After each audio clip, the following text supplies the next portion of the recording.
Hey, yo, what's going on, guys? Welcome to the stream. How are we doing out there today, man? We all good? It's good to see ya. It's good to see ya. We're back at it. I was off yesterday. I had to take my nan to the, like, memory clinic. / the dementia / memory clinic kind of thing, like. So, yeah. That was like 2 o'clock yesterday. I had to be there. So it was impossible to get a stream done in the day. And then I ended up just chilling with Rosie last night. But how is everybody doing, guys? We're back at it. We're going to be playing some more Wuthering Waves today. We're going to check out some stuff that's going on regarding Punishing Grey Raven. Little bit of they're having some issues over there, I think. The community's not happy at the moment. I don't think it's in the best space across the board, which is unusual because you don't really see much turmoil over in the PGR space. But it seems from the Chinese New Year also, aren't we? I think it runs what, from the 29th to the 15th, I think it is. Like 15 days it runs for us, something, yeah.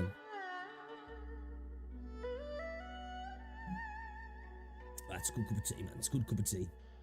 Lovely, lovely. Right, let me just double check the audio, actually. Does anybody in chat let me know? How's the volume levels doing, man? We good? Are we alright, are we? Are we alright? Are we okay? Hands of value, guys. Come on, hands of value. Why does YouTube do this on mobile? Like, I go to my live section, right? And it's like that. You know? It's as if, like, a video went live 21 minutes ago. Like, what the hell? And I can't click on it, but if I put it to play next in queue, and then when it goes into the queue, click play from there, it works. So fucking broke, man. I don't know what's going on with that. Let me check the audio. Okay, audio's working. Audio's good. We're good. We're good. We're good. We're good. Guys, as well, if you do enjoy, you know, drop a like on the stream. It's much appreciated. As I said again, I did upload a video earlier. Check it out. Can Star Rail be saved? As somebody who, like, well, I guess for me, well, I don't know, I guess not, maybe, I don't know. I think Star Rail's one of those games, once you took a bit of a break, it feels rough to get back into. Like, I don't even know if I want to get back into it, you know what I mean? I don't know, maybe we will at some point, but I feel like, it's headed down a path that I feel like it's snowballing, and it's just going to get quicker and quicker and quicker, you know? I think we're going to see, the power creep continue to get worse, the HP inflation, the gimmicks of the patch, all that sort of stuff. Being a slave to the meta, I think it's just gonna get worse. And you know what? Even though there's turn-based games I'm looking forward to coming out soon, I think it's kind of I almost feel like it's part of the process of a turn-based gacha game, turn-based live service, well, gacha game specifically, that you are gonna end up having problems with power creep, aren't you? Or at least they're gonna be harder to deal with, shall we say, than an action-orientated game. I think just by virtue of being turn-based, I've said this multiple times. I even replied to Red New yesterday, actually, because he was saying the same thing. You know, you're more open to like the problems of power creep just by the very mechanics of the game, because there is no skill expression, if you will. I was having a disagreement with, well, it wasn't really a disagreement, I was just talking with Ethan when he was saying that, like, he thinks there is a skill to Star Rail, which I wouldn't say it's a skill per se. I'd rather call it like a knowledge, you know? I feel like with a game like, well, with any game, you're better with knowledge, of course. But, you know, you can have all the knowledge in the world with a game like Wuthering Waves, can't you? But if you were just fundamentally, mechanically, you know, incapable of doing things in the game, you're going to struggle, aren't you? No matter how much you know about the game.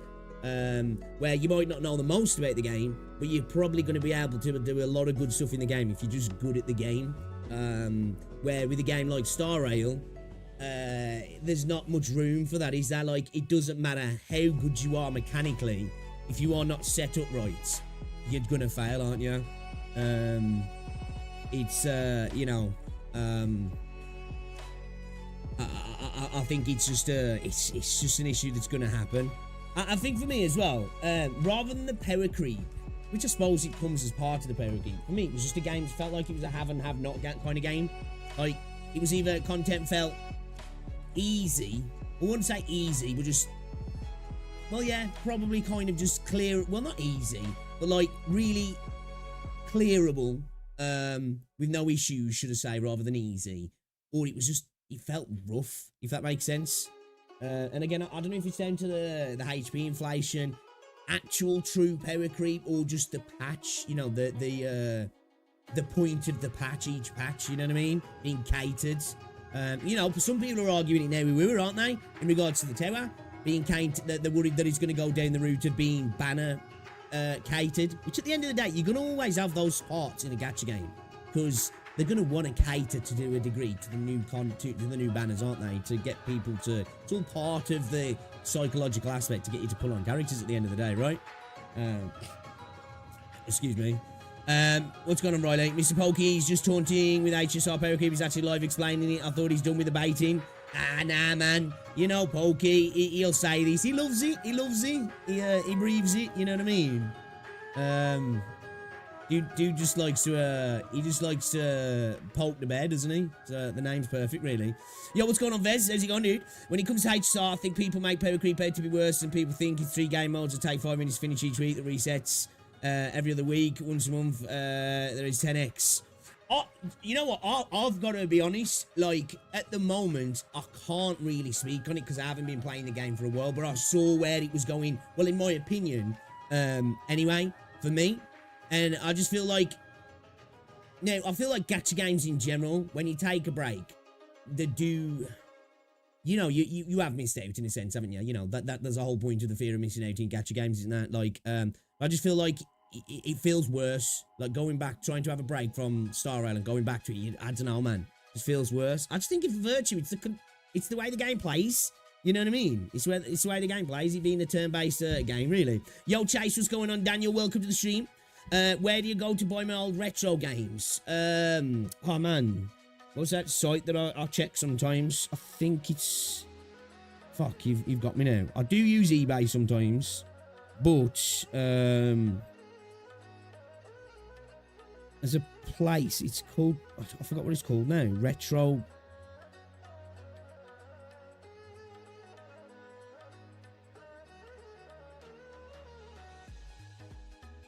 Forgot what it was called, you know. There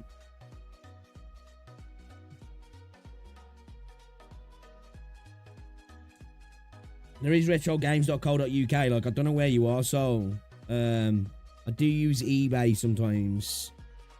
Oh, I forgot what the name of that place was, man. Like Rosie got me a few from there, but I can't remember the name of the hold up 2 seconds, see if I can find it again.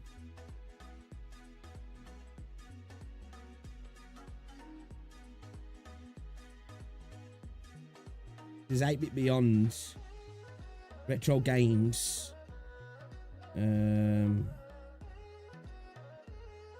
I'll have to get it for you later.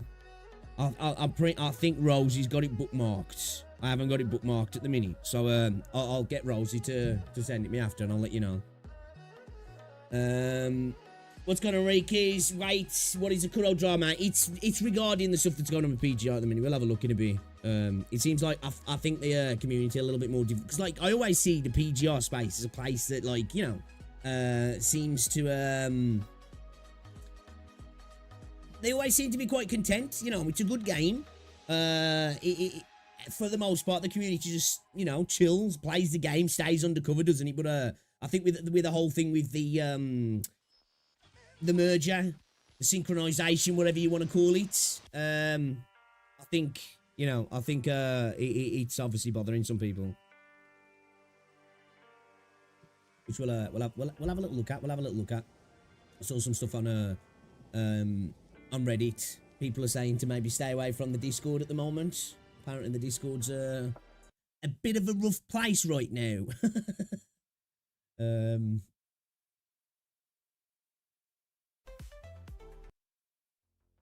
me put that there. Has anybody been enjoying 2.0 though, man? You still enjoying it? You know, as the honeymoon period wore off yet? As the honeymoon period wore off. We need to be clear on the definition of power creep, because power creep is relative to the time. So if you see the time aspect, practically every gacha has power creep. The problem is the time, not the power creep. Power creep, in my opinion, is like when you hit a wall of creativity, then you have nothing you can do at the minute. Fix it, you resort to things like inflating attributes. This is true. Again, when we discuss power creep, like you say, time is a definite relative factor in regard to, like, is it a problem? You know, because there's always going to be power creep, right? And I even stated this yesterday. If you watch the video, I even mentioned in the video, I think there's some positives to power creep. And let me just explain. In that you're going to have elements of power creep to some degree in whatever guise it's in, you know, whether it's raw stats, whether it's, you know, meta and synergy with other characters, whether it's, you know, even just things like animation and all that sort of stuff, and characters just looking better than previous characters, because you've got to want to make people desire to pull on banners, whether they're free or they're paying for it, haven't you? So I think it's inevitable at the end of the day. And again, I'm not totally against it if it's done right, you know? Like, I know there's some people in the Wuthering Waves community are adamant that there's no power creep and there never will be power creep. You know, and again, it's whether it's a problem, isn't it? I think it's, like you say, relative to time, is the next banner or the next, let's just say, I don't know, the next DPS in the same category as a previous character gonna wipe out that character? Or is there gonna be at least a few banners in between, or a few of, you know, a few particular, this character's attribute in this character's section, DPS, support, whatever it is there going to be a bit of time in between that as well? The content as well, you know what I mean?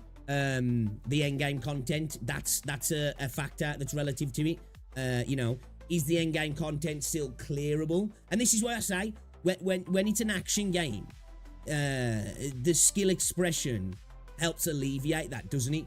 You know, like a game like Wuthering Waves, you still have the potential to clear majority of the content with old characters. Now, I know some people are having a little bit more of an issue with the new tower this time, but this is where I say when you start to get into issues is when end game resets cater to the new stuff and they have, you know, jumped up a level or two.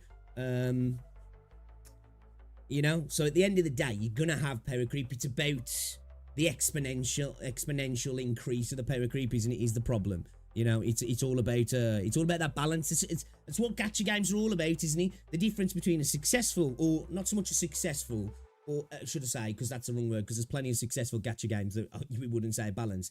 It's the difference between a enjoyable gacha game and a gacha game that becomes kind of painful. The balance is kind of fine. You know what I mean? It's kind of fine. It's cool. I've been playing on PS1, to be honest. Yeah, dude, I've been enjoying playing on my PlayStation 1 and PlayStation 2 recently. I'm not going to lie. Power creep is needed. If not, you will lose early players. Yep. What happened this time? Oh, if you're talking about the type with the Kuro stuff, it's just I think there's some issues going on. I think people are a little bit mad in the PGR space. I haven't really looked into it exactly, but we're gonna have a look on Reddit in a little bit. I think the Discord's a bit of a mess at the moment. I think there's just a bit of a division there, isn't there, with the whole, you know, the synchronization with the servers and all that sort of stuff. I think it's causing some issues for some people. Yeah, power creep for me is fine, because at some point you need to take a break and rethink some mechanisms. So power creep, if used properly, can be a good tool to buy some time to prepare during low income phase. Power creep is good done right, helps new players catch up, helps people who can't complete content for whatever reason be able to get to the new shiny gear. Exactly. Yeah, this is to say, again, this is what I said yesterday. I think, you know, if done right, power creep is fine, and not only fine, a net positive for the game, and for new players coming into the game, as you say, for players trying to complete content that they might be struggling with, and also for players who are playing regularly, just to, you know, to always have something to look forward to. What? Did we just become best friends? Yep. You know? Reikis91 followed your channel. Hey, Reikis, thank you very much for the follow, man. I appreciate it. What's going on, Flash OG, bro? Is Carlotta worth pulling as a free to play? At the end of the day, it's all dependent, you know? I haven't built her up fully yet. She's pretty powerful. I think she's fun to use. Like, it all depends on what you're looking at, you know what I mean? Like, for me, personally, I'm not a meta slave, you know? Even in a game, if I get to a point where I can't clear something because of meta, I don't mind. I'd rather play stuff that I have fun with. It's different for everybody, isn't it? You know what I mean? It's different for everybody. It's like what you want out of the game at the end of the day. What's going on, Space Outlaw? Welcome to the stream. Content is built around that power creep. Exactly, yeah. I only believe in power creep in PvP games. Yeah, that's a fair point as well. You know, there is that argument, is if you're going to look at it, it's like, it is a single player game at the end of the day.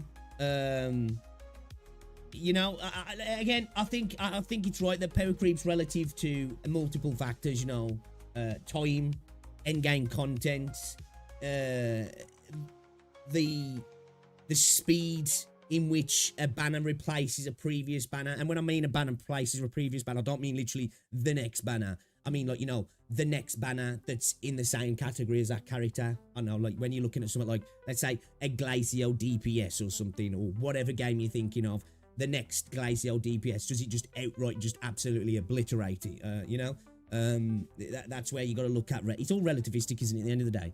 I think people look at it sometimes a little bit too linear. They're just like, oh, this character does more damage. It's obviously just straight up power creep and this is bad. And And I think it's a little bit more nuanced than that, isn't it? Any DPS is worth it, and we don't worry about it. Pretty much, yeah. Again, like I say, I think it's all personal when it comes to Wuthering Waves. You know, it depends on who you've got in the game right now. You know, are you looking to maybe, if you're really on things like the tower, do you want to make the tower as easy as possible this run? Probably a good idea to get at. You know, do you want a fun gun character? Then, yeah, because really, I've had a problem with ranged characters in the game since day one. They're just not fun. Carlotta, super fun. She's powerful as well. She looks good. You know, if you've got Zhezhi, good idea to get her. She works really well with Zhezhi. You know, there's multiple things in the game, but you can't go wrong with getting her. It's not like you're going to get her and be like, shit, I shouldn't have pulled her, you know? If it's gonna kill, welcome to the stream. I've any same fun with Zhangli plus Carlotta. However, that means if I want to keep that team, I need one more DPS. I want it to be done with getting DPSs. Yeah. I like Zhangli, I do.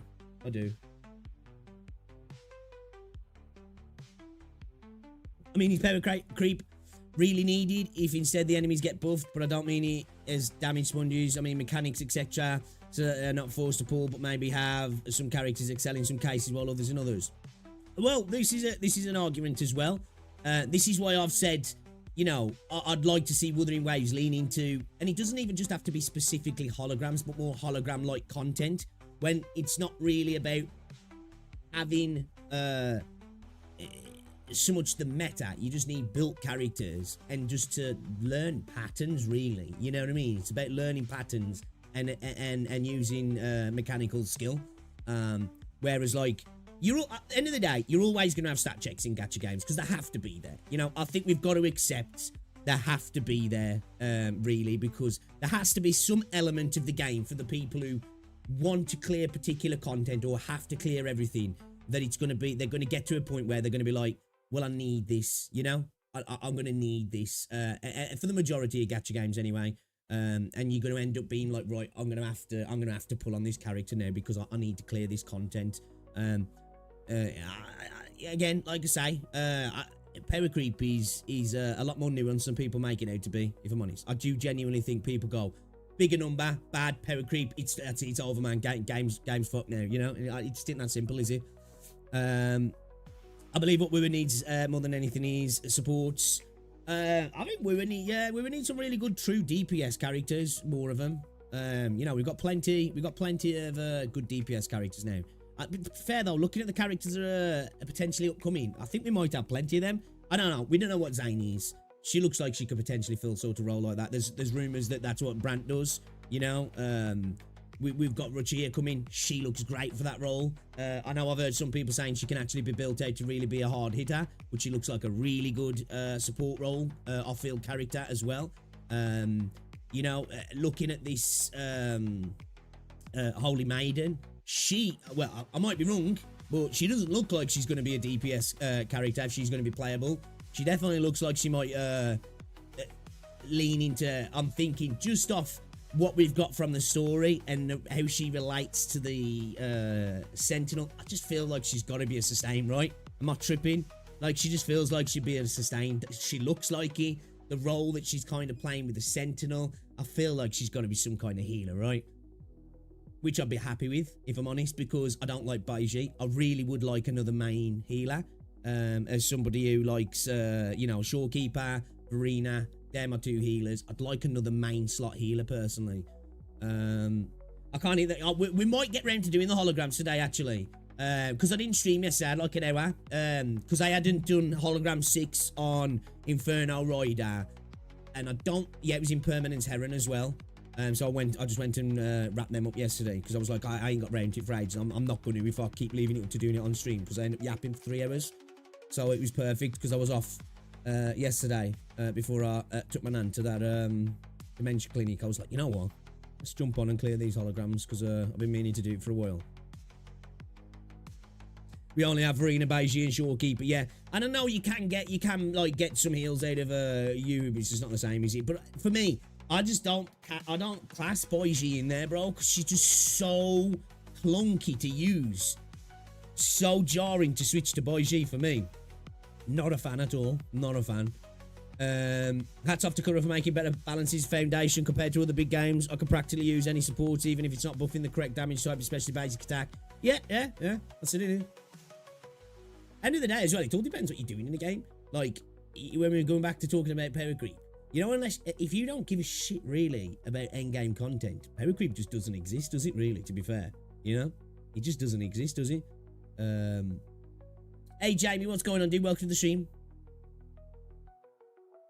Are you going to react to the... Oh, is it... Oh, yes, we'll check that out. Yeah, definitely. What time is that, then? Have they put the stream up? So I can look what time it is. Well, I'll be live at that time.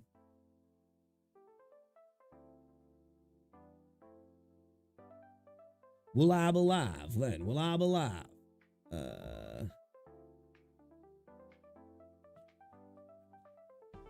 Have they got the stream up like as a scheduled stream?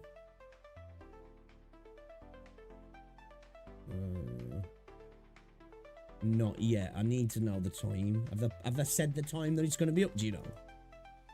I think it was just a post, right? Okay. Problem is, endgame content often correlates to Paul's income peaks. Yeah, well, that's the thing. I think, you know, as well, that, like I say, we've got to accept to a degree that it's always going to be there. It's just how the magnitude that it's there in the game is, and whether you can get by with it, you know. Again, a game like Wuthering Waves with that skill expression alleviates that a lot. You definitely alleviate it a lot. But like, you know, it's like it's we're in the casino, aren't we? It's like, you know, you know, you're probably gonna potentially have more fun in the casino if you've got a little bit of extra cash, aren't you? You know, probably not gonna have a good time if you walk in there with no money. At the end of the day, it's kind of it's the genre, really, isn't it? You know, it's the part of the genre that just, you know, it's the elephant in the room, isn't it? Zhezhi heals faster than Verena and Shorekeeper. Oh, don't get me wrong, Zhezhi can be insane. I just don't like her. Switching to Zhezhi, it's just like, oh my god, it's like switching to Tauchi kind of thing for me.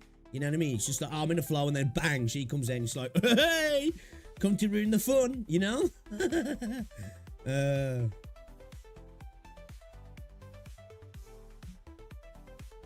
What's the max numbers you can get out to Zhezhi anyway? I ain't built her up, so I don't even know.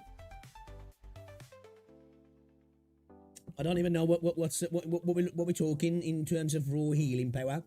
As I say, my Zhezhi's like partially built, so I couldn't even attempt to even you know, because Shorekeeper does some big numbers, but like obviously as well, Shorekeepers you've got to counter in the fact that she's got like healing over time as well, hasn't she, with her Stellar Realm? No, she doesn't. Shorekeeper, she does. Shorekeeper laps her. The only thing I hate about Zhezhi's attack buff, you have to pick. Yeah, that's not great. That's what I say. She's just clunky. She's just clunky in general, I think. You know what I mean? And that's all it is with Zhezhi. Like, if you look at Zhezhi from a statistical point of view, what she's capable of doing, I won't argue that. You'll never find me trying to argue that, oh, yeah, she's not good at this, and this. Well, she's good because one, I haven't built her up anyway, so I feel like I'm arguing from a point of ignorance anyway, which I try not to do, because it's just dumb. Because I'll just make myself look like an arsehole then. But it's just more from that tactile feel of her, you know. When I use that, I'm just like, one, again, I'm the same as you, Vez. I very rarely pick up that fucking attack buff, and she just feels weird to play, man. You know what I mean? And a game like Wuthering Waves, which very much, it's kind of like PGR in this sense. There's a lot of rhythm to everything, isn't there? I feel when I switch to characters like Zhezhi, you know, that rhythm's just lost, if that makes sense.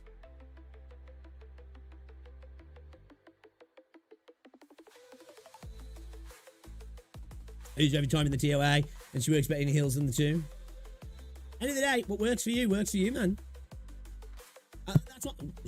That's something I do like about Wua. And again, this is what I was saying, where having a mechanical skill expression, which you get in an action game, especially an action game that's built the way Wuthering Waves is built, in that it's heavily orientated around, you know, character swapping, you know, parries, dodges, you know, your combos, and you know, your rotations. Like, there's a lot of the games built around mechanical skill, isn't it?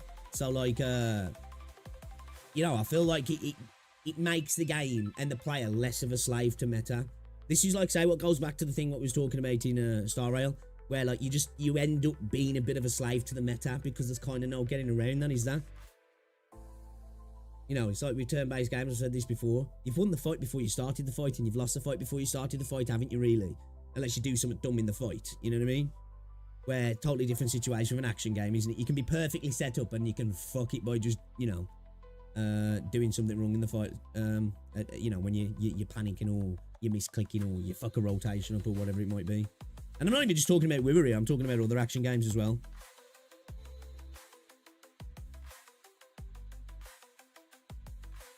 Well, if you don't get it, you use buys, you strictly for heals only. A bit of a waste of 15 attack pull. Not saying it's wrong, but you do you. I need to squeeze more damage to get more room of error. That's fair. That's why I just don't use her. That's why I just don't use her. You know what I mean? That's why, like say, I want another healer. You know, I like Verena, and I like Shorekeeper. Shorekeeper's great for me to be lazy with echoes, because she gives me that extra bit of oomph. You know what I mean?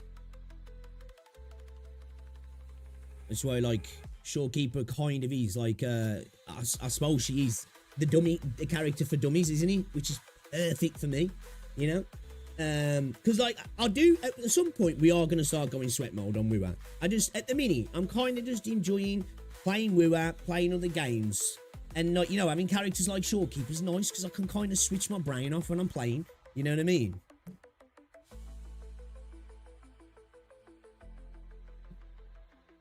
And I like that. Because, like, when it comes to gacha games, personally, I'm not here to sweat too much, really. I don't mind having difficult content, where you know, like things like the holograms, but I'm not really here to sweat too much. You know, if I'm feeling sweaty, I'll go play Valorant or something.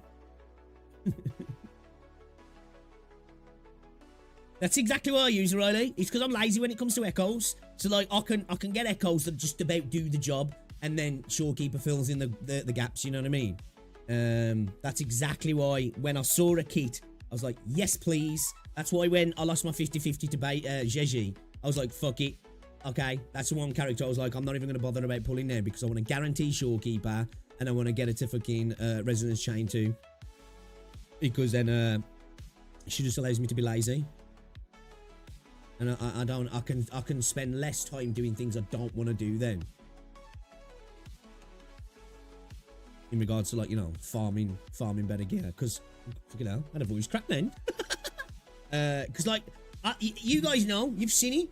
My luck when it comes to substats on this game is atrocious. So, you know, she's perfect for me. Yeah, I got C2. You get the, what is it, C1? You get the, what is it? Increase in the Stellar Realm on the time, yeah. And then 40% attack on the Outer Stellar Realm C2, yeah.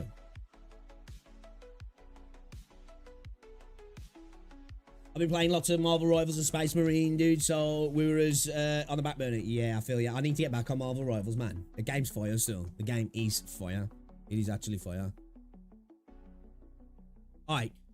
I want to watch a video from Ryuku, guys. Remember Roya? Where is it? You switch over.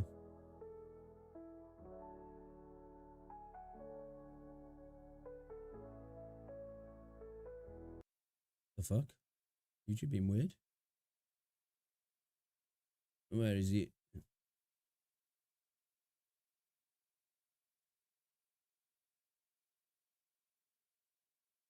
There we go. You guys been seeing the 50-90 memes? I'm a bit disappointed, man. I need to look into it more, man. It looks like the 50-90 is not that big of a jumper as I was hoping for. And it looks like they're straight, like, they seem to be outright lying about the 50-70. Saying that you're getting the same experience out of a 40-90 and a 50-70 for, like, a third of the price. And I'm like, well, I don't know about that.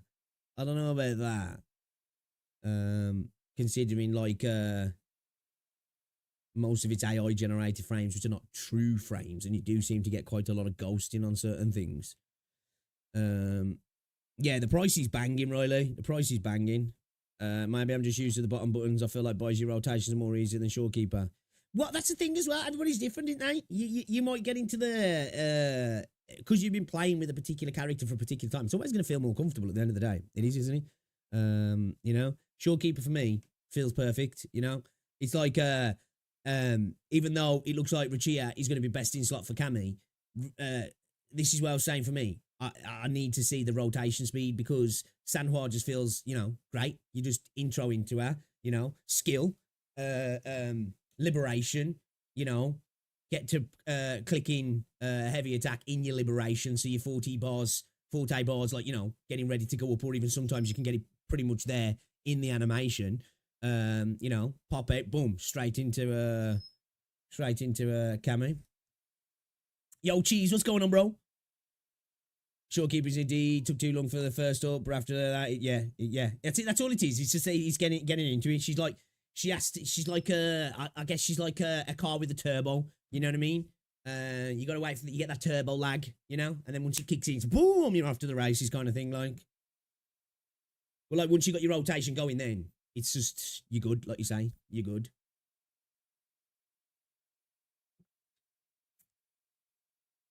All right, then. Okay, all right, I want to check this video out. Oh, we'll start again. We'll start again, boys. We'll start again, okay? I want to check this video out from Ryuku Sensei. Great content creator, chill dude as well. We watched his previous video when he spoke about his fears for Rinascita.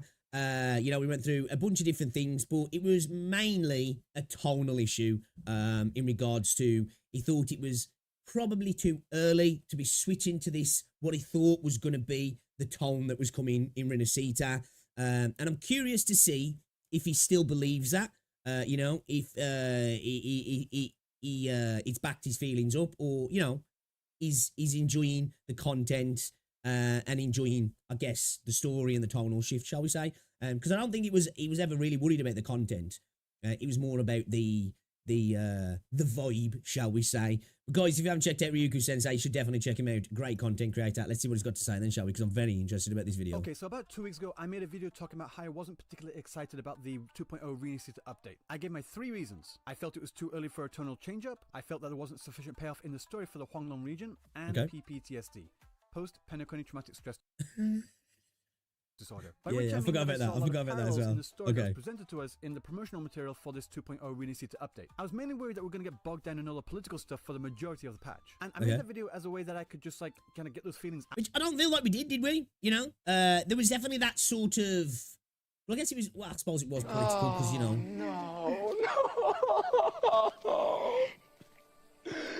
No. The timing. Yo, what's going on? What's going on, Frosty? I don't, you know, obviously you can argue that the, I guess, what's the word? The religious aspect is a political aspect. You know, religion and politics are very closely tied a lot of the times. But I don't feel like that was a heavy part of the story, right? You know, it doesn't feel like that was a heavy part of the story personally for me. Obviously, it was the overarching tone of the story, but it didn't feel like it spoiled the experience. Which then again, though, I don't mind political turmoil and intrigue in my games as somebody who's a fan of things like Metal Gear Solid. You know, if it's not like on the nose and done in a really crappy way of trying to insert things from our world into it in a ham-fisted way, I don't mind. I honestly don't mind. Out there and just move on and go into Rinascita with a blank slate. And this is what I said at the end of that video. I want to be proven completely fucking wrong. That is the one thing I want the most. So, okay.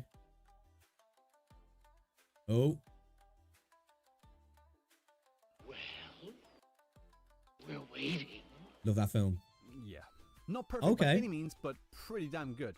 Yeah, that's fair. The game isn't perfect, you know. It's definitely not perfect. No game's perfect. I'm glad. Let's let him cook. Let's get him cook, because I'm really interested. Great even. With the sheer size of this update, it'll be difficult for me to summarize everything, so I'm going to go through it all bit by bit. Starting with story. The prologue as a whole was okay. The scene with the narwhal and Brant was good, but I gotta be honest, when we got to the island and there was that religious pilgrimage thing scene there, I started to get a little worried that that was what I should expect from the rest of the story. Luckily, it didn't last too long, and it did its job in setting up a good bit of foreshadowing for the plot points later on. And after this, I don't want to jump into spoilers for those who haven't played it yet, so I'll keep it... Okay, so I agree. it was there, as I said, it was like this overarching part of the story, and we hit on it throughout the patch anyway. But it didn't, like I say again, it didn't feel like it like inserted itself too much in the overall tone of the story, in my opinion. I really enjoyed it, actually. I know it's tropey, I know it is, you know, the whole idea of like a religious order, church bad kind of things, you know, not necessarily following the wants of the deities that they're proclaimed to do so. You know, we've seen it all before, but you know, it felt good, man. It felt good. Short. The rest of the story kept my interest and was paced well. There was only one particular part that I felt was boring, which was ironic considering the location we were in. It was near the beginning of Act 3, not the very beginning, that was good, but just after we beat the boss and we went to the other location, I got the point of why we were there in the first place, but it just dragged on way too long. Going on a fetch quest for 3 items which we got very easily by talking to a few NPCs whose names I've already forgotten. Okay, that's fair, that's fair. Also, there was a dance sequence in there which had a few quick time events which felt out of place and pretty forced.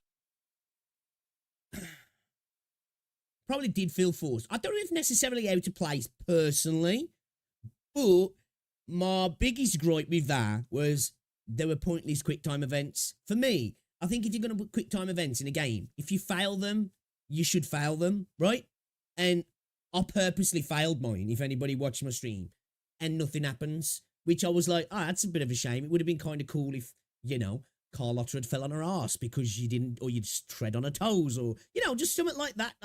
I think if you're going to add quick time events into a game, allow me to fail them. Otherwise, I'm literally just watching a cutscene that I'm just pressing buttons, really, aren't I? It's pointless when you think about it. They're not quick time events. Slight side tangent. I have 2 accounts, right? So I played one in Japanese and one in English. On my first playthrough of this dance sequence, I did my best to make sure I got every key correct. On my second playthrough, though, I purposefully missed every quick time event just to see what happened. So, what happened? Absolutely nothing. The sequence played out perfectly as if I hit every key. I don't know if... Exactly, yeah. This kind of, I wouldn't say it triggered me, but it was annoying. It's like, why are they there, you know? Why are they there? They're not doing anything for the game. If I can't fail them, I'm not really playing the game. I'm just pressing buttons in a cutscene. You know what I mean? If this is a bug and Rover is supposed to mess up or something, but if this quick time event really does have no effect, then just don't give us one at all and let the cutscene play out. Okay, with that out of the way, the rest of the story, as I said, was pretty good. I especially love the reveal of a character we met earlier, and it made me think back to when and where we met them, and then I go, oh yeah, that makes complete sense. Well played, Kuro. Well played. The only other thing that stood out as odd was some of Frolova's lines in the final act. Something about a wildcat and a hedgehog or something. What the hell is she talking about? It really... Yeah, I thought that was a bit odd. I even remarked on that. Like, I was like, what is she on about? Excuse me, so I looked it up to see if I'd missed anything, and what I found was actually quite interesting. Apparently, she's paraphrasing lines from Macbeth, and later on with a line from Romeo and Juliet, which was pretty cool. It was interesting to see Kuro reference the... That's kind of interesting and kind of ironic for me, because I'll repeatedly say, this is gacha. You're not here to expect Shakespearean-esque levels of writing, and then they actually, like, you know, throw in some Easter eggs to Shakespeare. It's kind of ironic.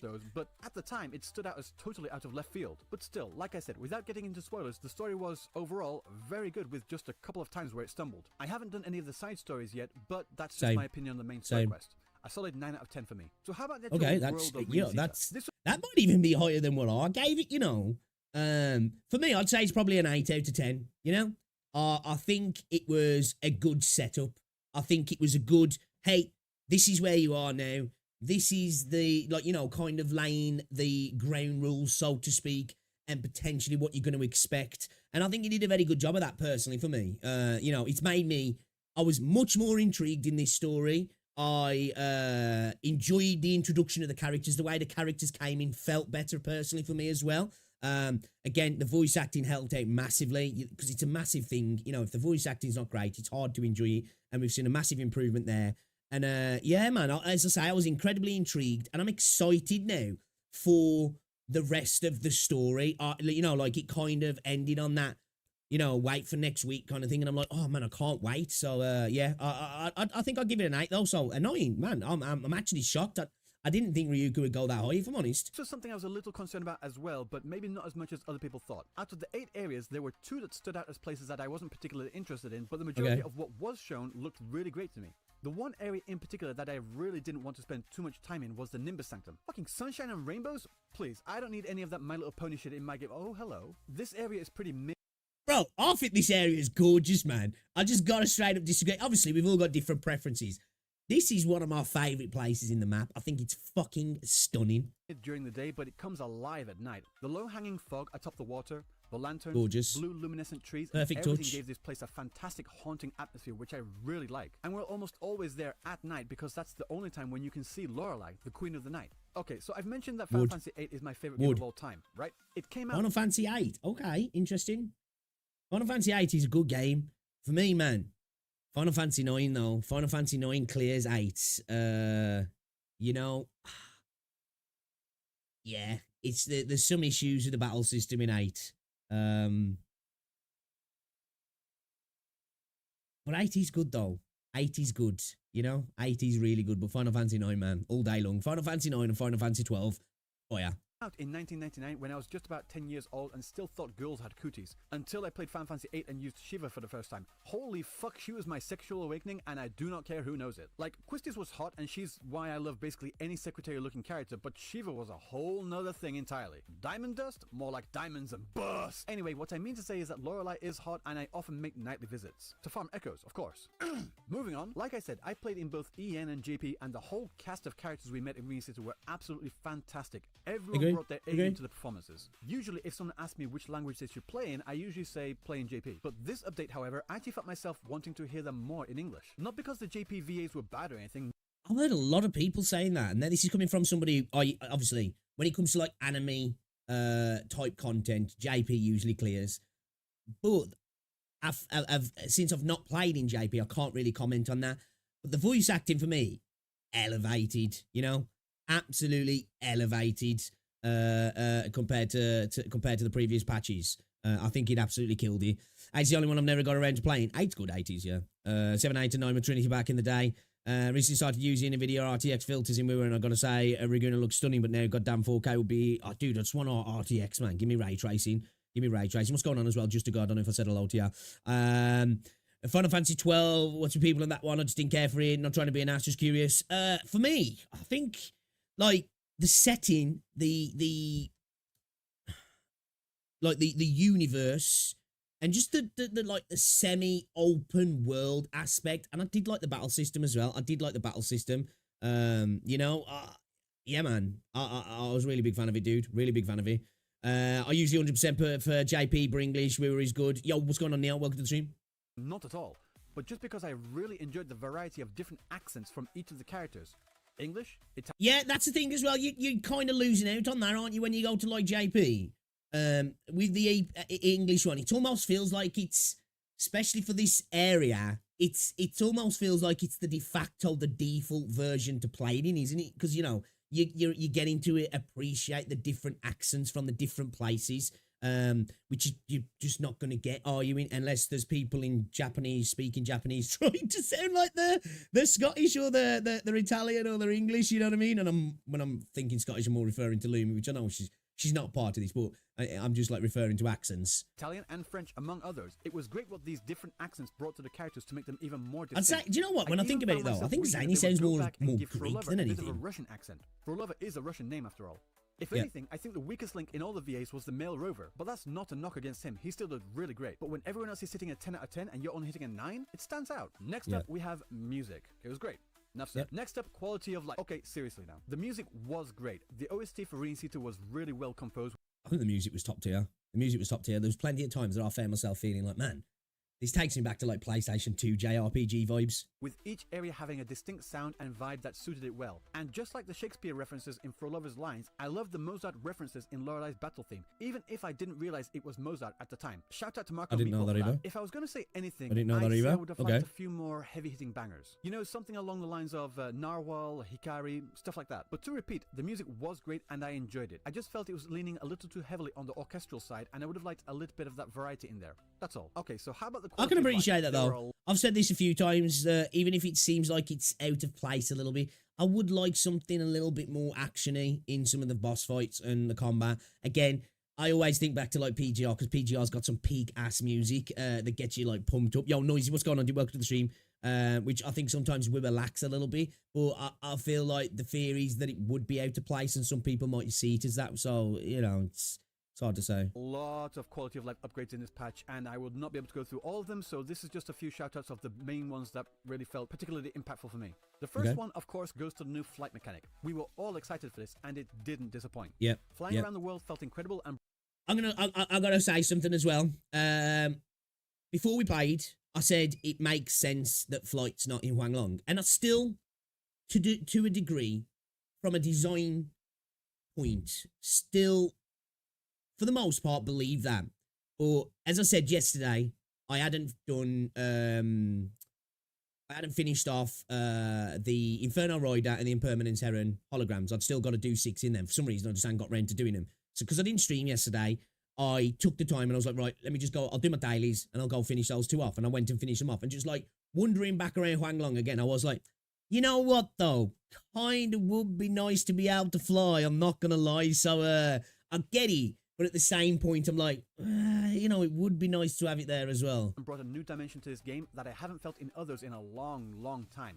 One unexpected thing that I realized by this new mechanic is that before the 1.x update, if I wanted to go somewhere, I would rely mainly on the teleport nodes to go from place to place. Yeah. But now with these new wings, I think, it's only a short flight away, I'll just do that. And while flying to my destination, I find other overworld things to do along the way.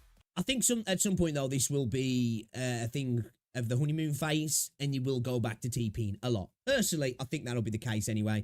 Another thing, being able to grapple directly to the Sonus caskets. I know that's a very small thing. Big thing for me, though. You know, just being able to grapple to every single one instead of having to, like, you know, jump up and jump off things and climb up on something and then jump and grapple and, you know, get yourself up high enough or whatever it is. Just being able to directly grapple to them. I really like that. Chests, challenges, puzzles, etc. that I might have missed if I had just teleported. These wings make exploring this new map a whole lot more fun to the point where I barely even use teleports anymore. Another thing I really appreciated was the shortcuts for Echo, Lock, and Unlock. Yes, the less I like that as well. my mouse to navigate menus and systems, the better. Also, the new synthesis and conversion system is a godsend. Thank you. And for those of you out there saying HSR did it first, I don't give a fuck who copied who as long as they copied the good stuff. Exactly. I hate it when people say that.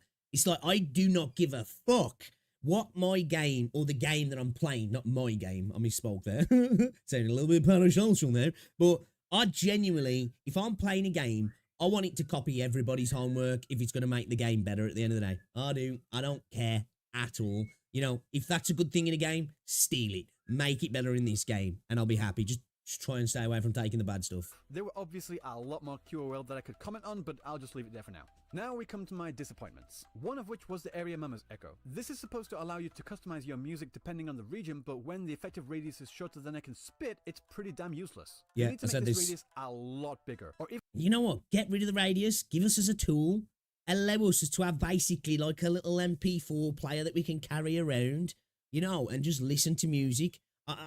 It just makes no sense to me, that one. I don't get it at all. Like, unless you're just going to be hanging around town all the time, which I don't think you're going to... Well, personally, I'm not going to be doing that anyway. You know, I want to be able to customize the music on the fly, personally, for me. Now, I get it when you're in stories, but they can just override that when you're doing story stuff, you know, and kick in the music that they want to give you to portray the scene. But if I'm just roaming around, farming echoes or, you know, doing overworld puzzles, let me play what music I want to play, man. Even better, make it a portable Echo gadget so you can choose which songs you want to listen to, when and where you want to. Sometimes I get asked, why don't you just put on Spotify or something? To which I say, you do know that not everyone plays on PC, right? Can't really do that if you're out and about playing on mobile, neither can all these new PlayStation 5 players either. And even then, maybe I just want to listen to the game's soundtrack, and messing around tabbing in and out finding the right song every now and then is just plain annoying. My next disappointment is the biggest one, in that there has been nothing to address the severe scarcity of Echo experience in this game. I've said it before and I'll say it again. It doesn't matter if you do that +5 tune once method. It doesn't help at all if...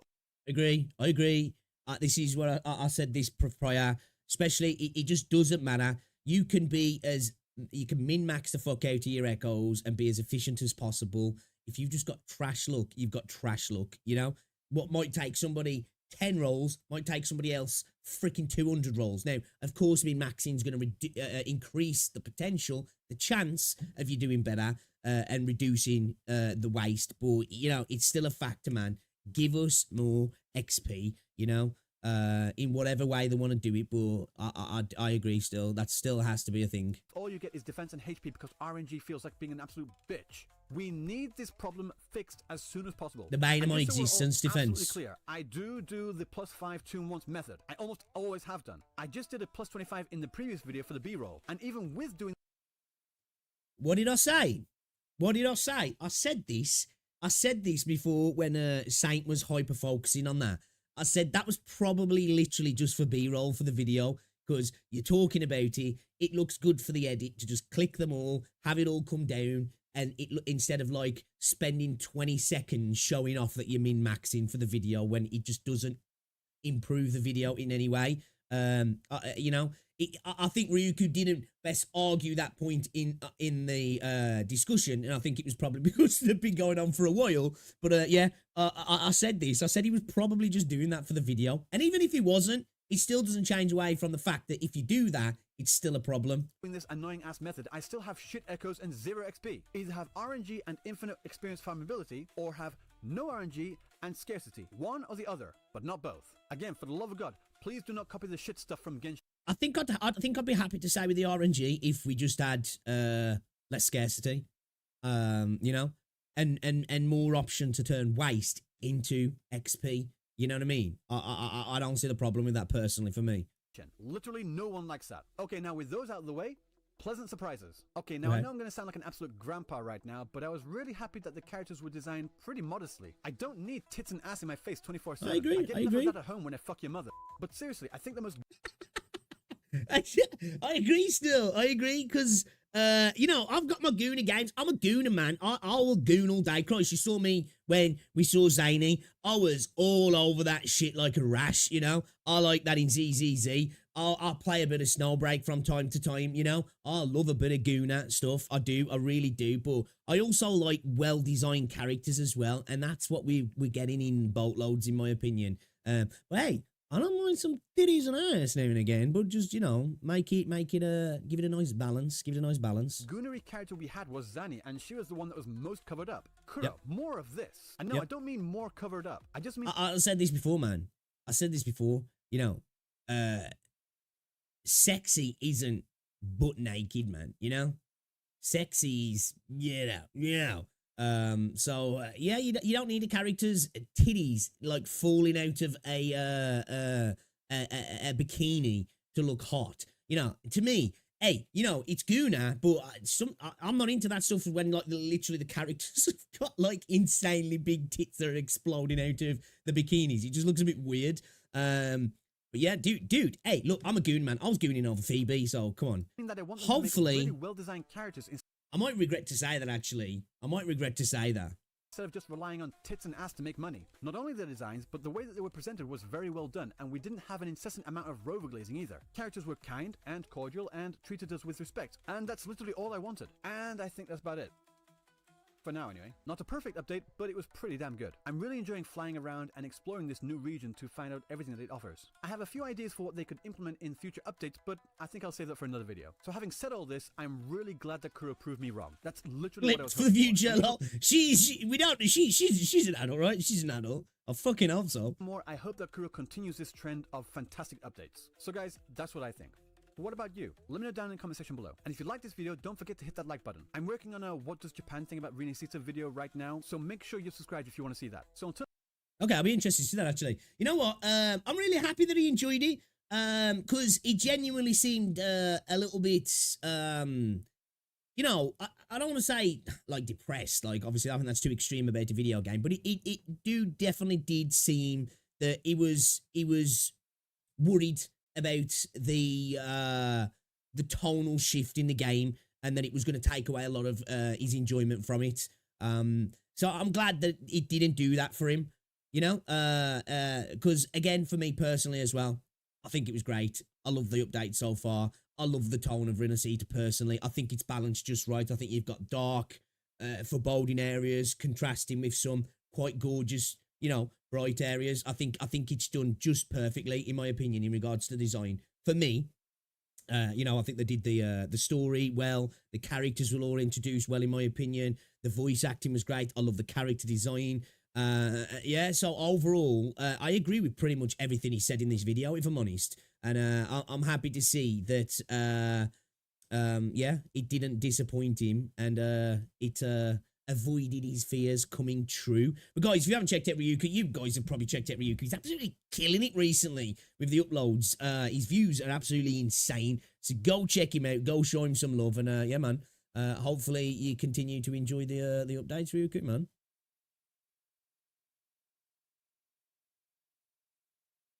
You guys want to check this out? Yeah. Yo, what's going on, Wonga? Give Zany darker eye bags and she's a giga smasher. You like your missus looking tired then, Dion? Yo, what's going on, Yuria? Panic on impulse distress order, right? A super accurate height comparison for Wuthering Waves, okay? You go all the way down to your smaller characters here. And then Carlotta, just down here, smaller than Encore, Yoo-Hoo, and Verena. Absolutely getting roasted. She's insanely small, though. She, like, is this... these guys actually that short? They're not that short, are they? Xia, Danjin, and Ling Yang are not that short, are they? Are they? Because I definitely feel like Carlotta feels like she's shorter than Lumi, right? She definitely feels like she's shorter than Lumi. We need Zany on there, man. Where's Zany? Is Zany not on there? It's like, I swear to God, Zany's taller than Jian, man. She's a big girl. You know, she's a big girl. What's going to clean? They ain't not short, right?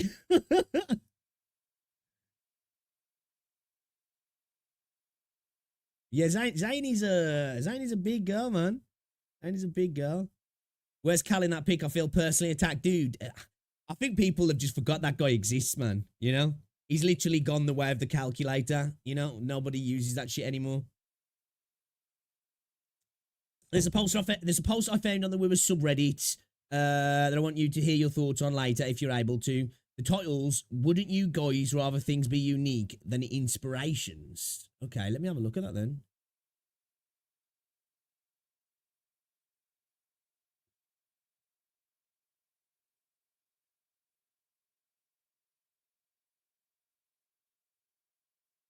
This one here. Let's have a look. Let's have a look. That title's caught my eye. Title's caught my eye. I used him last night for the tower. Cal who? Who? Okay, alright then. Let's have a look at this then. This is in r/ Wuthering Waves as well. Wouldn't you guys rather things be unique than inspirations? I've seen a lot of comparisons of Elden Ring to this new continent and certain bosses in Rinascita to either Monster Hunter or another boss in Elden Ring. I really don't think it's hype to just see the world of Elden Ring in something else unrelated. Okay. You wouldn't see it as hype. Well, again, that's just subjective totally. I don't know if people see it as hype. You can't help seeing something in something else if your brain, you know, connects the dots of like, wait a minute, that resembles something I've seen before.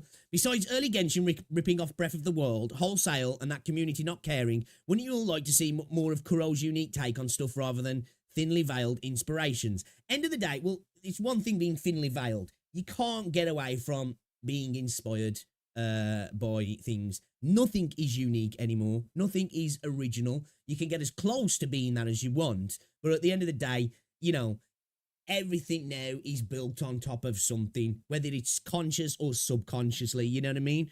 I'm probably going to get downvoted a lot, but I'd rather see new things in a pretty good gacha game rather than regurgitated ideas and concepts. Fair comment. Totally fair comment. I agree with that. I do think in this space, concepts are used over and over again where they don't necessarily need to be. And I don't really necessarily mean visuals and story and themes. I'm more talking about mechanics in that regard.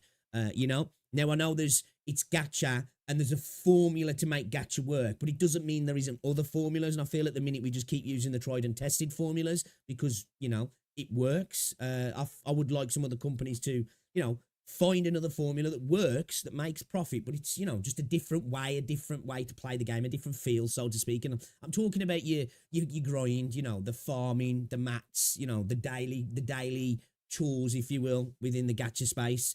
I'm not saying Wuru is the only culprit of almost blatant plagiarism. It's really just commonplace among Chinese gacha games as a whole.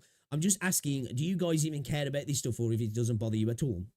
Before I hear it, yes, I know Capcom has a collab with PGR and they just don't play it. Arguments aren't constructive. I've also seen people go, well, X company doesn't own Y or Z in the first place, who cares? Then those same people go, I can't believe Hoyo copied Inferno Rider with Movica, and I'm not sure if they see the hypocrisy. Now, I definitely do think that's a fact. I've seen people doing that. I've seen people, you know, ignore the inspirations that Wuthering Waves has taken from other games and then, you know, not apply that same logic to other games. That's fair. But no, I don't have an issue with inspiration being taken from other titles personally, whether it be a visual resemblance, whether it be thematic, whether it even be, I guess, story or lore inspiration. Because at the end of the day, all lore in games and books is typically usually based on stuff that's happening in the world. Again, whether it's a conscious thing or unconscious, where the person's got that inspiration from. And in my opinion, majority of the best worlds are inspired by the real world anyway, because we've got some seriously cool world lore and mythology in this world. Of course, we was not the only culprit of it. Yeah, I when I saw the Limgrave areas of Rinascita, my brain didn't go to that sucks or wow, that's amazing. I was just like, that's sick. That looks like Elden Ring, I guess. That's kind of cool. I didn't see it as its hype, I suppose. I just thought, you know, you've got a game that's got an incredibly beautiful art style, because it has. Because if you look at Elden Ring from a visual fidelity standpoint, it's not the best looking game in the world, but they killed it with the art style, you know? And I've said this before, art style lasts forever, graphics don't, you know? So like for me, those areas that look like that, I personally actually appreciate that. I don't mind inspiration being the basis for creation. Again, I suppose it's how close you tie it to it, isn't it? Without it feeling like something separate. You know, again, it's an individual thing as well. Of course, I know this person isn't saying that it's not. But yeah, I think this statement itself, it's almost an impossibility to do, you know? Wouldn't you guys rather things be unique than inspirations? When it comes to creation, I just don't think you can create anything unique. You know what I mean? Especially if we delve into the fantasy universe, well, any genre really, you know? When we think of modern fantasy, at least in Western origins, pretty much everything goes back to the Godfather, doesn't it, in Tolkien? You know? And in anything, you know, like I say, whether it's something that somebody saw one day on their way to work, or something that somebody read as a child, or something that somebody heard somebody having a passing conversation in a cafe one day, and it just ends up in their head, and then one day when they're creating something, it becomes the inspiration, whether they know it or not, you know? Inspiration and copy are different. Oh, of course. You know? Like when I think of Genshin and Zelda, I don't necessarily think it's a wholesale copy. I think it heavily is inspired by it from a variety of different elements. But to say it's a wholesale copy, rip-off, you know, I don't know if that's necessarily fair personally. I think the idea that it's not inspired by it and it's not, you know, the basis of the creation for it, you know, you'd be an idiot to say it isn't.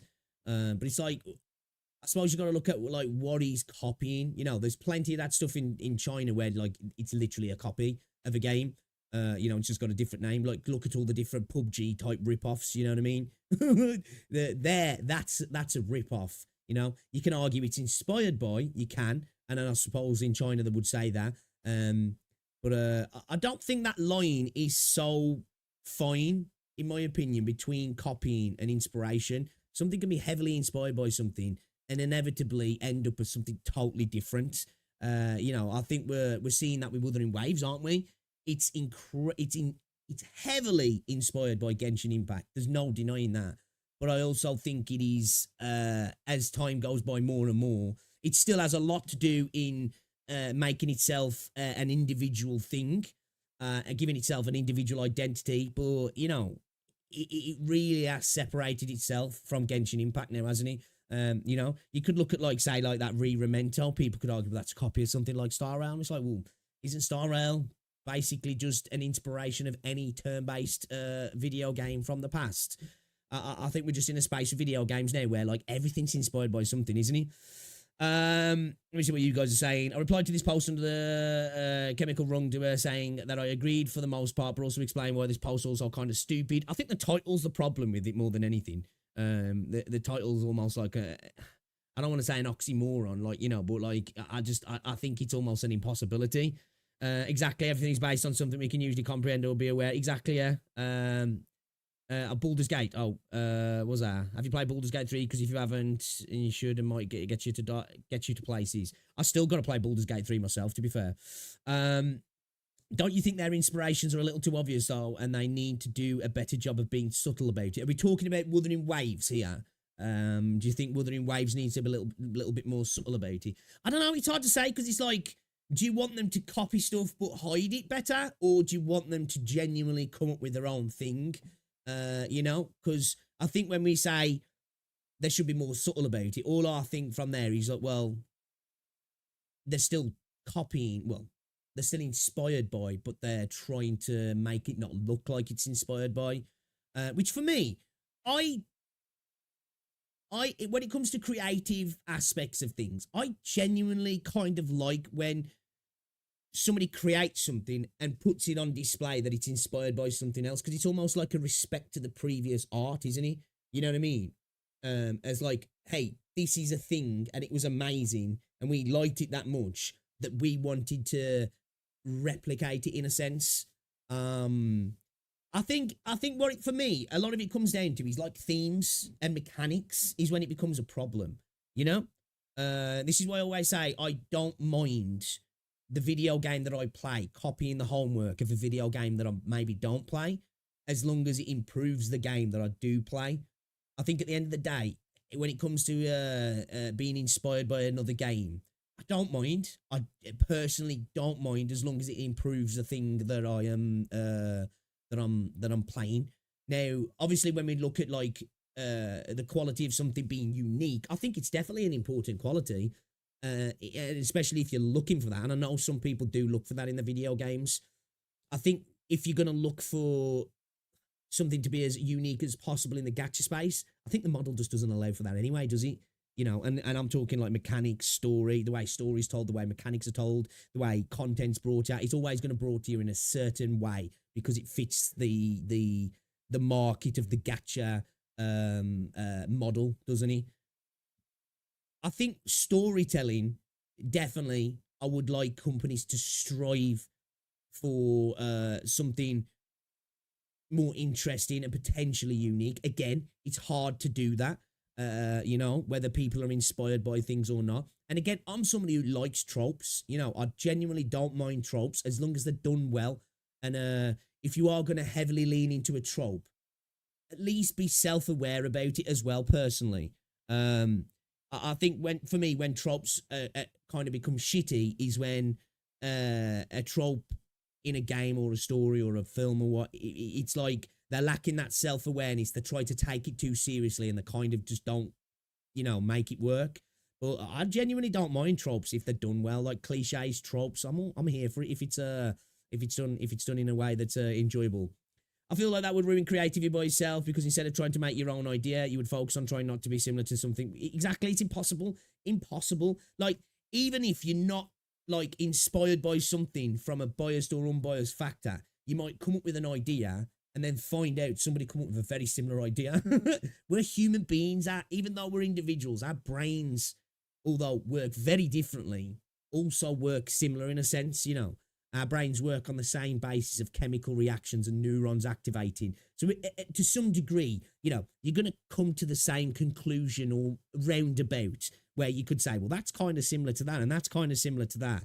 You know, it kind of makes a circle and either destroys your own creativity or simply ruin your mental sanity. Yeah, I think, yeah, again, as going back to the whole power creep and turn-based gacha games, it's all about balance, isn't it? It's that balance, you know?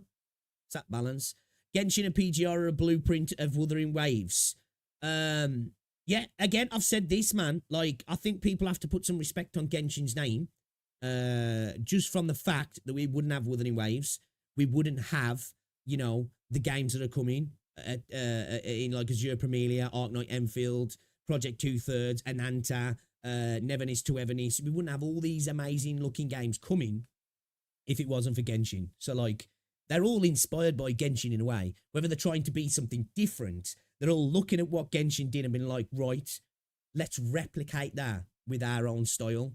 I think that's the way to be inspired by something is put your style on it, really. I guess for me, I don't look to something that vividly reminds me of something else. It can be kind of jarring at times, especially if it's inspired by something so recent. I think sometimes, as I say, obviously, if it's, you know, conscious, you know, you're consciously looking at something and going, right, let me take that and just basically move a few words around, you know, like you're at freaking school and you're copying homework.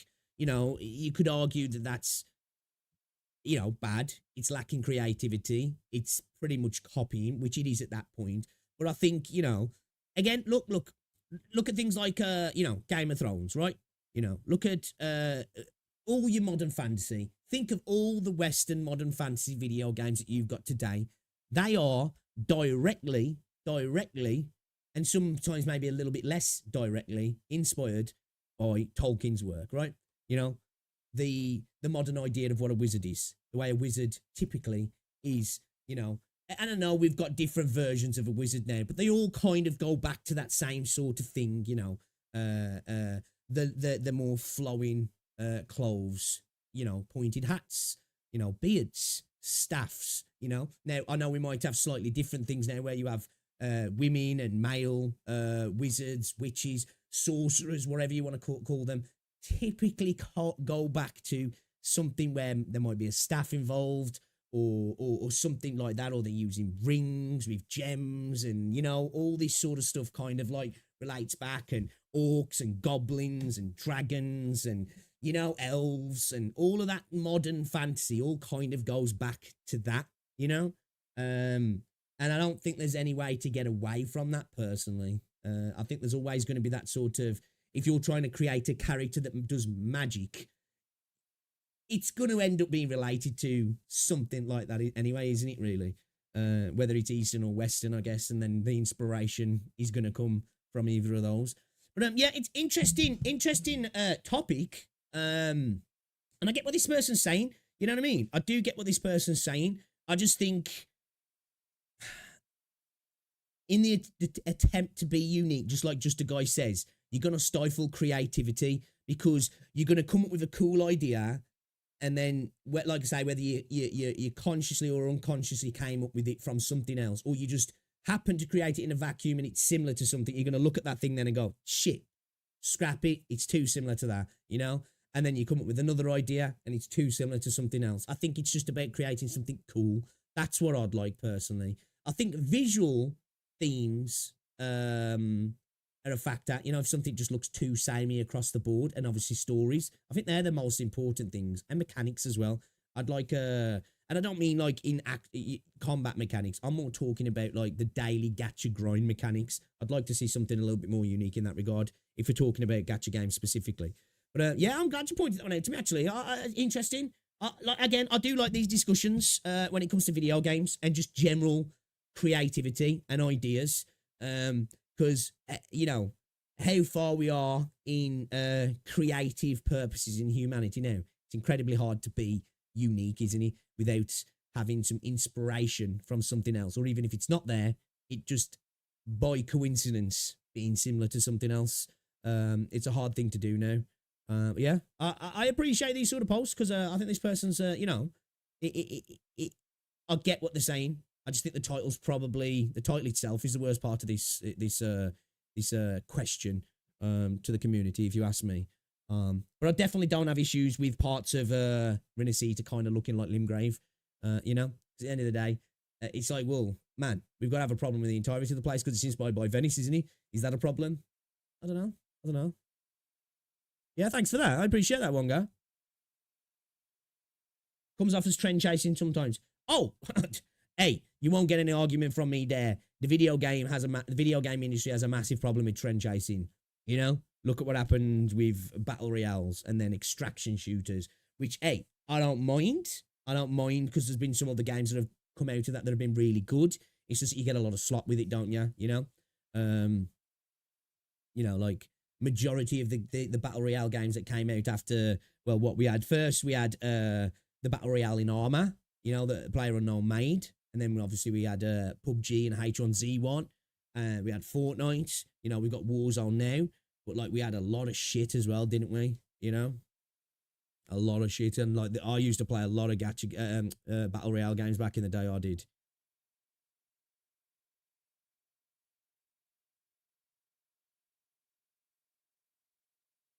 What's going on, Zara? It's all fine as long as it's not exactly one-to-one copy. Just taking some of it is fine. Yeah. It's about just having enough adjustment, isn't it? As I say, like what I'm saying in regards to inspiration, I agree with that. I don't want, like, you know, the game to be a carbon copy because that's boring. You know, it's just boring. And, you know, you can get into legal issues as well if you go down that route. I think the kind of wizard that sleeping gets half stuck in mimic tracks is somebody gets a reference. What scares me is that if most company uses Huyo games as a blueprint and see that Huyo can go on well with its super predatory ways, some company may start being predatory. Actually, Asmongold did mention that, well, there's, read that again, sorry. What scares me the most is that if the most company use Huyo games as a blueprint and see that Huyo can go on well with its super predatory ways, some company may start being predatory. Oh, well, this is a fact. This is a fact, and this is why a lot of companies are predatory. I said this before when I responded to a Gamba AJ video. I like Gamba AJ, but he made a point in one of his videos that if Wuthering Waves won Game of the Year or Mobile Game of the Year or whatever, it would change the gacha genre, and other companies, his inference was that other companies would follow suit in what Wuthering Waves is doing. And I fundamentally disagreed with it because I thought, at the end of the day, if you're running a company, do you care about an award, or do you care about being the most profitable company in that genre? I think it's pretty safe to say you probably care about the profits, don't you? Now, you might want to try and achieve creative levels to attain those awards to go along, to put them on the shelf to use for marketing purposes. But if Wuthering Waves won a bunch of accolades in the gacha space, right, but still, we don't know the revenue, okay? Let me just, like, I'm talking like from an abstract position here. Let's say Wuthering Waves is 25th to 50 in the top 100 gacha revenue charts, right? If you're running a business and they're winning loads of awards, are you going to look at them and replicate what they're doing, or are you going to replicate what the top 10 guys are doing? It's probably a good chance you're going to replicate what the top 10 guys are doing, aren't you? You know, in making something that's good enough, but has a business model that's incredibly profitable. And I was saying that the only way that I think Wuthering Waves will potentially change the space forever is if it was winning awards, but it was also making the more money than the Huyo games and being in the top 3 on a regular basis. I think other companies would look and go, that's what we need to do. Because what companies are doing, they're looking and thinking like, well, look what Love and Deep Space is doing. We need to do that. We need to do what Infinity Nick is doing, or we need to, whatever, you know, we need to do what Genshin's doing. We need to do what Star Rail's doing because it's working. People moan about it, but they still spend money, don't they? So yeah, I think that ship sailed. If I'm honest, Kiyosha, I do.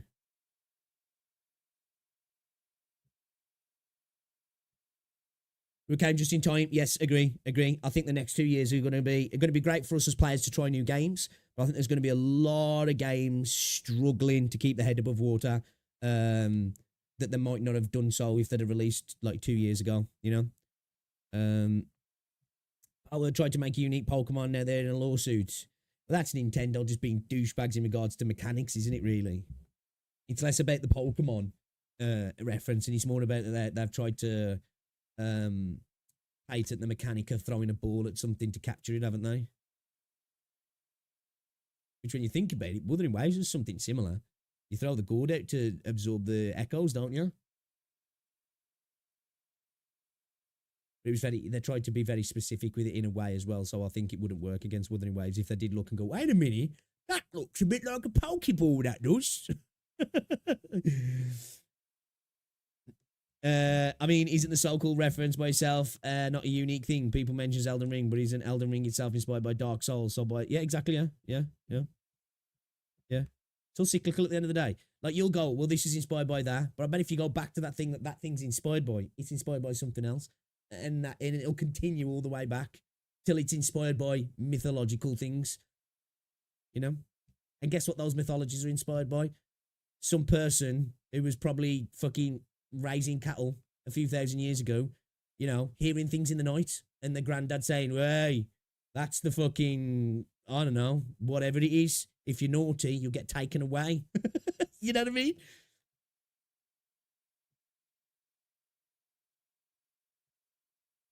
Elden Ring is not inspired. He's right away, just upgraded version from same devs, Souls mechanics 1-to-1.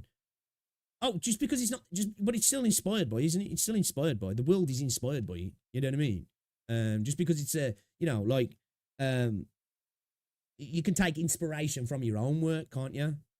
Like that, we're not looking at it as in that regard. Like, I'm looking at it as inspiration itself. Like, you can be inspired by your own works. You can write something down one day and then later be inspired to turn that into something else. Basically, don't just see and do without understanding why it works. Basically, don't just see and do without understanding why it works. What's that one guy? Sorry, I don't understand what you mean. Somebody one day will make the joke that whales are inspired by your mom. I mean, they're both by the same studio, so it makes sense. Yeah, but I get what Just a Guy's saying, though. It is inspired by, whether it's, like, again, inspired by the same person. You know what I mean? You can take inspiration from your own work, your own thoughts, your own feelings. You can be inspired by something you do yourself. Now, typically, we'll be inspired by somebody else, but you can be inspired by your own stuff. And you might rip a big dirty fart one day and be like, oh man, that is just the right note, man. I'm inspired to make some fucking dirty bass line now. Like that hit. Let me turn that into a tune, man. I'd say that's inspiration.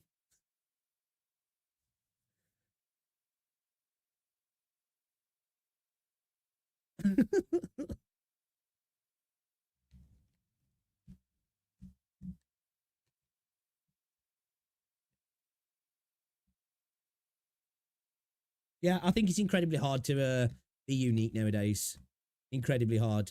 Even if you're trying to be, let's take it out of video games, and look at.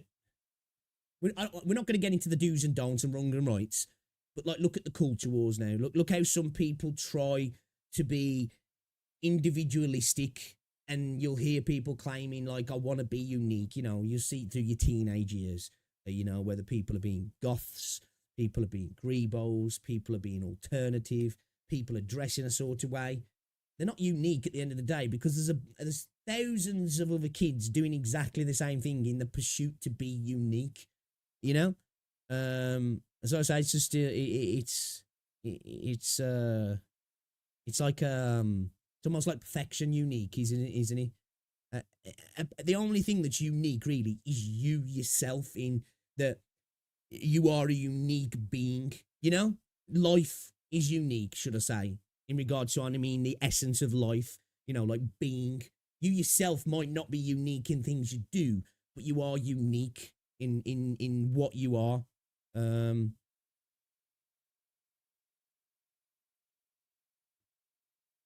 Yeah, it's like a dog trying to follow his tail. We can go on forever back. Yeah, exactly. Yeah. You know?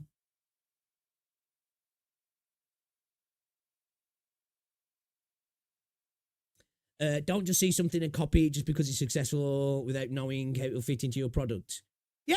That's where like using inspiration correctly is the way to do, isn't it? Because we've seen it plenty of times. Somebody tried to, you know, as you say, chasing a trend, whether it be in a movie or whether it be in a video game, and it just doesn't work because the person, one, doesn't have the creativity to elevate the thing they're inspired by or the skill, and they don't understand it, so they just go, I want to make the money that thing made, you know, without having the ability to twist and twine it into something new.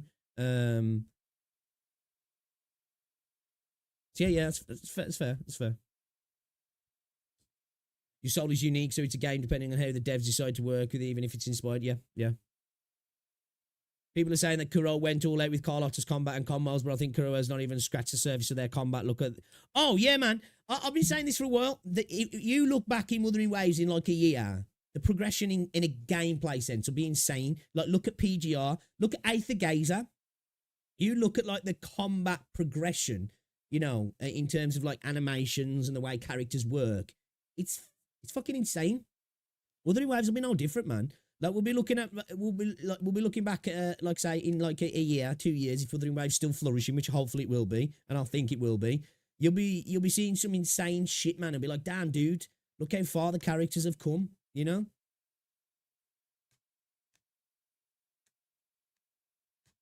Cammy was a wake-up call from there, and I just can't imagine what they're going to pull out in the future. Yeah, I'm looking forward to it, man. I really am. I think we're going to have something like, and when I say, like I say, gameplay progression, not so much fucking power creep, so to speak, although obviously we spoke about that earlier, but like, you know, as we say, animations and just been like, holy shit, that was fucking sick, you know? I'll wait and see whether Aether Gazer devs come out with their own Genshin. Who is it? Who makes Aether Gazer now? 2 seconds ago, I'm just going to get a drink.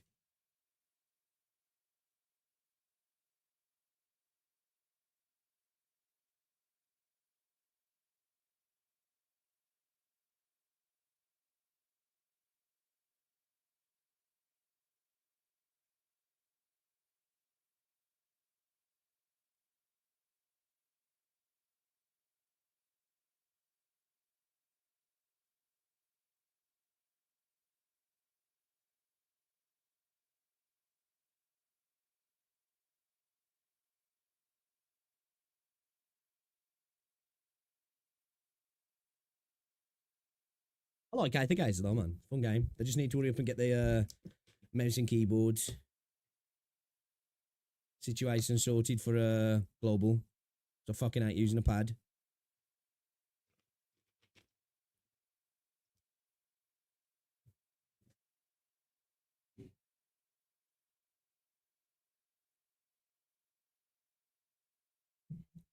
It's always been a cloudy lemonade. Still getting lost seeing Carlotta's all teleporting out to some indoor location for a second. Really? I really use the property yet. Like Sam, I still haven't built her up. Alright, should we have a look at this stuff that's going on in PGR then, shall we? Okay, we've got 2 posts here.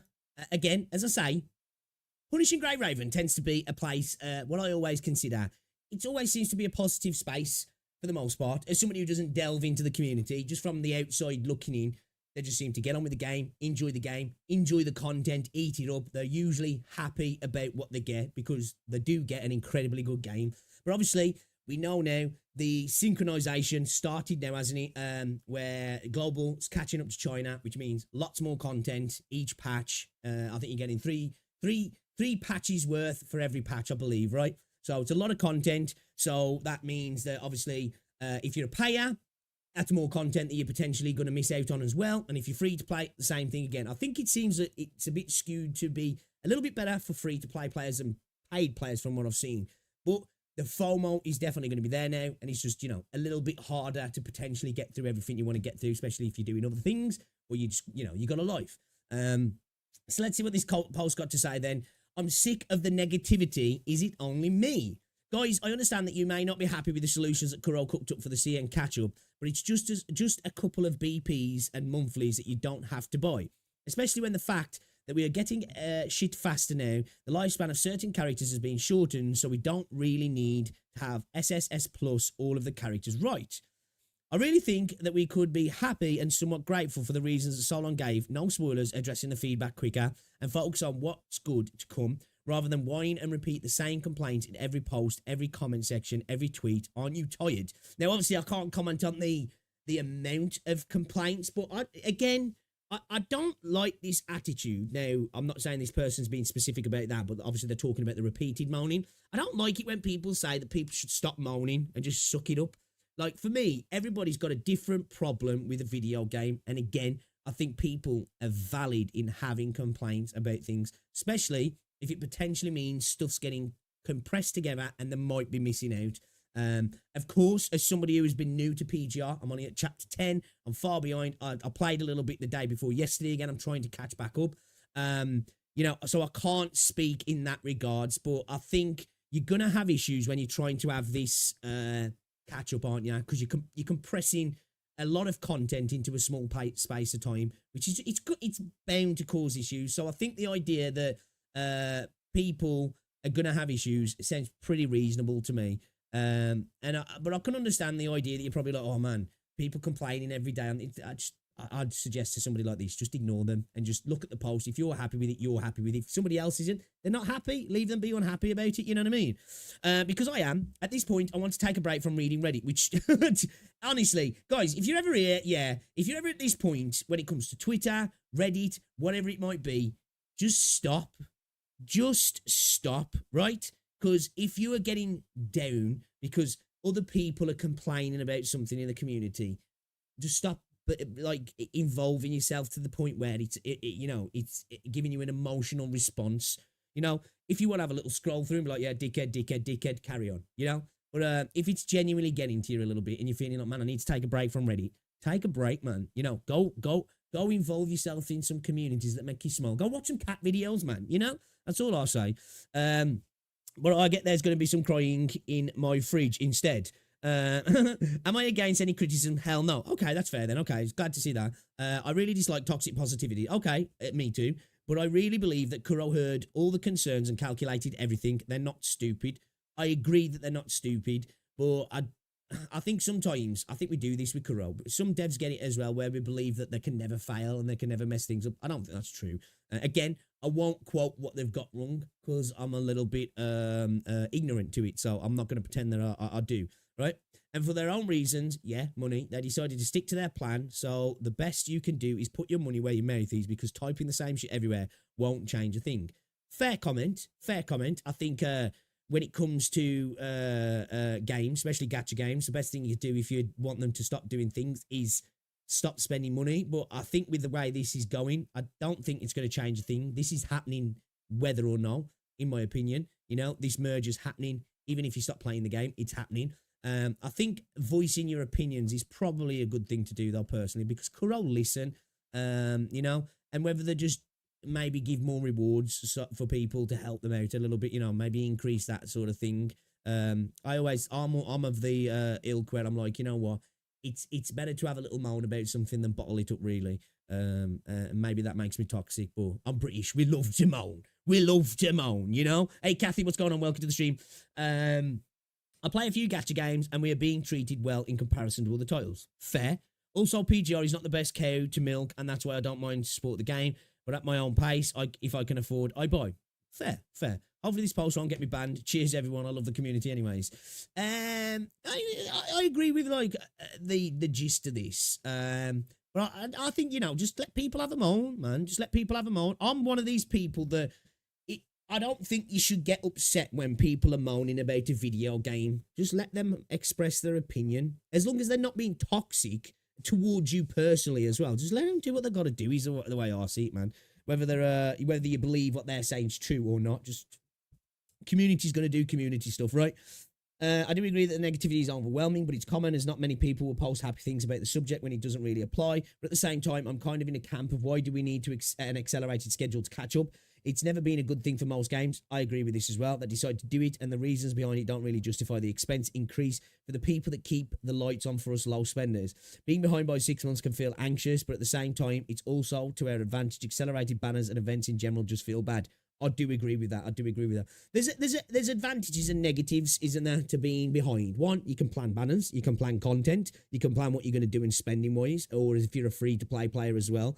But also, when it comes to quality of live updates, sucks again. Going back to Aether Gazer, where's my PC controls, man? Right? I want to play the game with a fucking mouse and keyboard, but I still have to right click to attack. Fuck that shit out of there, please.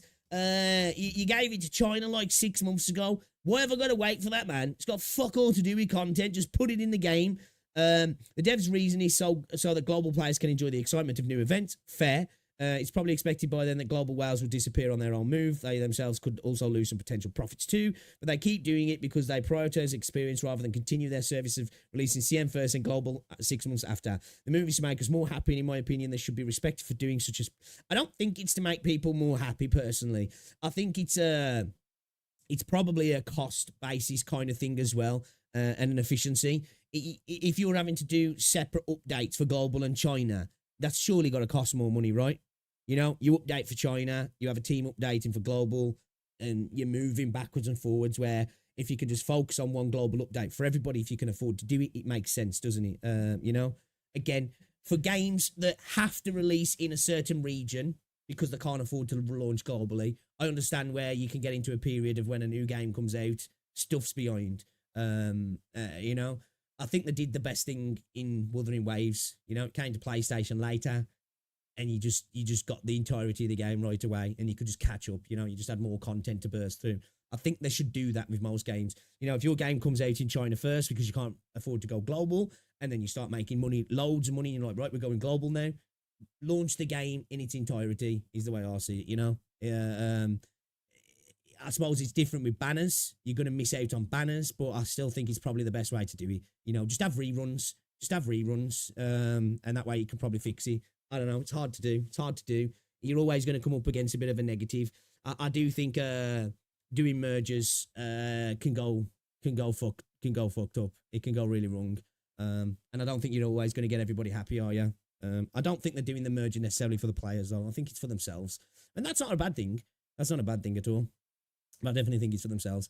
Friendly reminder to avoid PGR Discord server. Yeah, right now, PGR Discord server is like insanely toxic, and almost 99% of the time you will only see someone doom posting. I understand people are frustrated, but being toxic and praying for the game's death is not going to change anything at all. This post is mainly for those new players who might seek advice on there. Avoid the Discord, ask here, or use Grey Raven's site for info. Have a good day. So it looks like... don't go to the Discord server at the moment, guys, okay? Probably not your best bet, especially if you're looking for some advice by the looks of things. Which, again, I can understand people wanting to voice the criticism about things. Doom posting does get annoying, though, doesn't he? You know, I do get annoyed at Doom posting. You know, when people are praying for the death of a game or constantly talking about end of service. It's like, dude, you don't like what's going on? Have a moan about what's going on. Fair enough. But you don't need to, like, wish the game to die or keep talking about, well, this game's dead anyway. It's like, okay, cool, whatever, bro, shut the fuck up. You know, let's get some constructive criticism, or even some constructive moaning, or even if it's not constructive, have a bitch about what's going on in the game. But yeah, the Doom posting is kind of annoying. So yeah, man, it looks like it's not all roses and sunshine in the PGR space, which I kind of expected. I said that this would probably happen when we saw the merger was happening, or the synchronization, that not everybody's going to be happy about it, are they? You know? And I think especially if you're not playing a game all the time, or you're a little bit more semi-regular, it's probably going to affect you a little bit more, isn't it? And I think it's annoying people who spend on the game as well. So, as I say, you know, it is what it is, right? It is what it is. At the end of the day, it is what it is. It's a video game. Just move on, play another game. That's all I'd say. Or, you know, maybe just wait and then try and get back into the game at a later date. People have got to accept as well, PGR is a smaller game, and you know, it's always going to come second, isn't it? Maybe this merger will bring things together. I'll tell you what would fucking help PGR. Release it on console. Maybe. Hey, do you know what? Let me cook. What if, once the servers are merged, right, they bring it to console. They bring it to PlayStation. That'd be pretty fucking fire if you ask me. I think it'd be really good for PGR as well. I think PlayStation people would probably enjoy playing PGR. It's not on PlayStation, is it? I don't think it is. But yeah, it could be really good on PlayStation in my opinion. But yeah. So it's not all happy days in PGR land.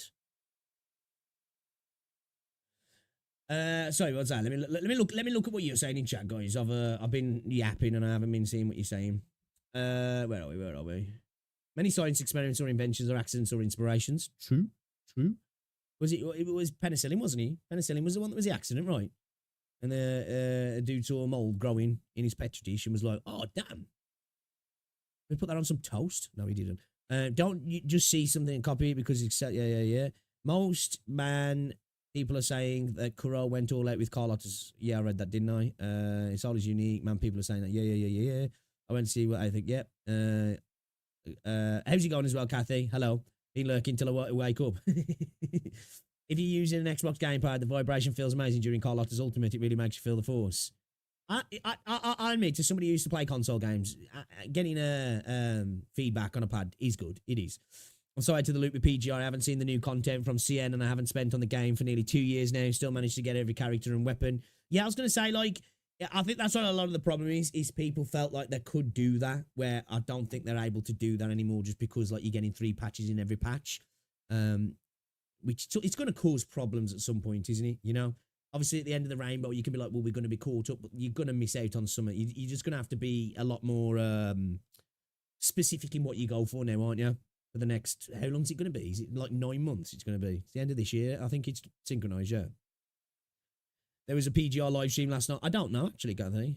It's mostly why after I was saying what I think, I'm not going deeper in that topic and not repeating everywhere 30 times per day. It's like ruining good mood about something to people who enjoy it. Yeah, like, I'm like that. Like I say, I don't let people get me down who do that.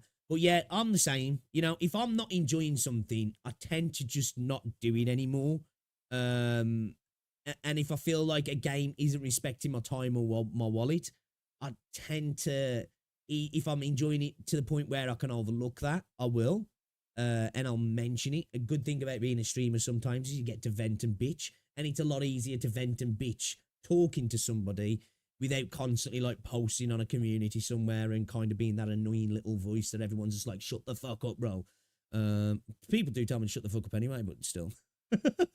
Some people are dumb. Yeah, this is a thing that will never change.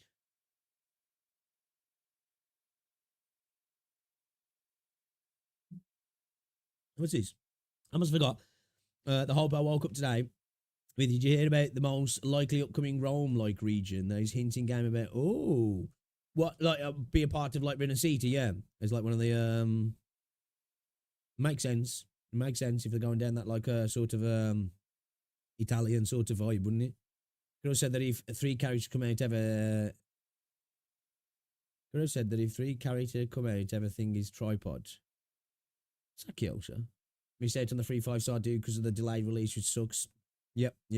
That's why I thought, I was thinking that they would have done that when the PlayStation launch started.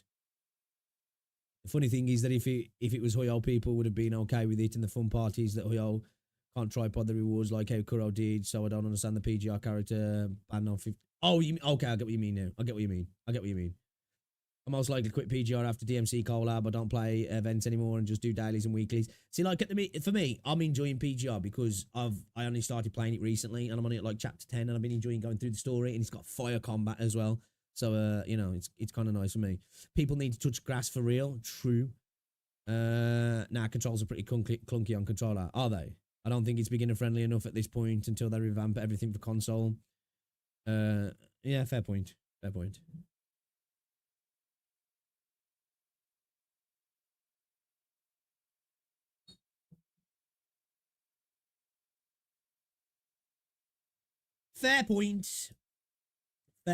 I still like this song.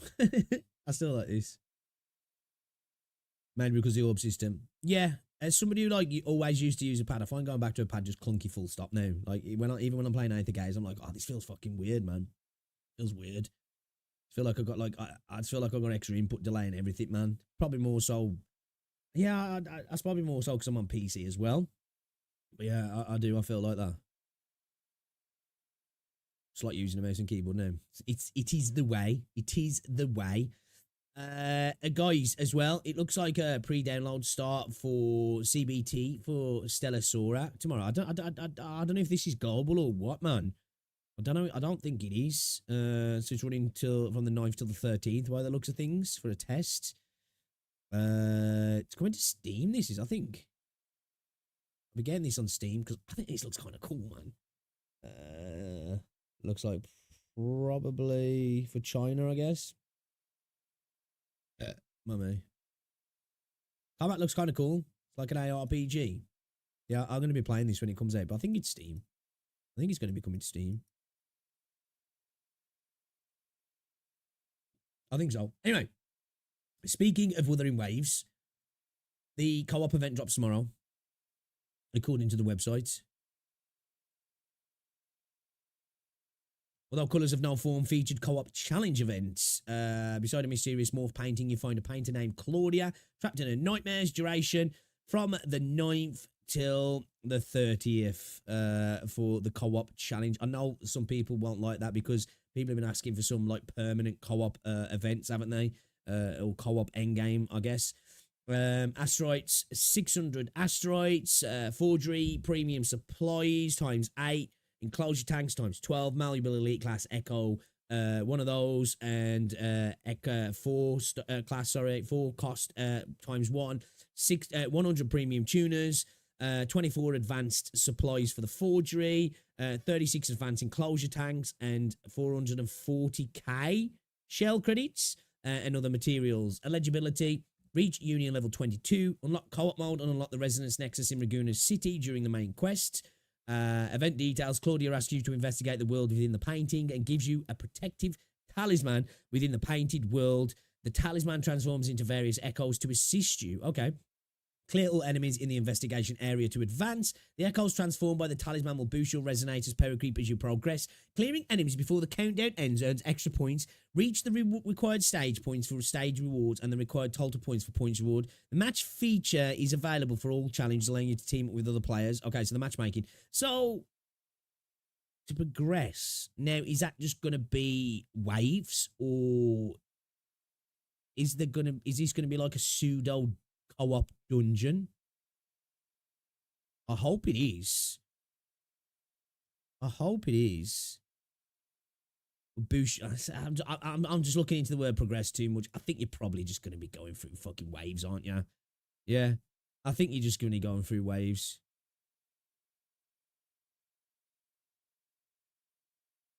Did you get Zhezhi? Running on 50-50, let's go.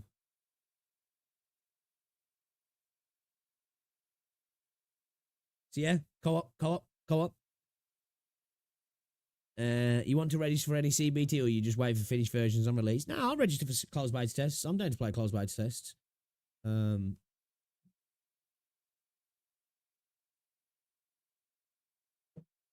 Depends on the game as well. And like, when I do closed betas, usually, especially if they, allow you to go through story content in some degree, typically will only play a little bit of them. I'm not one of those people that will like dump 60 hours into a closed beta before a game comes out. If it's a PvP game, say something like Valorant or something like, whatever, something like that, happily, because obviously, I'm just going to continue to play the game. But if like, I don't know, like last ones are like was involved in like Throne and Liberty, which I haven't played that game since it came out, actually, ironically. I didn't want to do it too much because I don't want to go through quest lines to, and then it wipes and then you do another beta test and you go through those quest lines again and then you go, open beta and then the game comes out and then by the time the game's launched, you've done the first 15 hours of the game fucking 5 times and you just don't enjoy it so much. So like, I don't like to do that too much. I like to go in a closed beta, get a feel for the game, try it out, be like, okay, this is definitely something I'm going to play, and then I'll just stop and I'll just wait for it to come out. You know, like if you look at something like Deadlock, you know, because that game isn't going to be out for like another year or so fully. I'll play that all the time. But like, obviously, you need to be invited to that by somebody who's already got the game. Unless I've changed it now. Yes, I did chase, yeah. Yeah, it's only for mobile, though. I think it did kill Shah. It's only for mobile.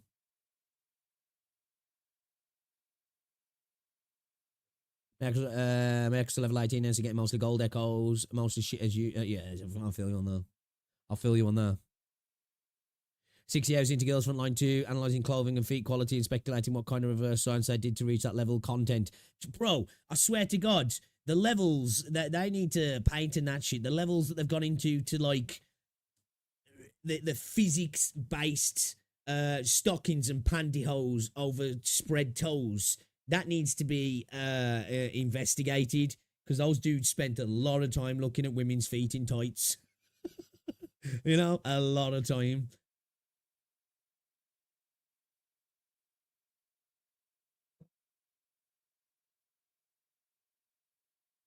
Hey, you know, hustle's hustle, you know? The hustle is the hustle. Peter discussing announcing the appeal. I'm not really a foot guy. I must admit though, I guess this is a bit too personal. I like Rosie's feet because she's got nice small feet, okay? I'm not really a foot person though, okay? I'm not one of those guys that's going to be like sucking on toes and shit. That's fuck. Someone's going to click that and I'm going to look super gay. You know, I'm not one of those guys though. You know?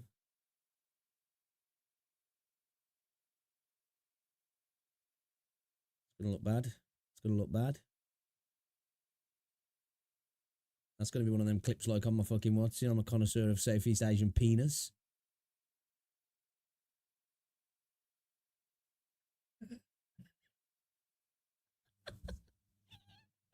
Yo, hey, look, man. Don't you ooh me. I'm not the one of those guys. You see him, though, Zillow. You see him all the time. Well, you don't see him all the time. It's not like I'm walking around in the street and there's just dudes sucking on women's feet. But there's some dudes who are really into that shit. You know what I mean?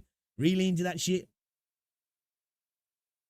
There's so much more and better to admire on a woman's body than a car garage's. A car garage's, you know. What the fuck?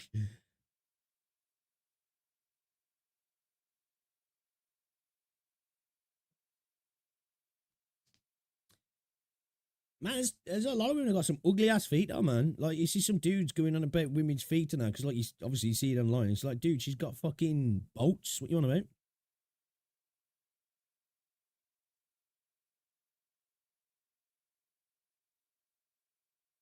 Mafia boss and Labie Arbiter do be making me bricked up. Oh, fuck.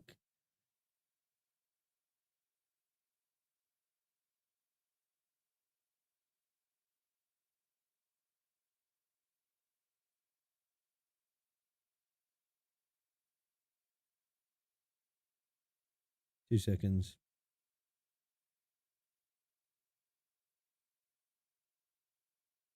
Natlan is the region of greed. It is not the region of war. It is the region of greed.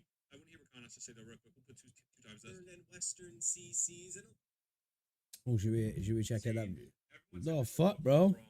And I Kind of curious to check out that video from Connor. Or should we watch somebody? Should we react to somebody reacting to somebody else? Let's do that. That's always fun for me, anyway. It might not be for you guys, but it is for me. Okay, give me a sec. Give me a sec. Give me a sec. Western Give me a sec. CCs, and a lot of it, honestly, We're gonna do some reacception, and then we get into the game. Reacception, and then we get into the game. All right, boys. All right. Ain't nothing wrong with appreciating nice and shaped feet, eh? Amen. Amen. I do admit the short we were showcasing Union's feet was incredibly weird. Oh, yes. Yeah, they definitely wanted to show off the grippers there, didn't they? Man, that's the thing, though, man. Hey, look, these gacha games, there's a lot of these devs are definitely into feet, you know? They definitely are, because it's not the only game, you know? Zenless does it. Fucking loads of game do it where they're showing off grippers, you know? So, obviously, there's plenty of Hey, we know there is. Christ, you know it's bad. You know there's dudes out there that are seriously into feet. You know, because, you know, you see OnlyFans girls posting this shit all the time, right? on fucking Twitter and stuff, you could be just scrolling casually through Twitter and just like, boom, big fat titties. They got the butthole spread on camera, and then they blur the feet, and it's just like, and then you'll see him commenting saying they ain't getting the feet pics for free, and it's like, holy shit, man, you'll show your butthole but not your toes. Like, whoa, that's wild. You know, leather Cadillacs. A boyfriend many years ago started sucking my toes. Like, get off, you weirdo. Yeah, it's subjective, but I'm surprised by the rise of content related to that. Maybe a lot more people than we think is into that than we know behind doors. That's it.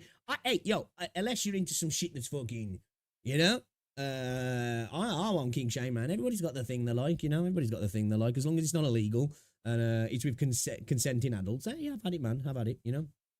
Some people like some disgusting stuff, but if that's what they like, but you know, yeah, that's not fun. Not a fan of the ends of their getaway sticks. Getaway sticks. When I can just look at a thigh, getaway sticks, you know.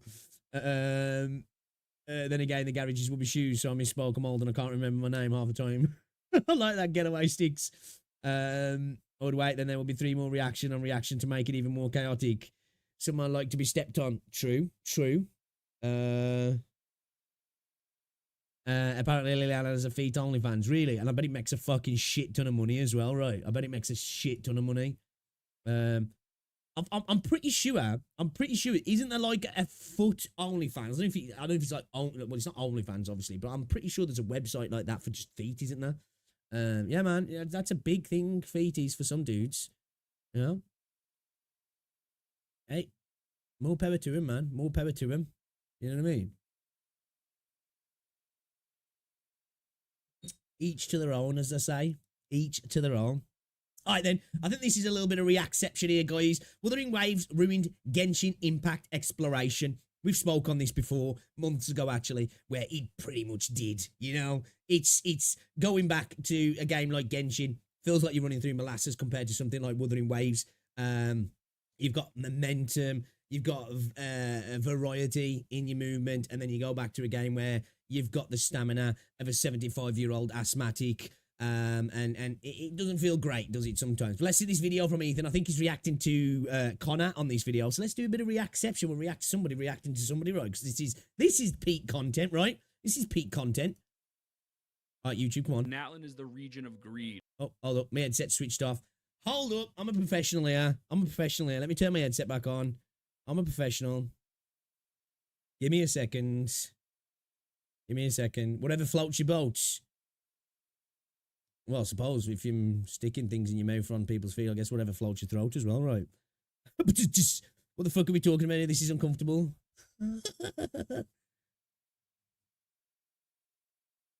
You mean the wiki? Pretty sure it's called Wiki Feet or something. You better hope they hadn't added you because collect your feet. Oh, yeah, dude, I've seen that right. Ain't nobody wanting to look at my fucking hobbit feet, man. They are fucking weirdos if they want that. Right, headsets back. Let's go. Natlan is the region of greed. It is not the region of war. It is the... Hey, yo, definitely the region of war. Running around fighting Barney-looking motherfucking dinosaurs with chicks with motorbikes. Everybody looks like they're at a beach party. Like... When I heard that it was going to be the region of war, I thought, man, this is going to look cool. Natlan is pretty. It's not the region of war. Region of greed. I want to hear Definitely not. Though, real quick. We'll put two times this. Damn, man. Connor growing out that mop right now. Look at those luxurious locks, guys.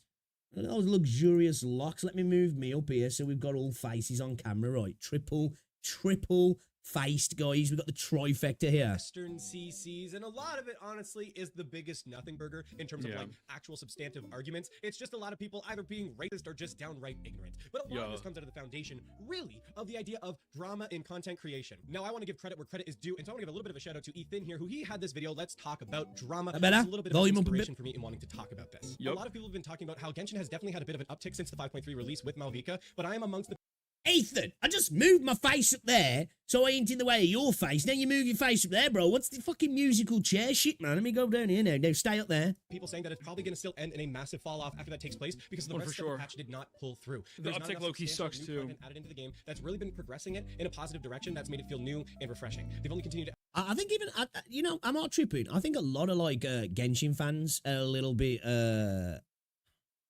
perturbed by Natlan, right? I feel like a lot of people are not like massive don't want to say massive fans, but I see a lot more people in the space actively, openly, like, seeming to voice dissent with Natlan, at least, anyway. Add more predatory monetization to the game, like hiding quality of life exploration behind characters. Yeah. We can then juxtapose that with the new flying system and Wuthering Waves that's been added for completely free into the region. Comparing those two things is also not farming drama. The best way to understand somebody's feedback is often to give a comparison or something. Thank you. I uploaded a video yesterday actually talking about this. There's a difference between discussion, critiques, comparisons, and drama, right? You know? Now, they can overlap each other depending on how it's taken. But the amount of people that was in my comment section that were just basically like, just didn't get that nuance at all from what I was saying, which is like, oh, whatever, I ain't even going to get into the discussion with them. You know, I get it. It's slop, right? I engage in slop content. I don't deny that. But this idea that like critiquing, reacting, having discourse with another content creator and even disagreeing and even sometimes it getting heated isn't drama to me. It's just adults talking, conversating. Like, you're not going to get far in life, man, if you think a disagreement with somebody, even publicly, is drama. You know? I think don't get me wrong, we're all part of the problem, though, as content creators, because we'll put it in the title. So people are going to think it's drama, I suppose, aren't they, really, to be fair? Something to mirror it again. Perfect. Connor has brought us into our next video. Let's get right into it, boys. Today, we are going to be... Ethan! Bro! Stop moving around, man. I'm not moving now. The exploration of Wuthering Waves to Genshin Impact. So let's start off with Wuthering Waves. Thank you. Can we get a fat shout out for Connor? I will put his link in the description below. Why are people calling me a Kuro bot when we are talking about this exploration? Let's break this down for you guys. Say hi to YouTube once again. So, Wuthering Waves. I'm going to have to fucking move. I'm going to have to move. Hold up. That's it now. We need camera placement drama. That's the next one. Right? Waves just dropped Rinascita. Fake Italian myself, you know. Where's the freaking gabagool? So base Wuthering Waves. What did the exploration look like prior to Rinascita? Well, I will show you. You had the Spider-Man Knight grapple. Dope.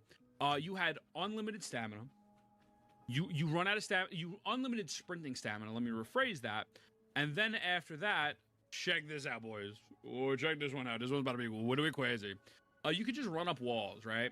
Also, there is a clamber mechanic. So overall, yeah, man, the clamber / mantle animation's great.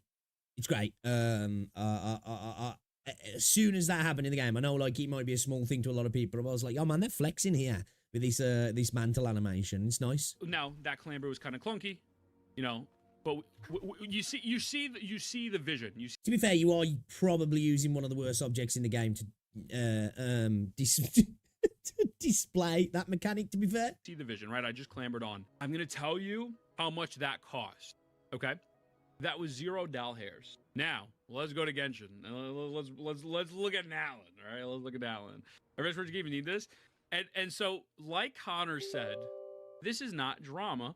And the reason why this is not drama is because the whole purpose of this video is to point out predatory practices that do not need to be in place for you to make money.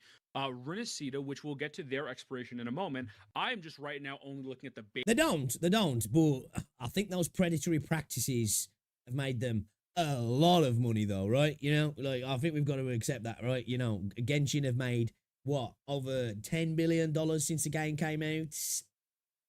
You know? Definitely helped adding in some predatory systems. Base game of WoWo before I get to Not saying that's right. But with Rinascita's launch, Sloan has confirmed that it was their highest grossing day one sales of all time. That's pretty fucking massive, right? And keep in mind, Wuthering Waves has probably, if you wanted my genuine guesstimate, there's 60 So that means it beat Yinlin, yeah? Because was Yinlin its highest one-day sales? I think it was, yeah. I think it was. Million active monthly people that play Genshin. I think what might at most have 2 to 3 million monthly players. I actually think that's really overselling it.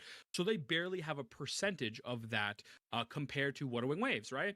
So realistically, there should be no problem here. There should be no genuine like, hey, if they could do it and make money, Genshin could do it and make quadruple the amount of money, right? Let's get into Genshin Impact. So, how can you grappling hook in Genshin Impact? Well, if you're willing to spend... No, you need to get Knight. Max 320... No, you need to get Digital Spider Boy. Huh? No, you need to get Digital Spider Boy to do grapples. $5 is a great way you can grappling hook.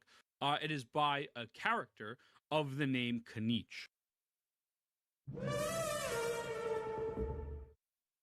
Now you're probably asking yourself, Ethan, I'm willing to spend $325 right now. My mom just gave me my trust fund money. I'm a trust fund baby. I'm a massive whale. How can I get Kaniche? I'm going to tell you right now, here's how you get them. You can't. Because they are a limited character tied to a region. Is going to get rerun probably every 6 to 7 months. And they really only mainly work that well in the region of not long. The most prestigious region of them all, where you have orange juice that makes you so powerful you can Spider-Man twice. Not thrice, that's a little too much, but you can Spider-Man twice. So I will show you his Spider-Man capabilities currently, right now. Boom.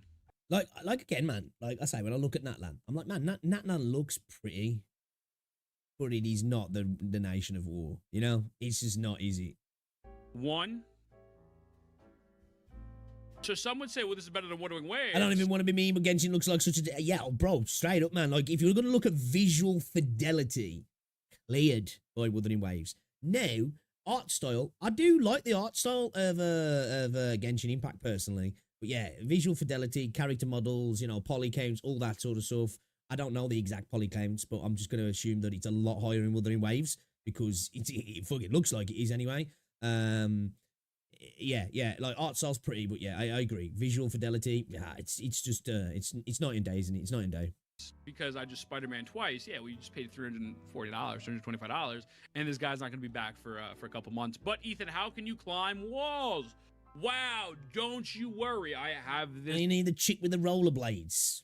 That's the shit that's kind of wild as well. Like, you've got like some of the characters now in Genshin really start to like stick out like a sore thumb, which I'm not against, you know, it's fancy at the end of the day. Hey, you know, it's all about, you know, whatever. It can all fit in there, I guess. But, you know, like digital Spider-Man, we got rollerblade girls, we got fucking flying motorbikes. Like, it's all starting to get a little bit weird now. This settled for you as well. You activate this character's skill and then you simply walk up. Now, you're going to say, Ethan, how can I get this character? What do I have to do? I'm willing to spend the $325 again. I'm a filthy fat. You do get a character for free that climbs at walls. There was a free 4-star character that went at walls, if I remember right. Okay, all right, that's fair then, that's fair. It still doesn't take away from that this sort of shit is shit, like, you know? And I know some people are trying to reference that, well, Flying's region locked in Wuthering Waves. And again, as I said, after going back to Wanglong yesterday to do some little bits and pieces, it was like, man, I would like to fly around here, not gonna lie, because it is fun. But it's just not the same, is it? You know, locking specific traversal mechanics behind multiple different characters and specific multiple mechanics as well behind different characters, and then them only working in those related regions. It sucks, man. It really does suck. You know, I get why they do it, and they're going to keep doing it because people keep spending, but it does suck, because it's like they know that the traversal system's bad. And like, I don't have an issue with microtransactions to whatever degree in free games. These games are predatory, no denying that. But when you like actively got a system in a game that's bad and you sell a solution, I'm not a fan of that. I'm not a fan of that. It's one thing when we talk about power creep and the new character, because at the end of the day, that's all choice, isn't it? But when you've like got systems in a game, like a shitty traversal system, and it's like, hey, we know this system sucks. We got a way to fix that, guys. Gives us more money. It's just not good, man. It's just not good. Whale, okay, here's what happens. You go to the Wish banner and you see Malvika's there and you don't get it. You don't get the wall running. What, by the way, I'm going to get Malvika single pull. Watch this. All right, whatever. It is what it is. Keep it in the video. It's fine. Chat, give me bad aura. Okay, so how do you get this character? You can't. Do you see the problem? I think the past $5 is not a microtransaction. It's a transaction, full stop. Fairs. Okay. They locked a couple quality of life behind some characters. Is what it is. What's good, Parthy? How are you? Okay. So what is it? You get 20% extra stamina, I think, on the flight, don't you, with Carlotta? Is that right? In Rinascita. I believe so, right? What did Rinascita introduce? Let's go to Rinascita. Now, Rinascita is region lock content. And now I was very outspoken about this being region locked at first. I had some worries. And I think most of the community had worries because we're under the understanding that region lock content is overall net negative. And I'm going to be honest with you, I think region lock content is still a negative. I will not defend them. Like, again, I think I was the opposite. Like, from a design standpoint, I was like, it makes sense. And I still think it does kind of make sense in the design, on the design point. But again, when I was roaming around Huanglong yesterday, I was like, you could still use flying around here. You could. We could introduce those flying echoes. Now I know there's the argument, well, they're specifically in Rinascita. Give me something else that flies in the area that lifts me up into the air. Just chuck it in. Just make it a thing. It could work. It could. But I'm not mad about it. It's not a problem, but it would kind of be nice. But if I had to pay to be able to fly and then I couldn't fly in other places, I'd be pissed. I'd be pissed then. For region locking Rinascita, I understand why they region lock some of these quality of lives. I get it, but it still doesn't mean that I like it or that I agree with it. I want to make this very, very, very, very, very clear. We're gonna get to Carlotta in a moment as well. I'm happy you brought that up, Rings. So what can you do in Rinascita? Well, if I want to fly, I could just pump this out and fly. Oh, now this is with minimal buffs. This is a base mechanic that's free by completing the story. And I'm flying like a motherfucker right now. I didn't do all of the exploration. I'm legitimately flying. I can fly. I can nosedive. the thing in it as well, I genuinely didn't think the flying was going to be like this. You know, when we very first saw it, and we saw like the rover, it looked like there was just gliding, didn't he? I was thinking, oh, this is just going to be a faster way to glide. We're going to be able to glide for longer. We're just going to fall gracefully now. But no, they were like, nah, you ain't ready. You ain't ready. How much does this cost? Nothing. And you are able to seamlessly, it pretty much charges almost instantaneously, and you're able to seamlessly just kind of jump around, and if you add a high elevation, just fly. Okay. How do I fly in Genshin Impact? You're in luck. If you're watching this video now, you have 13 days. I just gotta say as well, you know, with Mavika's like model and stuff, I think it's cool how her hair like glows at points. I think her model looks kind of trash in game. I'm not gonna lie. I was one of those people when I first saw her. I was like, yo, she looks kind of sick. But in game, she doesn't look that great. And her motorbike looks shit, man. It looks really janky and shit when she's using it. Like, it just doesn't look good. Do you know what I mean? You could either get Mavika or you can get Sitlali to fly. Here's what happens when they fly. You consume orange juice in Natlan, and you are able to have a little bit of a longer flight duration. The second you go out of Natlan and you run out of orange juice, your flight duration is very similar to Scaramouche, and your actual length of lack of vitamin C, that is though. Pretty much yeah, flying makes sense. is very similar to makes Scaramouche, sense, maybe right? a little bit better, right? Ain't you guys ever, like, you know, if you ain't got vitamin C in you, a bit of orange juice, you struggle to fly? Like, I do. We'll put Scaramouche as a visual representation, but do you see why one region locking is completely free, 1000% free? There's nothing predatory about that. It's actually a lot better, and the duration is even longer, even with Phlogiston, compared to Mavika with Phlogiston. But I'm the problem for calling this out, right? Now, if you were to get to Saurians, right? The thing with Wuthering Waves is perfect. Look at this Saurian. You see, guys, this is how Saurians work. When you need to hop from place to place to use the Wuthering Waves version of Saurians, they just come out. That's it. They're just there. They immediately pop up. Yeah, I think the ecosystem itself has lended a freedom to that sort of stuff, you know? Obviously, you've got that in the game now. That's like separate from the echoes you've got equipped. And then, like, you know, the Inferno Rider, the Impermanence Heron, that sort of stuff. This is why, like, there's like an unlimited ability to expand traversal in Wuthering Waves in small little factors with the echoes. You know, they don't need to implement mounts when you think about it. They can just implement different echoes that help you. Like, they could implement mounts as well if they wanted to, I guess, in some regions, if they wanted to, you know, like a free mount that you could just hop on some creature and start riding it or whatever, or a vehicle. You know, just having the echo as a a piece in the world. You know, it's got like so much potential to be used in different guises in regards to like adding new ways to move around within the game. And you call it a day. If you need to drop, Like, how cool would it like? I know we've got the flight system now, but I just think, man, like, how dope would it have been to like literally transform? You know, you transform into the Cuddle-Wuddle, you transformed into the fucking Impermanent Heron or another smaller bird and just fly around. Is it like that would have been fucking sick? Not saying I need that, but I'm just saying it would be kind of cool. from one location to another location, it's there for you.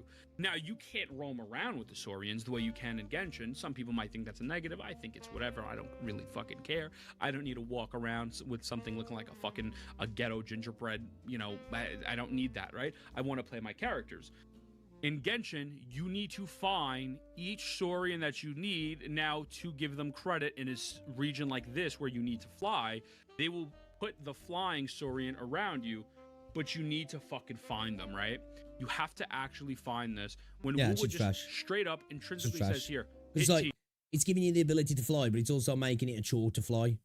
You know, a chore to get that access to that method of traversal. Oh, you want to do this thing? Yeah, you got to go and find that thing, and then you can do it. And it's just like, well, can I just not do it? Like, nah. You ain't paid, right? You ain't paid. You're a bus stop wanker. Go find the fucking bus stop and wait for the fucking bus, you bitch. You know, that's kind of what it feels like. And there's no meters to manage. There's no mechanic. There is no orange juice. You simply just do the action, and that is it. What the fuck am I doing here? Now I'm dead. Region It's locking like, in its the flying even looks like it's shit as well. Yeah. Transform into Memphis and his wings spread to take flight. That'd be sick house.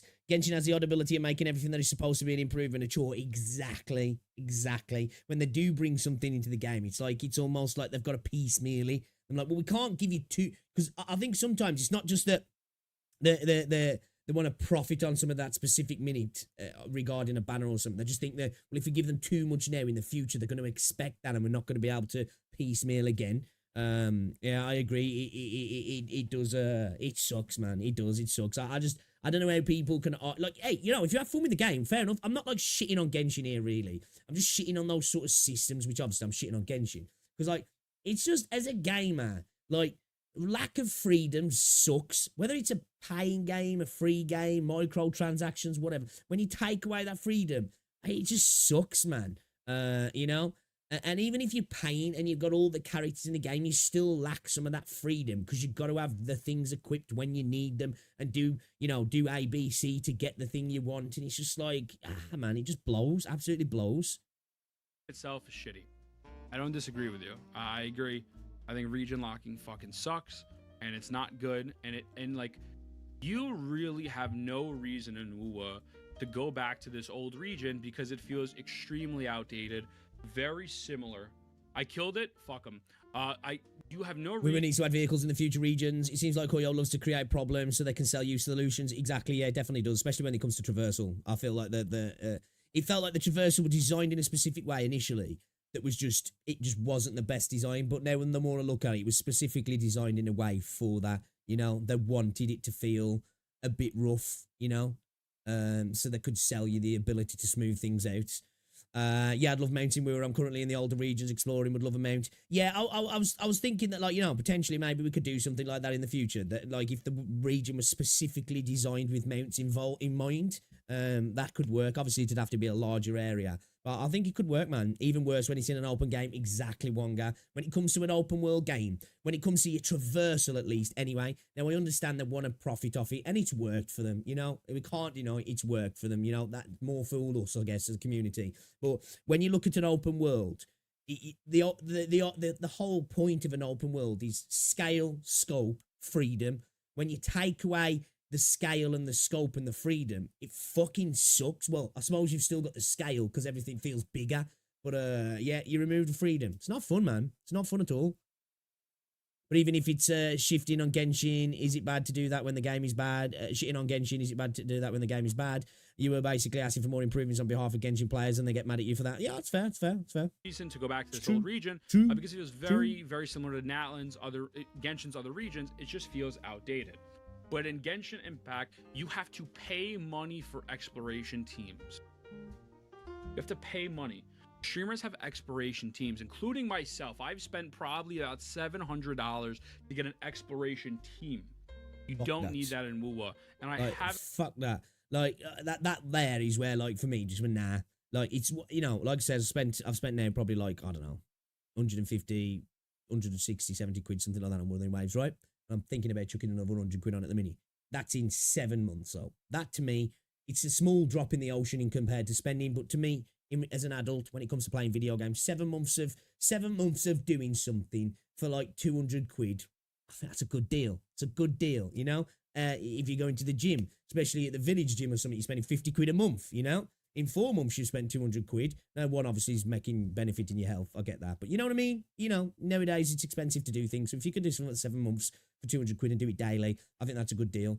But to spend that amount of money to be able to just do what you should be able to anyway, nah, fuck that. Miss me with that. I haven't even touched Echo Exploration with Wuthering Waves, where you could use something like Inferno Rider, for example, that is completely free and actually unlimited farm. All you have to do is equip it and you hop on a motorcycle like Mavic, and you don't fly, but it's like Elon. For me, I don't mind paying because I'm having fun. I don't want to play something and then be like, oh, this would be fun if I paid. Fuck that. Give me something fun and then I'll happily give you cash. That's the way I look at it, you know what I mean? I don't want to pay and then be like finding out they're like, yeah, oh. Or it'll be like playing and then be like, yeah, this isn't fun. But if I pay, it'll be fun. Nah. You just go fucking in a straight line fast as hell. So I will show that real quick. Boom. I hold Q. I'm fast as fuck, boy. I'm fast as fuck. And this is free, by the way. As opposed to paying for Mavic or paying for Yalan to run really fast. Again, Carlotta, you know, another counter argument is Carlotta has better win time, right? So one of her passives is that she could fly longer or 20% more. I suppose the only thing that I could look at, yo, E-Mark, thanks for the sub, is that I guess prior, right? Say if you had Changli and you had Jian, you could pretty much glide forever, you know? You could stay in the air forever. By switching between them and using the skills to just keep yourself up and then grapple up and then glide and then, you know, do your skill, switch character, do your skill, grapple, glide kind of thing. But totally different situation that is, like, you know, it wasn't benefiting you anyway, really, in regards to traversal. But that, like, to me, that's like the closest thing that we've had. And that really isn't like designed to be that way. It's just because of the tech of the character, you can, you know, do that as a side thing efficiently than something else, you know. My counter argument is you don't need that is not needed. You are not pulling for characters in Wuthering Waves for quality of life, for exploration. They straight up give it to you for free. It's very accessible. That's right, it should be as well. It's just fucking there. Okay, you know, this is how the world's supposed to be the free part of the game, isn't it? You know, it should be. Region locking should be done. I don't like region locking. I don't like region locking. I want to make this abundantly clear. It sucks. It sucks. But there is a way to tastefully do region locking and not make it predatory and not make your consumers feel insulted and feel stupid. Shorekeeper's passive, she could run around. I'm sorry, Ethan needs help. How can you spend $700 in Genshin or any other gacha? I think at the end of the day, well, I suppose, you know, that's a fair comment in any game, really, isn't it, when you think about it? I think it just depends on your disposable income, whether you can afford it, you know, how much fun you're having in something as well. You know, like if I looked at, like, say, I'd been playing a game for 5 years and I'd spent 700 quid, I wouldn't think that's a mental issue, like a bad thing. Like, I wouldn't be like, that's a lot of money, you know, because it's like 700 quid over 5 years. And then you've got like hours and hours and hours upon enjoyment, but to spend that just to be able to fucking move around the map better, no, fuck that. Around and claim flowers for free. You know what I could do in real life? I can catch a plane to fucking America for about that sort of money, or I could fly to Greece and back for that sort of money. And guess what? I got movement in real life, baby. You know. I could pick mint with my E button. That is not mandatory. But if I want to traverse through Natlan in a decent way, I need to buy Chaska or Mavica or Shalonen, or the fact that they sold all 3 of these type of characters before Mavica came out, so you really didn't need to buy any of them if you wanted just exploration. You could have bought Mavica. It's predatory as fuck. Natlan is the region of greed. It is not the region of war. It is the region of greed. That is banger. Throw that shit in the fucking intro. Natlan is the region of greed. That's a fucking banger intro comment. I'm not gonna lie to you. We're gonna get a lot of hate for that, but it is what it is. How long can you fly with Mavica and Natlan? I don't know. As long as the orange juice will allow you, you know? So, yeah, I'm just gonna keep it a stack, man. That is my opinion. Okay, yeah, so overall, that is why region locking is done tastefully on Water Wing Waves, and in Genshin Impact, it is really not done tastefully, and is made to be as predatory as possible to maximize their profits. If you find a problem with this video, you need to take a step back and really look if you are right now mad at me for pointing out a flaw about something you were too... I've got a problem with this video, Ethan. Where's the messy bed sheets, bro? Come on. You're not looking like a gacha play now. It looks like you've attempted to tidy your room somewhat. Still got work to do, but you know, I got a problem. Emotionally attached to, which is a video game and a company that doesn't care about you. I'll see you in the next one. Mwah. Yeah, true. All trues. Fuck Genshin. All hail Kuro, right? Yeah, we're all Kuro bots now, right? Well, that was a wet burp. Alright, let's play some Wiwa. Play some fucking Wiwa, boys.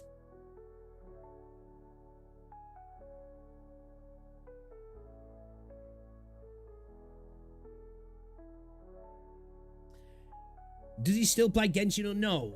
I think he's got to be playing it somewhat recently, right? Because he's got like that Kenichi, and that Kenichi, a new character. I know, I ain't played since just after Inazuma.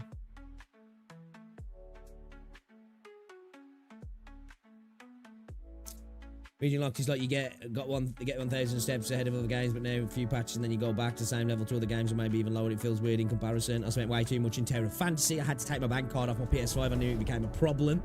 Yeah, like, you know, I've spent money in some games. You know, I spent a decent amount in like Valorant. Not stupid, you know. I don't know actually how much I spent. Probably close to about, I'd say between, maybe getting on for 300 quid. Like spent over 300 quid in Fortnite. To be fair though, that was chat's fault when we were playing Fortnite, because people used to be like, Pix, get that skin. And I'd be like, I don't know, man, it's all right. And they'd be like, yo, boom, stupid chat, here's 35, get the skin. I'd be like, all right, okay, all right. I guess you're buying it now, so I don't mind. You know?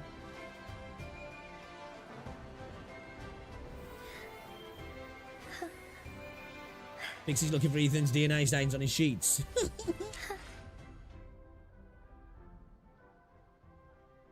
I'm a Marvel Rivals bot. New TOA reset is kind of cringe. I haven't done any of it yet. It looks like it's got a little bit more into the banner, doesn't it? Like I think what have you got? It's easier for like Carlotta and Gian at the minute. Yeah, the middle towers. They've got like resistances now. Yeah. Big's looking for cum stains. I've got almost 80 pull save now.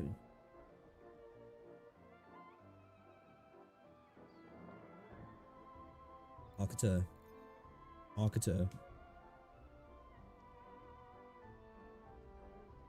Flexing on us, broke bitches.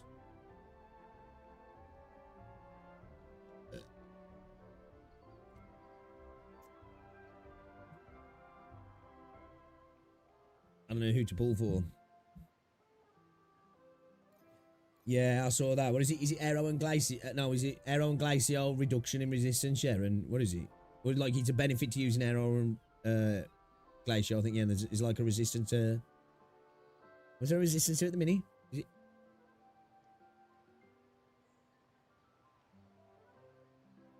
Is there resistances to everything? Or... What? Have a look in a bit, actually. We'll have a look. Electric and Havoc resistance increased. Right, okay. I could have swore there was something about Havoc.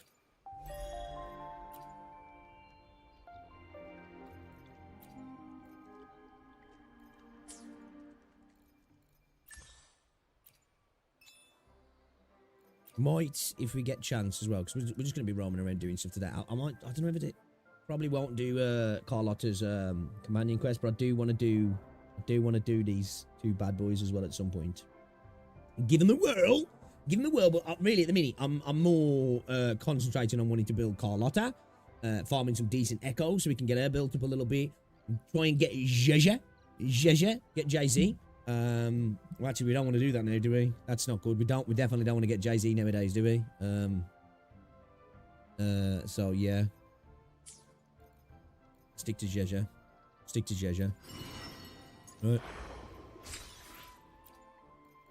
Okie dokie, okie dokie. Alright. You know what that means, guys. Rope pulls. Rope pulls. We'll see how far we can go before we chuck some cash in. We'll see how far we can go. We're gonna end up chucking cash in, but we'll see how far we can go so we can try and be as efficient as possible because I want to get Rachira as well and I want to get a weapon, right?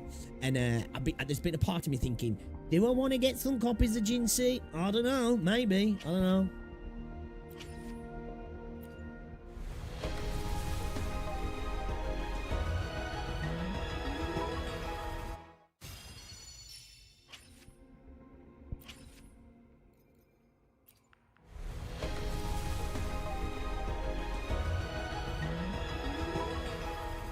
Unless we do get a realm like city, I hope, especially because it's in Rinascita, so it should all be still standing. I hope we get a bigger city.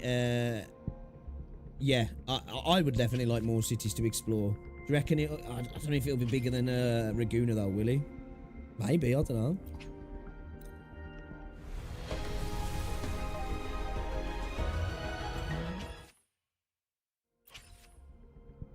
Oh, when yawning. Ha! Watched Arsenal get fucked over by Newcastle last night. I bet Matt weren't happy. Unlucky. Unlucky. We got actually, I think I got a couple of pulls that I could pull from a Coral store. I was thinking about maybe saving to get a Carlotta's Wave Band, but then I'm like, nah.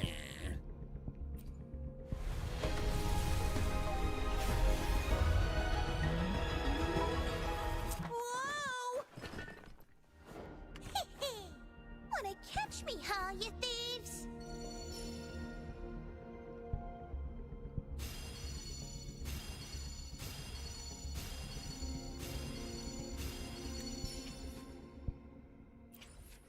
You're gonna start burning through these as well, actually.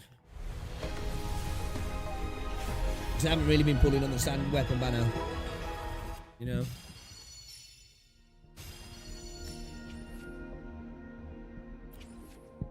Get those, what's it as well while we're here, right?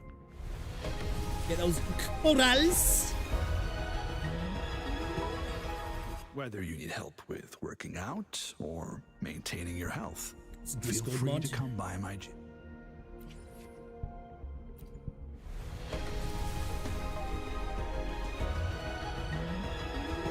Can you guys imagine picks in Las Vegas you'd be trying to put pennies in the slot machine? You know what? I actually don't gamble.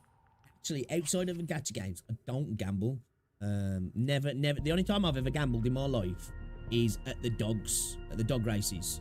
I don't gamble on. I'm kind of tempted to put a little bit of money on Nottingham Forest at the minute. They're not going to win it.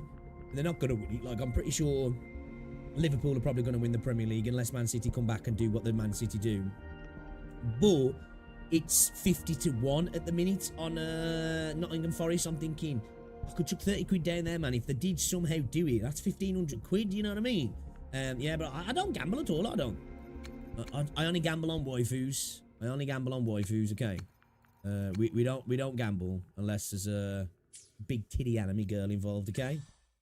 So unless Las Vegas have got those, I think I'll be okay. Have they? Have they got them though? If they have, you know, I don't need to make some things happen.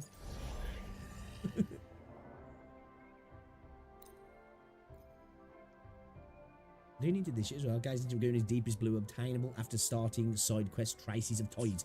Traces of Toys, which one's that? Well, I've done the last bit of it, I know.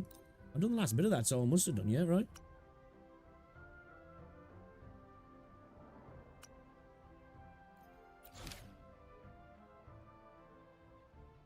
Fullmind, the manager of the Witherian Film Studio, looks worried these days. The deadline for the next periodical is around the corner, but he seems to have trouble picking up the right photos. He beseeched that laureate for help. He beseeched the laureate for help, sorry. Alright, let's go. Let's go. Let's go.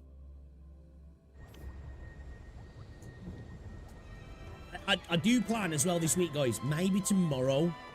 Would you guys be down to watch me start playing Reverse 1999? Would you be interested? One of my nitpick is that in the trailer at first it kind of felt like Assassin's Creed like City, you know, the old ones, but Laguna is quite smaller. And the idea, yes, I'm the same dude. You know the in the Somnoir, the bit where in the last Somnoir update that we had, where you got to go through like the city. I was saying that I'd love something like that. I'd love to go through a big urban environment, even if they had to do it. So like, even if I would take it if they did it like this. Even you got the map, right? You got the map, and then the city's a location in the map, right? And they could do it so that you couldn't just walk into the city, but they had to do it so you had to load into the city. So you get to the place to get to the city, and then you either went through some sort of terminal to get to the city, and it was an instant city, but it was just massive.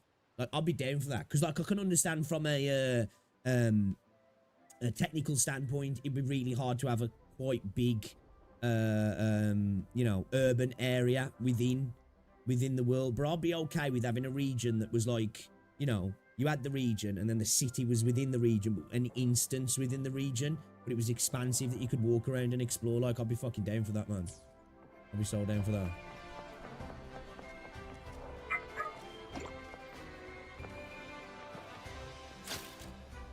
Excuse me. Come to ask you for a favour today. The deadline for the new issue of the Wutherian Film publication is approaching, and this time we plan to catch... You know what? I've got a feeling this dude takes pictures of himself naked and sends it to people. Honestly. He just gives us that sort of vibe, man. You know? I don't know why. He tucks it and then sends pictures to people around town. It's weird like that. Oh, no need to be modest. Of course, it's about you, the latest laureate in Raguna. As you know, publishing is tough these days, and if sales keep lagging, headquarters will probably cut our budget again. We've been following your work in Raguna and thought if you, the laureate, photographed a travelogue of Raguna, it would surely be a hit. So we'd like to commission you to take a series of photos for this issue to help boost sales. Any profit from this will go... Whatever.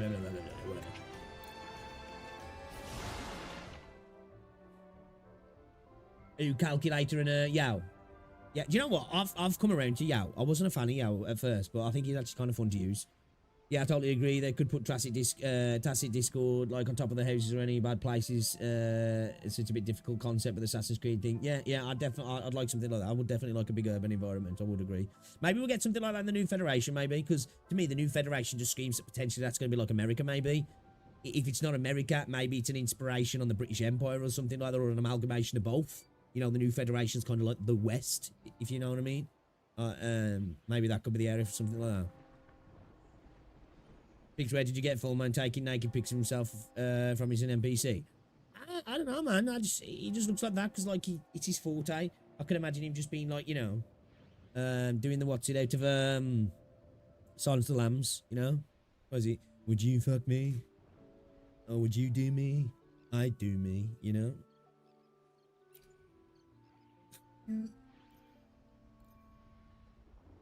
Wait.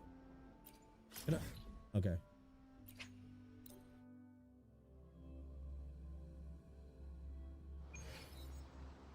Turns out you were wrong and the new Fed is actually Russian and everything is just he's Ice Wasteland. Really? Just come out, Pix. It's okay. We won't judge you. If he's there putting 100k damage for his Resistance Liberation after a dodge, just imagine if that went away, he'd be clearing 200k easy. Wait, what am I doing? Oh, I wonder why I teleported. I was like, I'm gonna do what's it for now? We might do those today though. I do want to do a little bit of this. I want to concentrate on getting your girl built up as well in regards to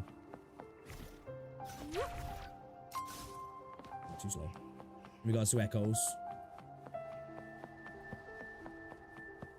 What's this?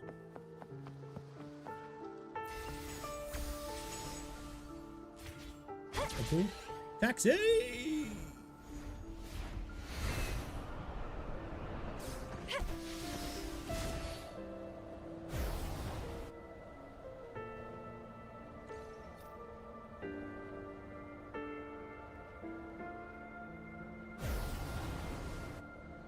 Locate the source of the sound.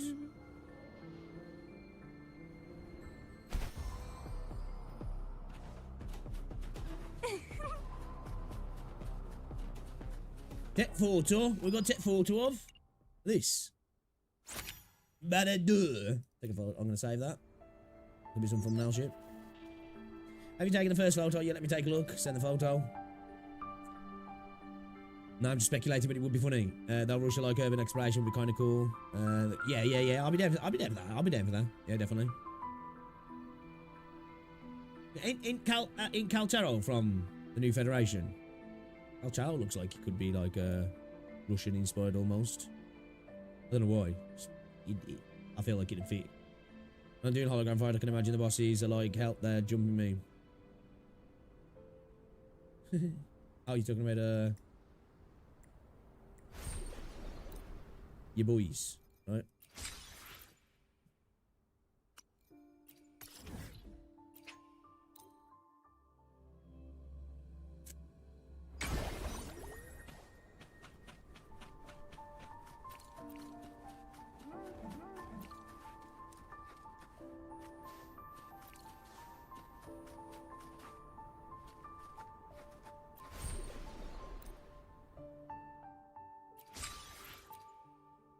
Okay.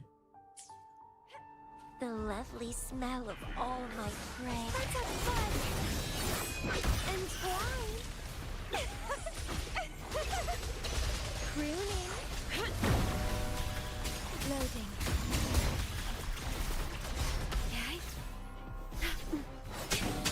I'm fine. Oh, you dirty bitch. In war with time.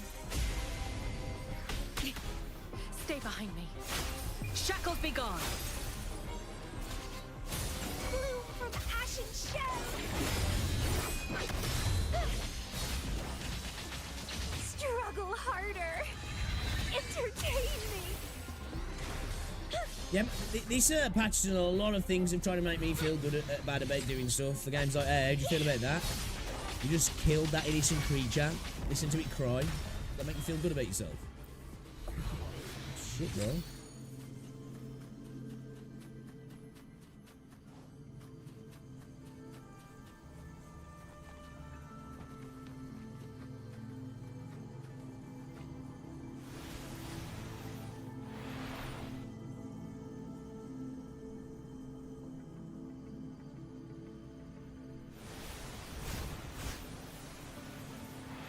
Mine.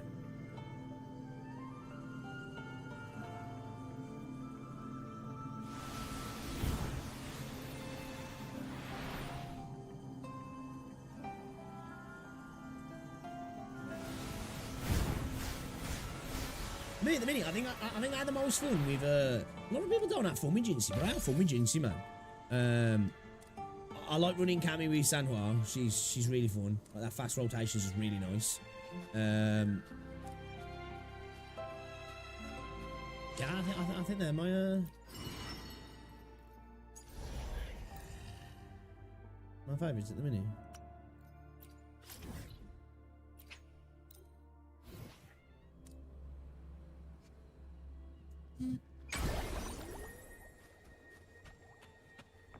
I reckon best to try and go for crit rate as a main stat for our forecast. Shit, didn't mean to do.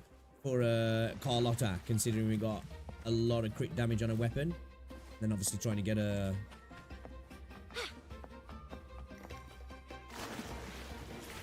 You know... Good, Oh shit. Good, subset, sorry.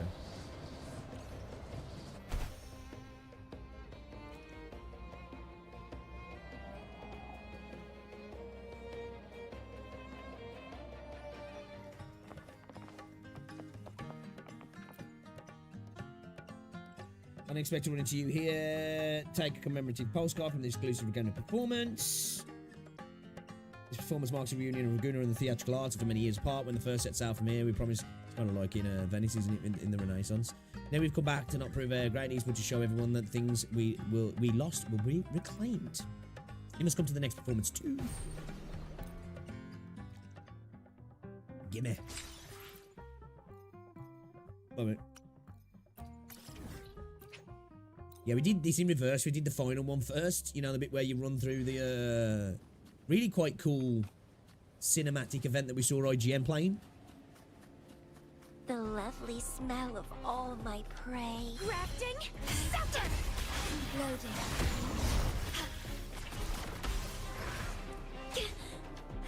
In war with time. Stay behind me. Lotus pervade. My oversight. Reborn from ancient struggle. Don't cock block me like that, bro. It's not fucking cool. Let's have fun.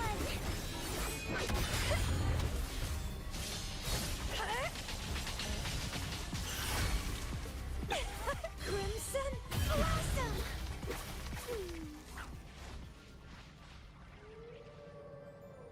What? Is that all of that? I'll take a photo.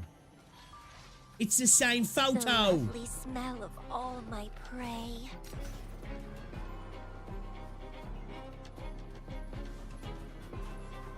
I need to be here.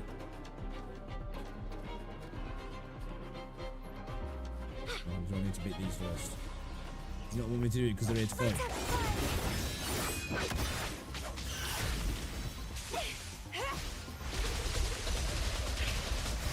Don't run.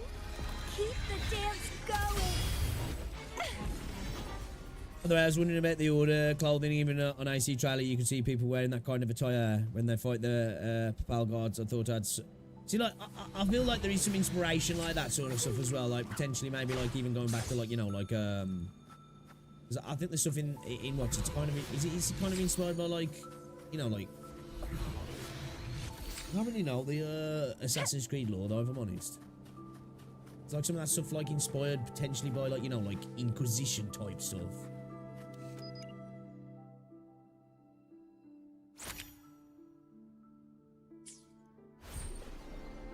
I don't know. I'm just putting that in my arse.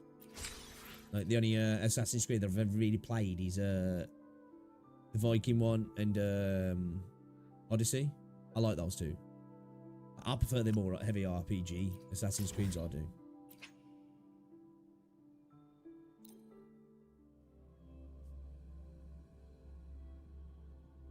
That's what I think. There's like a veiled thing with this, isn't it? It's all about like the separation of church and state.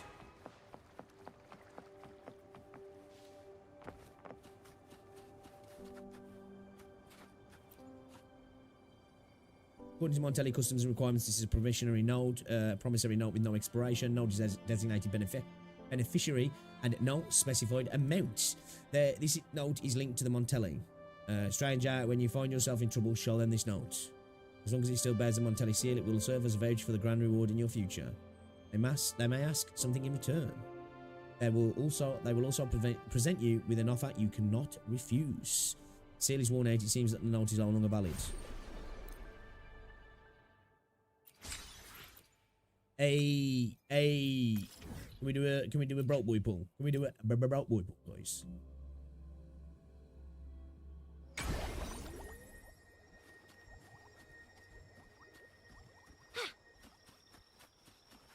Right.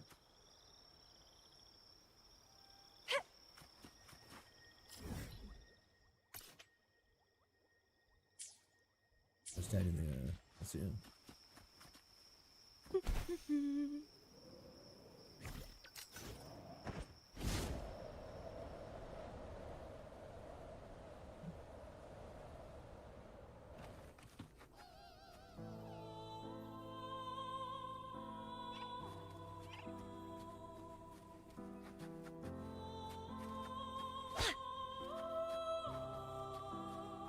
Beat the ones that help the memes.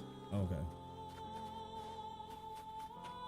The lovely smell of all crafting supper. I'm a terrible person.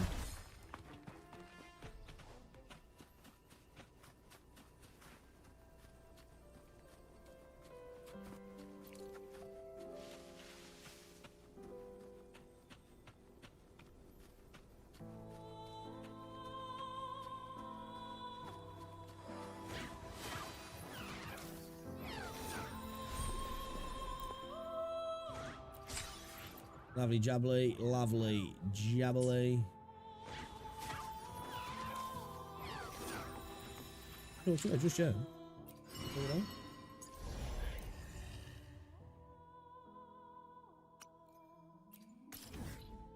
Alright, let's go, boss. Let's go.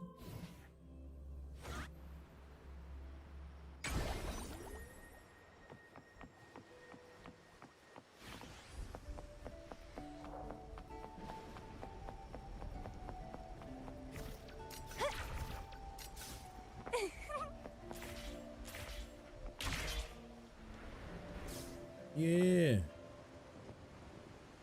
We need to take a picture of that.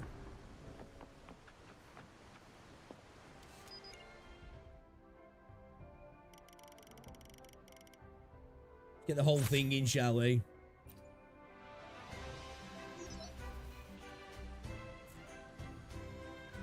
Your roles have been complete garbage lately. Hey, welcome to my world all the fucking time. That's why Shorekeeper's fucking great, mate.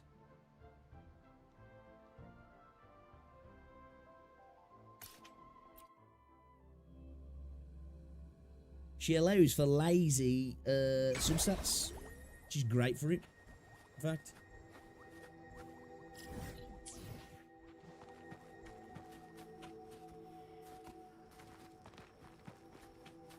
Map is so gorgeous. It really is so gorgeous.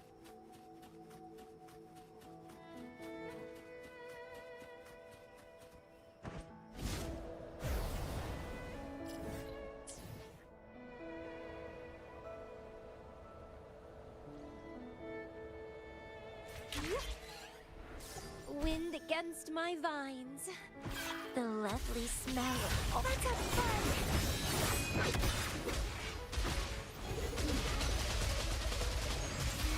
Stay behind me. Shackles be gone.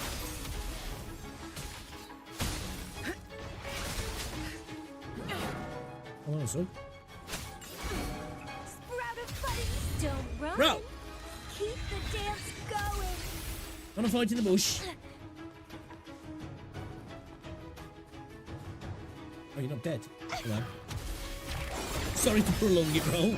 My bad, I thought you died. Dumbass. My bad. I was too excited about getting the A little treat. chest, man. Yeah. Found ya.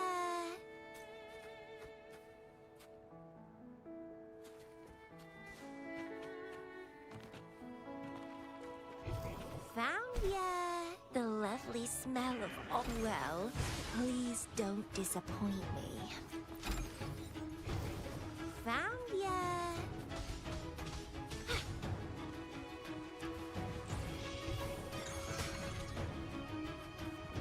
Let's have fun. I like Cammy's voice lines, I do. Grafting, suffer. Extinguish. Lotus pervade.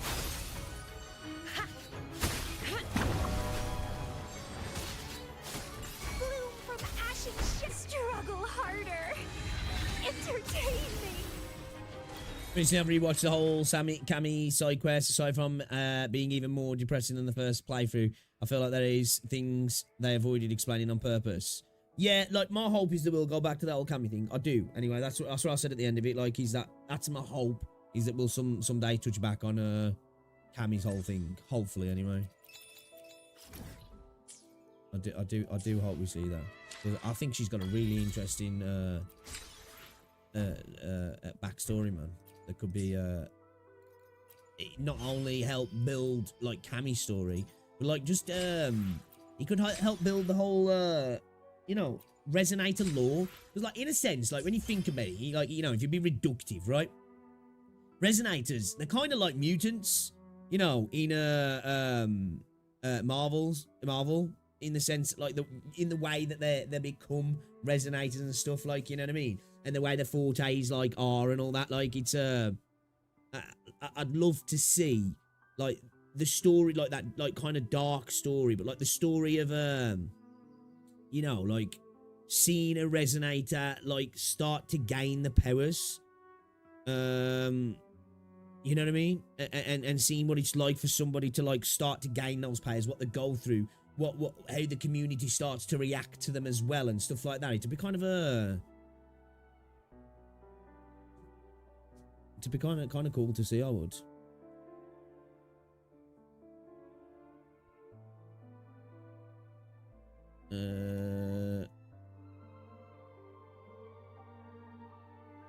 Like a Roger, because we only know most likely appeared in the village out of nowhere, aside from the mention of artificial resonator. I was wondering if it has to do with the Fraxidus. Yeah. It's like, you know, the way that people's fortes, like, that you know, they start to come out the resonance powers, don't they? Like, you know, some people it happens kind of like mutants, you know, around that sort of age, coming of age. Some people it's through, you know, really emotional happens, anger, love, loss, you know, and some people just coming through naturally.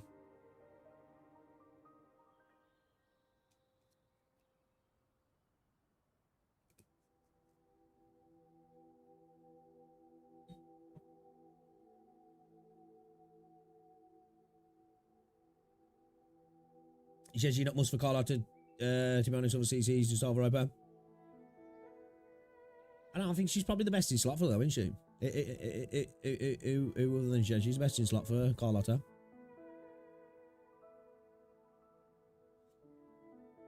I mean, the Heron is better than Turtle for Sanhua, extra damage for Camellia. Suppose.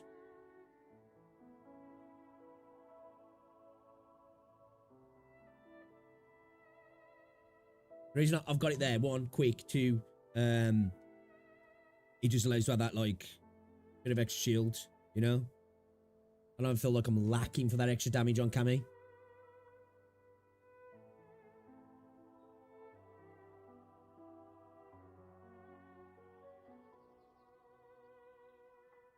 Rather save for Phoebe after getting Carlotta. That's fair. I think Carlotta looks dope, man. People seem to sleep on, Phoebe. People seem to sleep on Phoebe, man. I think she looks sick.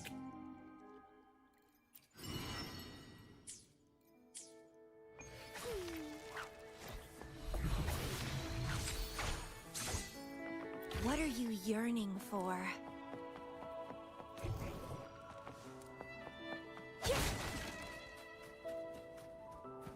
Well, please don't disappoint me. The lovely smell of all my prey. Grafting, suffer!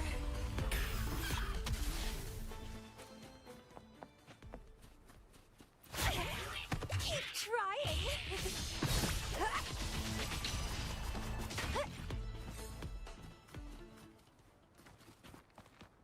Right, where was heading? Let's get this beacon.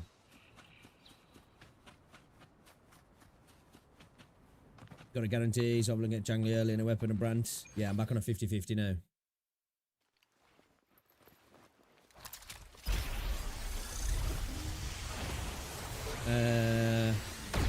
So Sanhua can do what Zhezhi can do via Empyrean Echo set. There's a fair that you Factor can actually probably switch over Sanhua now, because I do use her on my Makami team. But like, I'm probably going to be switching over to Rinascita because she looks like she's potentially going to be best in slot. For me, I just want to see how fast we can get that rotation. In for a Roshia.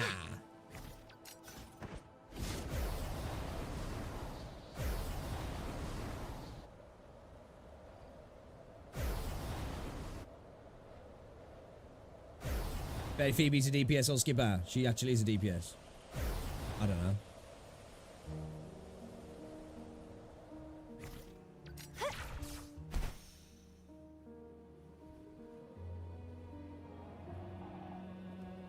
On 2.0, he's actually DPS except for Zeni. Well, I know you can kind of build Rinascita as like, as some people are arguing, you know, you're going to be able to build her into a, I guess, pseudo DPS. Like, for me, she's really an off-field support. She is, man.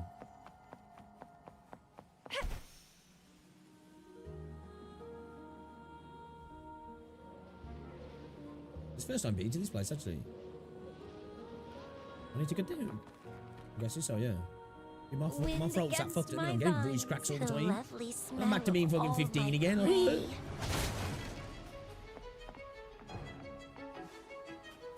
fuck am I getting in here?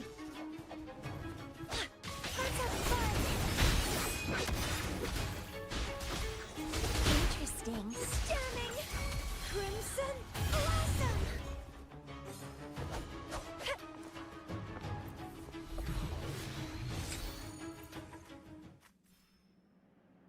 She realized that they belong to a past buried deep. How dare you bring these echoes into the divine garden without your primus or my permission? Do you grasp the weight of your transgression? By the Sentinel's grace, I swear, I acted with pure intentions. These poor things, I just encountered them on my way to the garden. Please, I'm telling you, nothing but the truth. Reckless, do you not see the danger you bring upon the primus? Enough chicanery. A pilgrimage to the north awaits you for true reflection and atonement. The north, to the shores of the last breath? No one has returned from there. Please, I need to see the primus. Such an audience is beyond you now, for you have wandered too far from righteousness. Go forth, this is your last chance at salvation. No, please, let me see the primus. I'm begging you. Oh, Sentinel above, have mercy on me. It's getting fun. Feed my blossoms, self-deceivers. Ooh. Was it like a fucking maze, is he? I have to work my way around.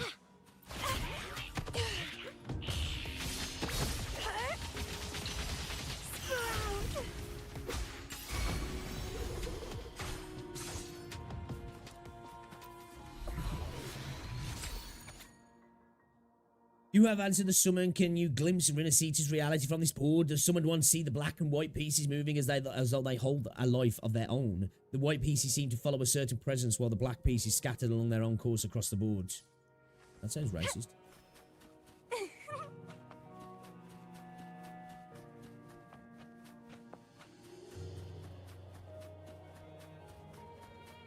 Yeah, I'm planning to. This is the actual one patch where I actually like do want to try and saying that, I like a lot of the characters in the game really. It's only fucking Zhezhi and Ling Yang, there you go.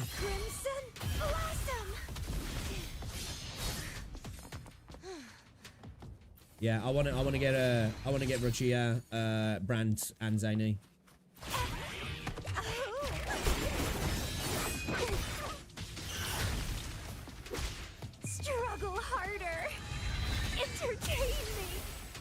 Yeah, man, I'm all over. I'm all over.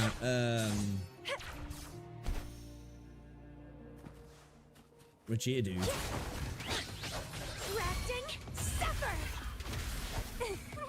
And that off field and you know, swinging another character in for a Cammy.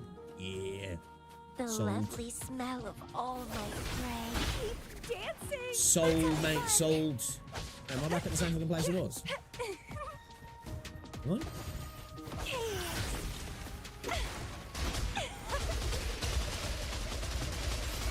Hey, McGird, am I lost?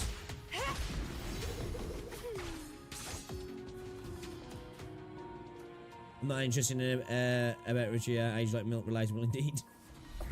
I'm officially out of content. How are ya? Have you been smashing through it then? Life of the imprisoned soul, you shall wield the pieces in my stead unceasing for all eternity. My will endures in the board of the pieces.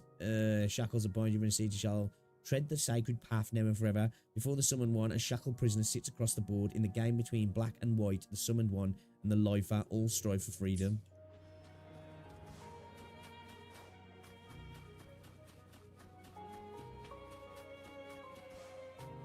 Rachia is actually made to power creep Camellia. Rachia is Changli but Havoc. You reckon?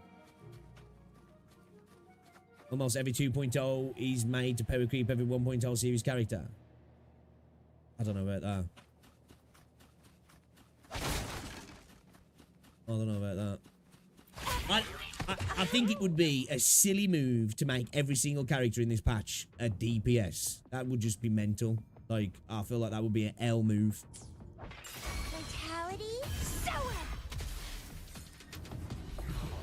Considering we're like quite heavy on DPSs anyway. The lovely smell of... Don't run. Keep the dance going.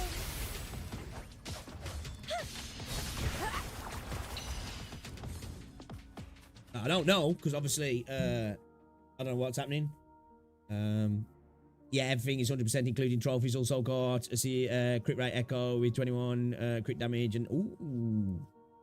Yeah, I've got no luck when it comes to fucking echoes, man. That's why it's nice to have Showkeeper, because then you don't have to worry. Say sets faithful followers and kneel before the stairs. You who seek to answer the summon, come forth and reveal yourself. A dark cloaked figure steps into the garden enclosed by 10 towering walls.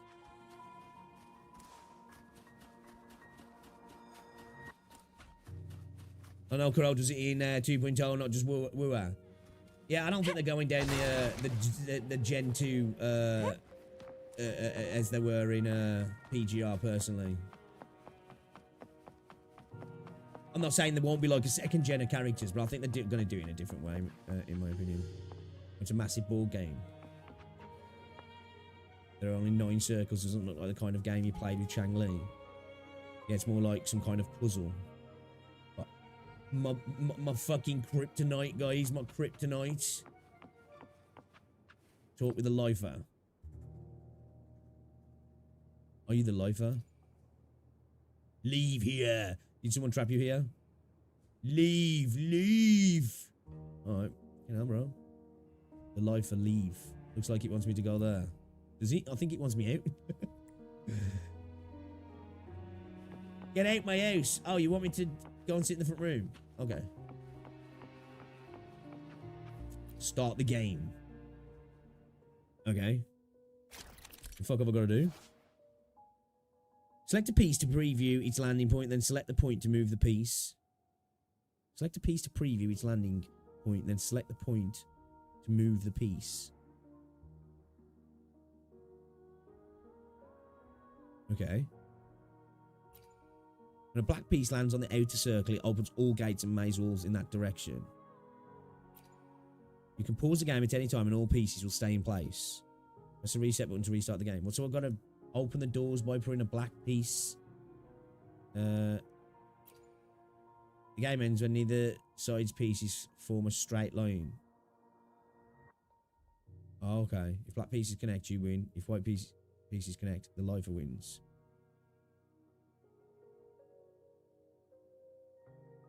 When either side's pieces form a straight line. Okay, so we've got to stop him forming a straight line. Just like connect 3, but you got doors. I think I'm C6 Sanhua. The Pokekeep era will stop on version 3.0 and go back to 5.0 or something. That's what I know about Kuro. I think it's probably kind of naive to expect them to follow the same route as PGR, if I'm honest. It's a different kettle of fish, man. Much bigger game, much bigger audience. It's a different game. Yeah, I don't know if just because they've done something in the past, you know, like they EOS the first game after 2 years, you know, so the PGR didn't. I just know because I'm a PGR veteran player. Yeah, but that doesn't mean the same's going to happen in Wuthering Waves, though, does he? If I'm honest. Wait, so that does. Shit, my bad.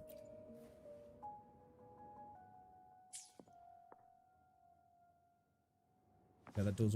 Let's have a look in there then. Oh, is this just the? Oh, wait. What is this?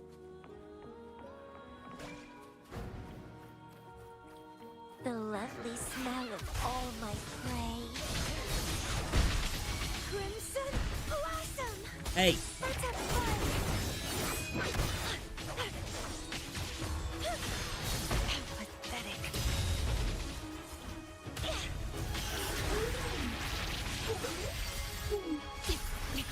Loading.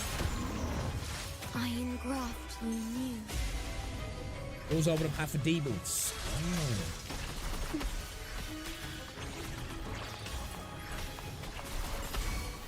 Stay behind me. Shackles be gone.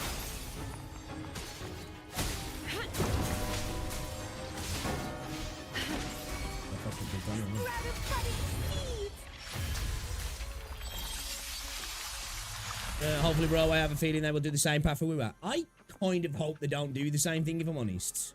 Because I don't think it'll necessarily work out in the same regard, personally. I think they need to make sure they need to, you know, do the best for this game not be like, well, it worked in this game, and then just straight bring it over. You know what I mean?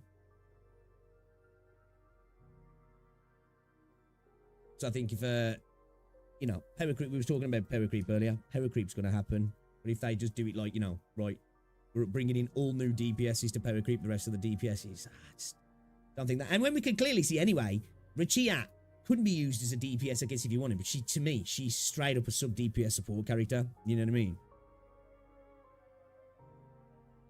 You seen the thumbnail to your recent video? Why did you baldy like that? You sensor to locate the terminals granting buffs to the life arm. You sensor to locate the terminals granting buffs to life arm. Submit a stake of imbalance at a terminal to remove the buffs. After submitting the stakes, you can freely turn the lifer's buffs on or off through the terminal. Okay. With one stake of imbalance to remove the lifer's desire for escape. Desire for escape increases the lifer's attack by 25%. Alright. I kind of, like, this is kind of long, man. I kind of want to just be grabbing some echoes at the minute. I'm not going to lie, for fucking Carlotta, man.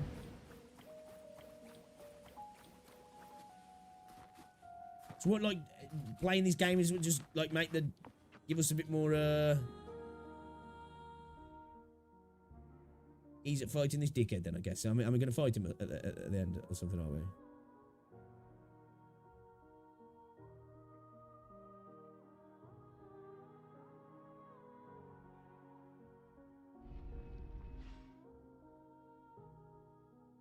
Okay, we don't want to let him...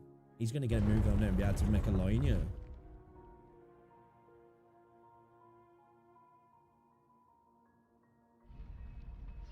Oh, he hasn't got a line of 3 though, has he? Okay.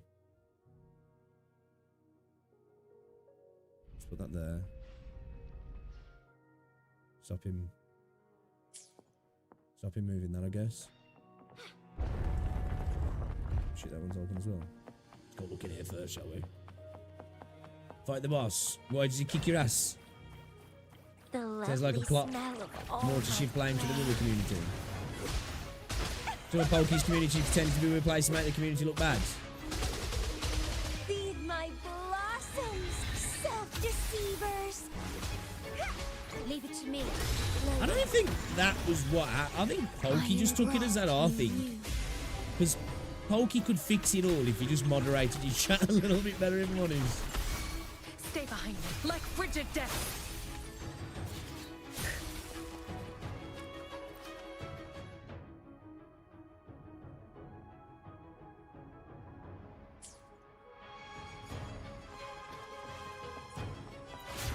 Or can you only have like one active at a time or something, can you?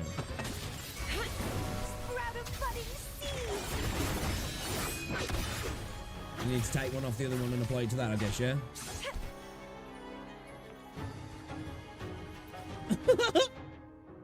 Increases life is attacked by 20% each time it deals damage, stacking up to 4 times. If life deals no damage within 6 seconds, its stacks will be cleared. Ah, okay. So it's his own people pretending to be Wither players. I just think it's chat. I don't think they're pretending to be Wither players or not. I think it's just been it's become a meme by a lot of communities now to shit on Genshin, hasn't it? Like, I'm pretty sure his community were doing the same when he was playing Wither at points. I think Pokemon might have just noticed it more. But there definitely is some toxic Wither players. Like, this is one thing I do not subscribe to, like, a large part of the Wuthering Waves community. I don't subscribe to this idea that the Wuthering Waves community are just all like, I like playing games, you know, just, I'm in chats being nice, and I don't roast anybody. It's just like, it's bullshit, man. There's plenty of douchebags in this community.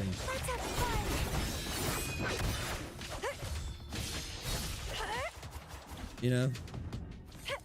End of the day, there's gonna be, because it is largely made up by Genshin refugees, so, you know, it's gonna be, isn't it? That's just content creation, isn't it, man? Like, you know, some people like that in their content, you know. I don't mind my chat ripping the piss out of me. I like it. It's just having a laugh in it. It's it when it goes too far, I suppose, is the problem. The Wither community doesn't need help looking bad. That ship has already sailed, gotten looted and sunk to the bottom of the ocean. Facts. Facts. I mean, to be fair, what was supposed to be, I mean, to be fair, that what the supposed we were Kuro bots were saying sounded so unhinged. I feel like only Hoyo Shield's trying to hard pretend we were a player would do that. Potentially, I don't know exactly what was being said. I think it's just Pokey's viewers in general, which at the end of the day, they're gonna, well, I wouldn't say Hoyo Shields, I'd say they're just Star Rail players who, like, you know, there's some viewers out there, it's like, oh, daddy's not playing my game, let's get mad, you know what I mean? Flower. Hey, you stay away from that Southeast Asian penis. I agree, we were players are so busy on 2.0. I don't know, I disagree with that. I disagree with that. This idea that, like, Wuthering Waves players haven't got time to be dickheads in comment sections and communities is bullshit, man. It's this idea as if, like, we're a holier than thou because we play Wuthering Waves. Bullshit. We're just gamers. Gamers are dickheads, full stop, man, most of the time. You know what I mean? And hey, I'm one of them. You know what I mean? But I don't go around being a dickhead like that. But, like, you know, I ain't saying that we were players. I don't know. I think it's hard to even say either way. I just don't believe this idea that you know. Flower. Well, we don't do that around here. We don't get dirty like that. That's not what we do. We're having fun with the game, you see.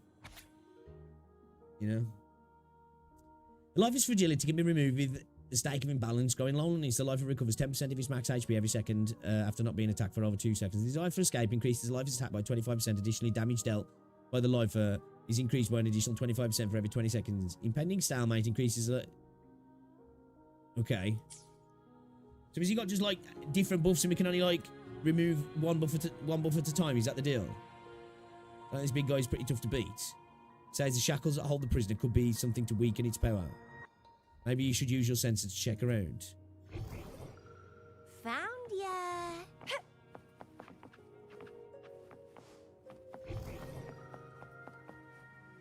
Okay, that's just...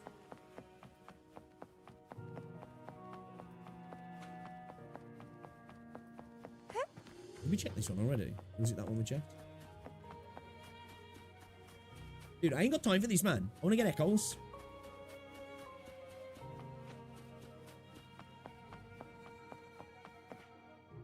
Enable the lifer's buff. I don't think we want to do that, do we? Because the time Poker plays Genshin is also the day we were 2.0 released. Oh, okay. Most of them are just former Genshin players, so it all goes back to Genshin. Yeah. End of the day, most of the Wuthering Waves player base, he's Genshin refugees, isn't he? You know what I mean? I agree. Pixar saw his chat back then, and I really bully him a lot, just not paying them much attention back. Yeah, I think, to be fair, because I thought, you know, it doesn't bother Pokey. But to me, the best thing to do when you're a content creator, if it starts bothering you, just stop banning people. Or, you know, if you've got a big community, instruct your mods, whether it's in Discord or wherever you communicate with them. Say, look, man, you know, when people start doing this, fucking ban them. Get rid of them. That'll fix the problem. Problem is when you have, like, unmoderated communities to the point where, you know, you want everybody to be able to just have fun as much as they want. It gets a little bit too much sometimes. It's just how it is.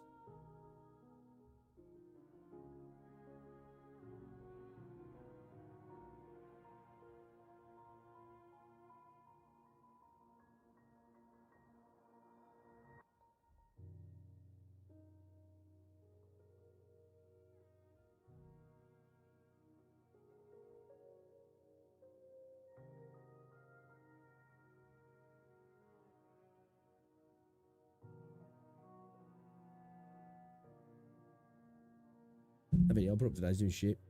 In fact, it is Star Rail. I don't do Star Rail on my channel. Maybe that's my niche. Play badly, get bullied, profit. Yeah, man. There's definitely a space. There's definitely a space for that. I don't know. Math is kind of off, mostly because if it was so common that it happened to Mr. Pokeboy, wouldn't it happen to more people more often to have the exact same kind of message usually Genshin players do? Yeah. This is what's happening. It's just his community. You know what I mean? I think it's just his community. Maybe they were trying to look like they were being... We were fanboys, I guess, but I think it's just his community.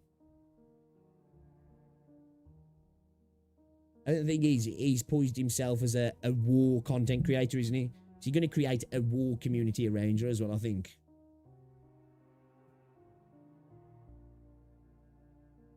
That's actually not good. Black.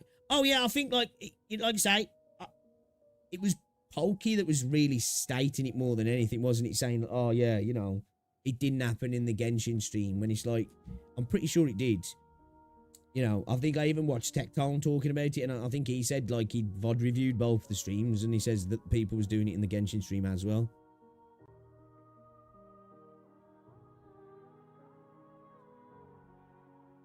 Agree, Neil. Who actually live in the community? Saint Toss will be the first to bully Poker, but no. He's not filled with Saints, but at least as far as I've seen, the ones with the record of going to another game stream and spend days spam. Oh, I agree with that. I do agree with that. Oh God.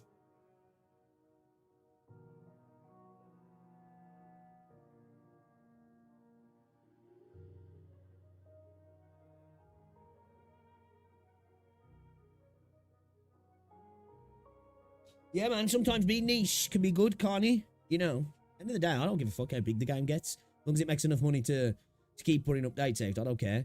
Because, like, I agree with that, you know, having a niche... Well, to me, as well, personally, I don't get too much involved in community, so I don't even care if it's tearing itself apart, personally. You know, I'll just laugh at stuff from the sidelines. But, yeah, as a game gets bigger, toxicity is more likely to happen because you just got more human beings, and the more human beings, you're more likely to get more arseholes, aren't you? That's why, like, I feel like, you know, it always seems like, you know, PGR seem to just do the thing because it's a small game.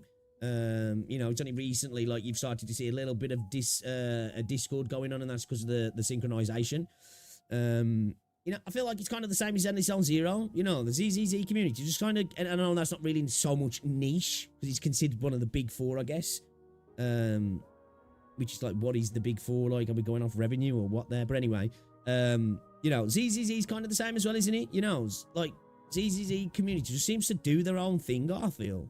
I never really seem to see them getting mad in other places and arguing, oh, ZZZ, you know, clears this. I just don't feel like they do that. Like, whenever I see ZZZ fans talking about Zenless Zone Zero, they just seem to be having, like, a civil conversation with somebody about the things they like in Zenless Zone Zero. And they're not, like, you know, objectively saying, well, it's better than this and it's better than that, and oh, it's way better than this, and they just seem to talk about the game in like a positive light, which is nice to see. Gacha Goons plus console scrubs equals Internet World War. Oh, I'm fucking tired, man.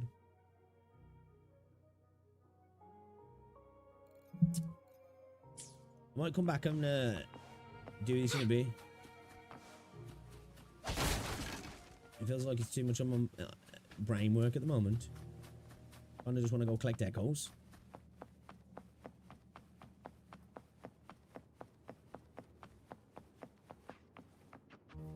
What happens if I just fight him? Will he bitch slap me?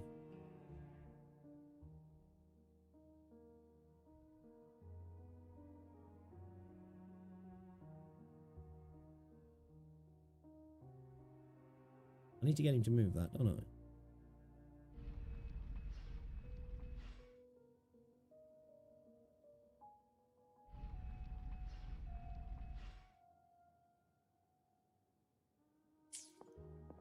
I have the middle ground. This is a long one picture going to be at a what, am I? Yeah, maybe I'll come back to this then. Maybe we'll come back to this because I was kind of just like going through that to do a... what's it? Yeah, we'll come back to this. I'm kind of like tired as well. My brain ain't feeling it. Plus... Kinda was feeling doing just farming some echoes maybe.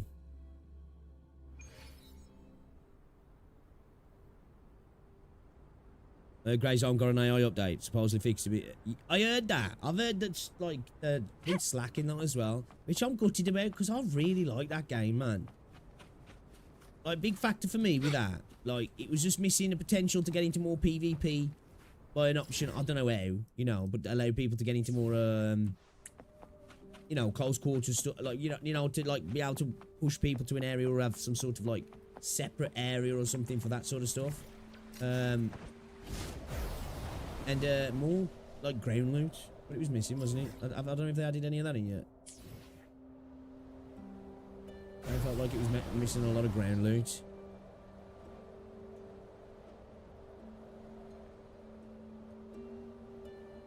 To be honest, what the community differences players is actually united and not fighting each other for nonsense BS like in Genshin fandom, who's actually egos feed by bad CCs. I don't know.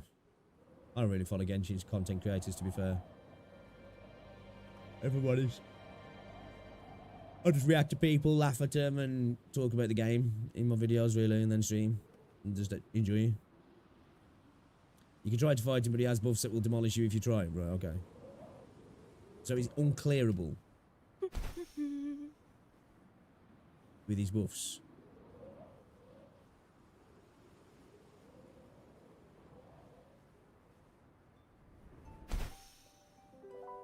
Wind against my vines.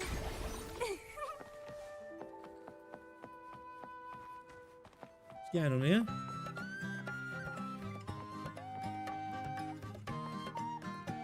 Oh, is this the Sonus casket geezers? Okay.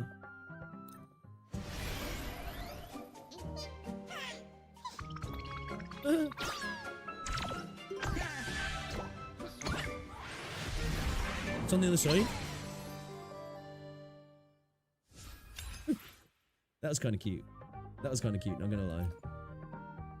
That was actually kind of cute.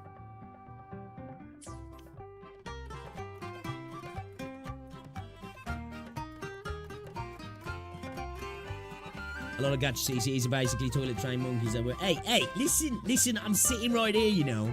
I'm sitting right here.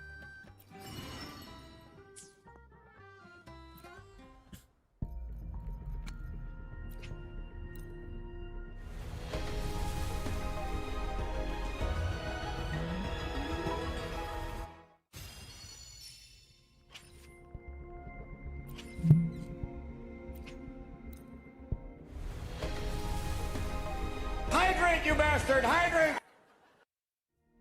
You know what? I haven't got anything to drink, man. Yeah.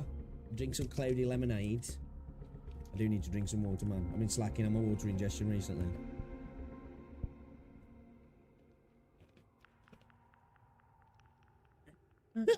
Bro, I swear, I can't believe people think I'm an Aussie. Fucking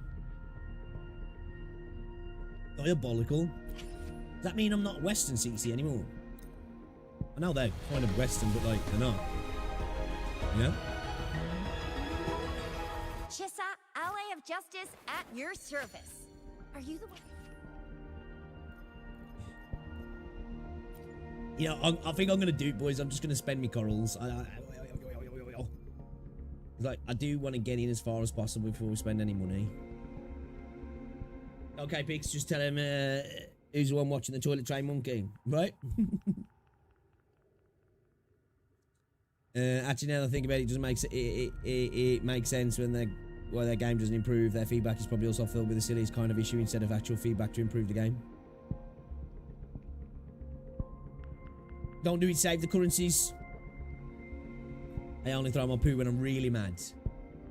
I wanna stall the cash injection as much as possible. Where are we?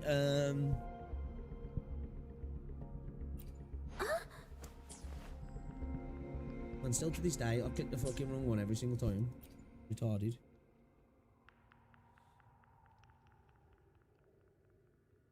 Shit. We're only just over 10 pity deep. Okay. We're a ways away, boys. We're a ways away. We're a ways away. I think it's gonna happen sooner rather than later. You know? Excuse me.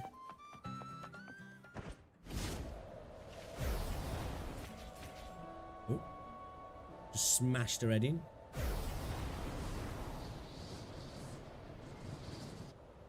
Ooh. It's one of these things that make me look really dumb. Let's go. Poo throwing as a super cannot be taken for granted. Hey, I suppose so. I suppose so, you know.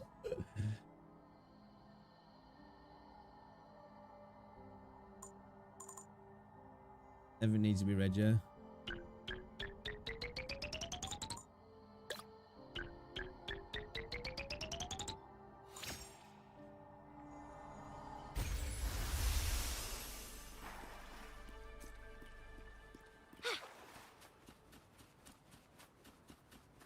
No, the big CC ones in Huyo is messing up their careers. The fact that one big CC who is normal was sent out by dumb Huyo and then the streamer where they're calling him back. The lovely smell Are we talking of about all Mirror my Mirror? prey.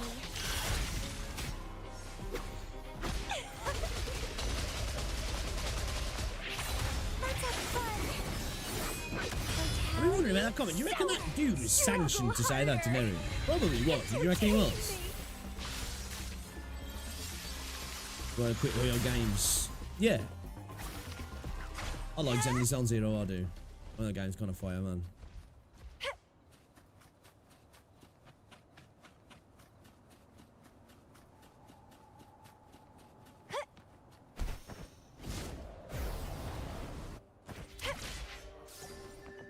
Wind against my vines.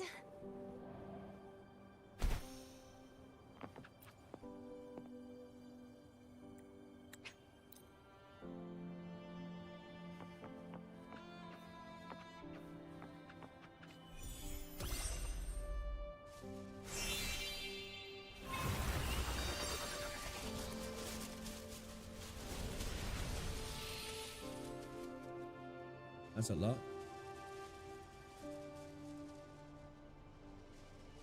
That's a lot, bro.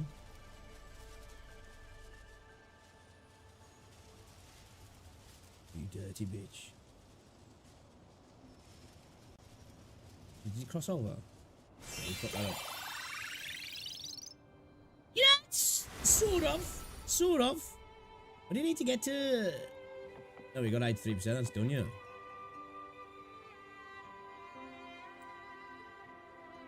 We went for the, what, 96 last time, wasn't he? 96%. What's it you need? 70 odd percent. Treat.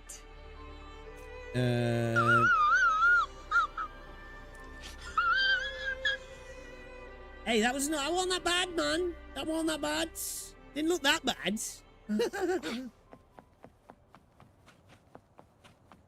The lovely smell. Hey, if the kid drew that now, you wouldn't all laugh at them, right? my Come on, come on. prey. Need 95% on all of the... Oh, dear. Oh, wait a minute. Oh, we're trophy in game, yeah? I thought you was talking about PlayStation trophy then. Durability more with time. Okay. Durability lowered. Durability lowered. Stay behind me. Frozen blockade. I can keep going. Bloom from ashes. Struggle harder. Entertain me. I didn't... You know, dude. I ain't got round to it, Charlie. How you doing anyway? Welcome to the stream. Oh, I like how these guys are called the Plushy Gang. Let's go. Bro, we need to start... Kuro needs to start selling some plushies. Straight up. I'll buy that shit. I'll buy that shit. Oh, fuck is so low?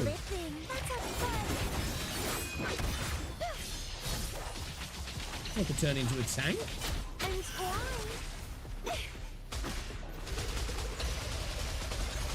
feed my blossoms, self-deceivers.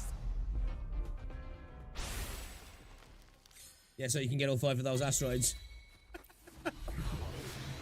Every little helps, true. Was it Tesco or Asda said it best?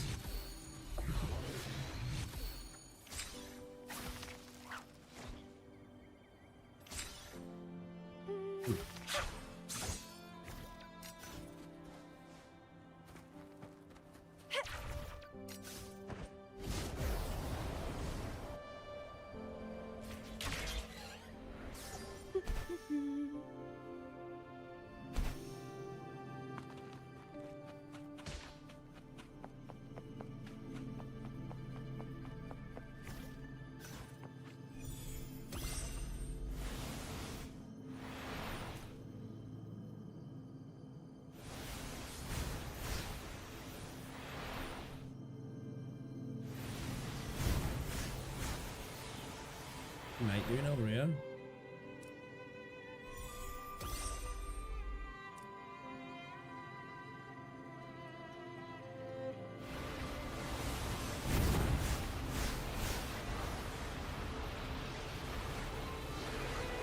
Thinks he's ready to go as broke as you can get.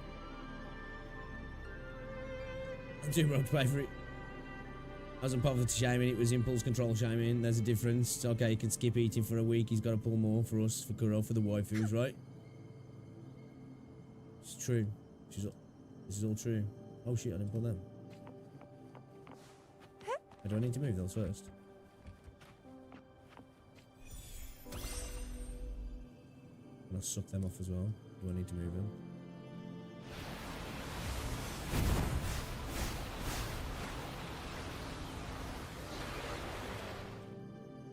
I guess I needed to move them, yeah.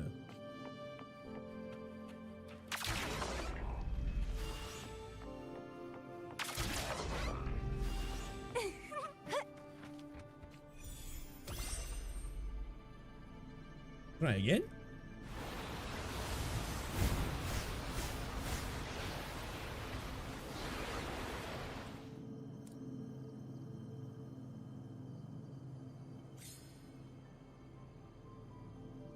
I need to get that up there, don't I?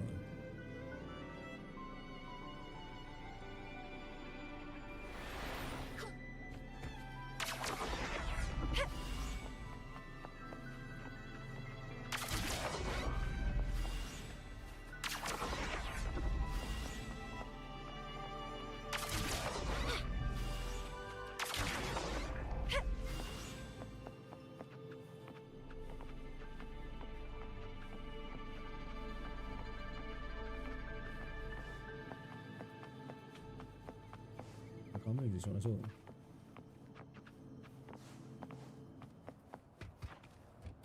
I don't know what I'm getting right. This is a problem with this map. It's so interesting to do. I'm supposed to be getting echoes here and I'm fucking around doing this shit.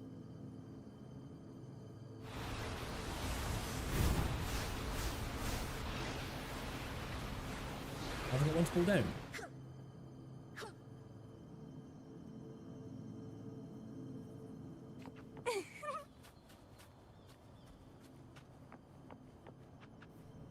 Move the two, you move back and pull the down one. At least Kuro didn't make us pull for gadget character. Well, that's true, yeah. That's true. Maybe I'll hit the lottery or my rich uncle will get off the poor farm.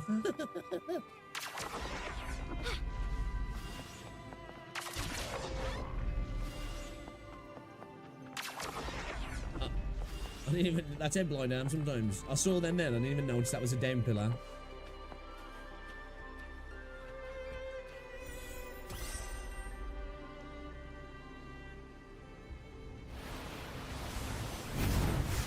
Take little attention I pay sometimes. I can see the orbs, but I was like, I didn't even notice it was a damn pillar.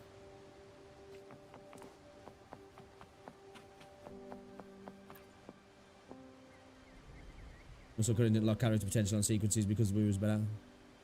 Yeah, I think the only character to do that was Zhezhi, and it wouldn't matter because she's a 4-star.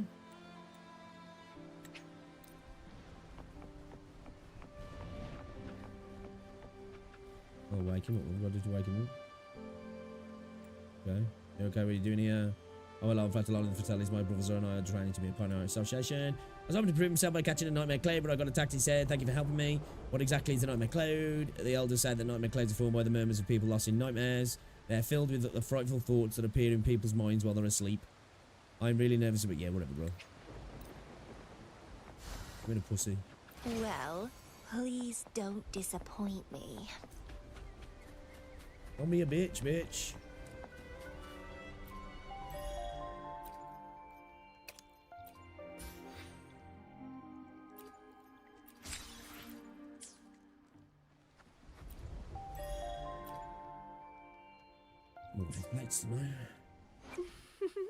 Would you like a fun game? I alone will decide whether it's Dude, every time she speaks, man, it's like, bro, you know? The VAs are so fucking good, dude. So fucking good. Do I have any,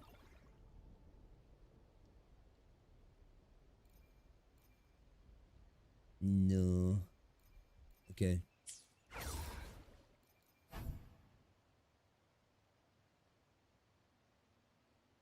Should we, where's it? If I can.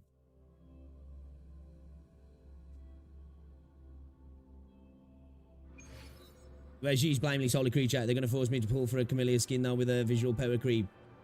Yeah, man. Like, I'm not going to lie.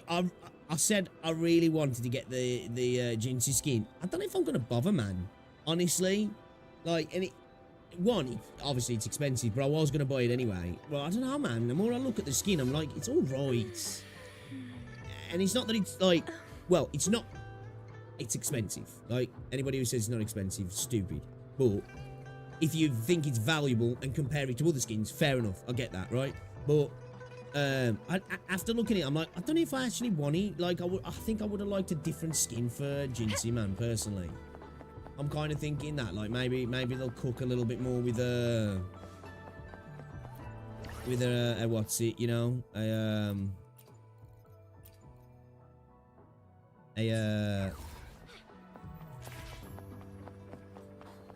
different character, you know. I feel like even the Sanhua skin looks like it might be a bit better. Do you know what I mean?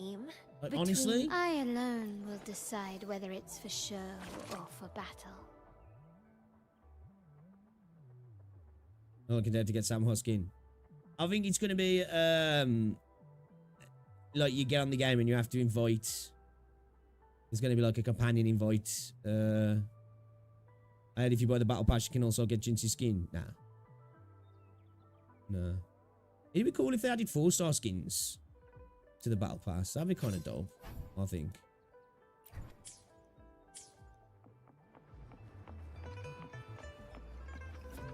I repair and make tacitite weapons here.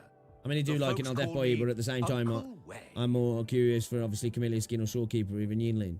See, like, I really wanted a Zhezhi skin. I was just hoping that, like, obviously I had my own headcanon going on. I kind of wanted it to look a little bit like Noel.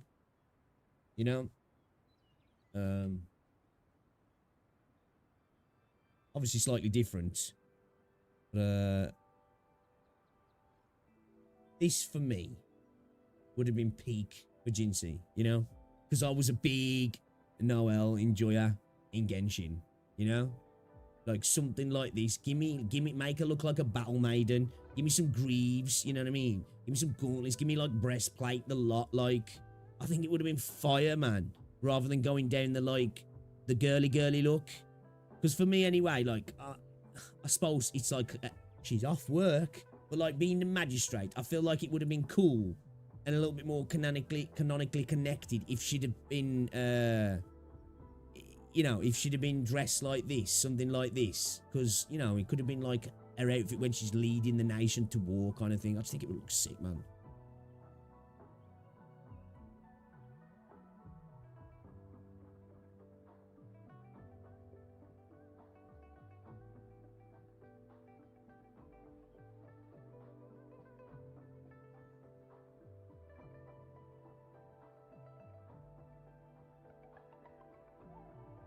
You know, I think it would have looked cool, man. No, not obviously like the maid type outfit, but like, you know, I think all this would have looked cool.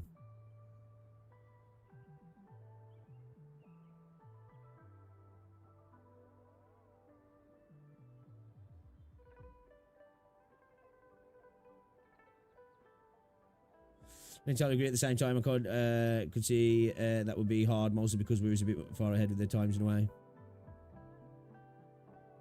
Yeah, like, you know, it doesn't have to like look medieval, I guess. A resonator's life is crucial, but their weapon comes close. Yeah, Pick man, a reliable one, in my place. Again, I don't dislike the skin. Like, you know, I don't dislike the skin. Which after that video I made, I feel like I have to say that because like people got really triggered about that. That I said that I think it was expensive. People were like, "Yo, pissed, man." They were really pissed. They were like, don't buy it then. I was like, I ain't saying I ain't gonna buy it. I'm just stating a fact, man. You know, I like fucking, you know, I like going to Miller and Carter sometimes. Like, it's a nice, real nice steak place right near me. Well, I say near me, it's a drive out. Like, it's like a specialized steak restaurant, and it's fucking gorgeous, like top tier. Like, you feel like you're almost in a Michelin star restaurant, in a way, as somebody who's common, as close as I can get, I guess. And it's like real good. It's expensive, like, but it's real good. But it's, you know, I don't go, oh man, I shouldn't have bought that. But I'm still like, that was fucking expensive. You know?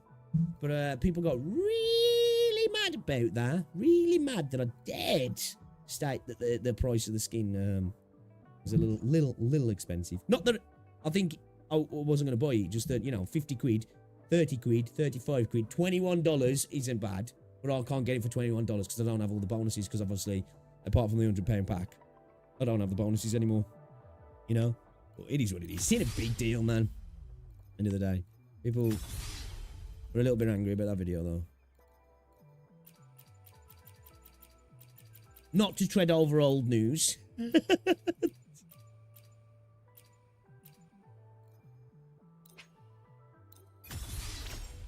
Yeah, I got called a Hoyo shill for that video. You know? Like, bro, what the fuck?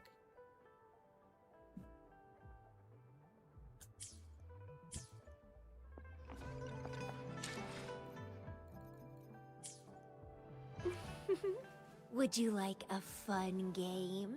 Between the... I alone will decide whether it's for show or for battle. Yeah, bro, straight up, man. Somebody called me a Hoyo shill. I'm like, yo, okay. Alright, bro.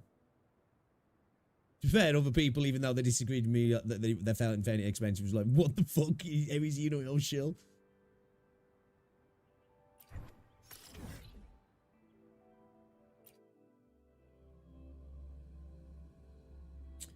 Yeah, to be fair, I probably wouldn't even put it in a feedback, because it's like, it's not going to, I don't think that's ever going to change, personally. I don't know. The only way something like that's going to change is people just don't buy things like that. And I'm not going to, I don't necessarily worry too much about the price tags on some of the skins, because I know there's going to be periodic discounts on skins, potentially when rerun banners happen or whatever, you know what I mean? So it's just like... Yeah, personally, I'll give you both sides. It's a little expensive at the same time, I'd say, if they've got to make money. Oh, yeah, I agree with all of that. Agree with all of that. And like I say, for me anyway, expensive, subjective, isn't it? You know what I mean? At the end of the day, for somebody else, they might go, that's cheap. And somebody might go, and still say there's value in it for me. Which I said, but people skipped over that. They just heard me say, this is expensive. And they were just like, oh. He said bad thing about Kuro.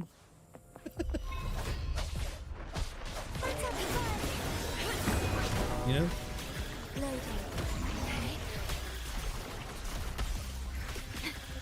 Astral modulation. Oh, I've been a big advocate. Lotus pervade. On skins. I want the skins to do well. You know what I mean? And as I say, it all depends on what happens, how quick I get Zhezhi. If I get Zhezhi quick and I get a weapon quick, I'll buy it, you know? But if I don't, then I might just, like, wait. Because at the minute, like, you know... Like, if we'd have been in a bit of a down patch, I'd have bought it already. Because I want to get Rinascita, I want to get Brant, I want to get Phoebe. I still haven't got Zhezhi yet, you know what I mean? It's like, that's more important for me at the minute. Because, like, I think I'll be a bit annoyed if I'm like, yeah, I got Jinxie's skin. Then I'm like, shit, I missed out on all the other characters, you know what I mean? Practic, don't run. Keep the dance going. People are morons, they only see and hear what they want. We're talking about... Yeah, dude, like, I feel sometimes, like, when I'm making content, I feel like I'm not concise enough. I feel like I end up going around the Recon a little bit. But, like, I do that a lot because I feel like if I don't explicitly explain myself and be really, like, on top of, like, even sometimes multiple, like, saying it multiple times of, like, this is exactly what I'm saying, I'm not saying this. I feel like I have to do that, because even when I do that, and I know that's just YouTube anyway, people just, I'll say 10 things right, and 9 of them are this way, but the one thing's slightly this way, and like, I get so many comments where people have just ignored all the other shit and they just focus on that, and it's like, What the fuck, bro? Well, I know that's part of it, like, so I don't get too twisted about it. But I just try to make sure that I make a point of doing that in my content sometimes. To the point when I'm listening to myself and I'm like, shut the fuck up, you've made your point already. And then I watch the video back and I look in the comments and I'm like, well, I obviously didn't, because everybody missed the point. You know? Well, not everybody.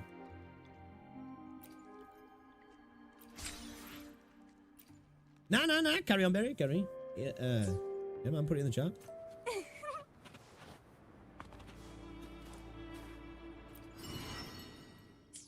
Yeah, that's what I always think, Blaze. That's what I always think. Like, you know, whenever I see comments and I'm like that. One, I don't care anyway. Honestly, I don't care. But two, when I see stuff like that, I'm like, yeah, most normal people will get it, even if they disagree with me. You know, because normal people can be like, I think you're wrong. I disagree. Cool. You know, but some people just can't, can they? Would you like a fun game? I alone will decide whether it's for show or for battle.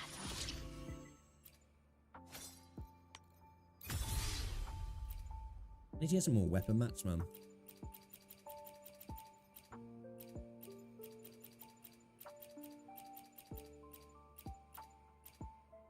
I've been slacking off on weapon mats.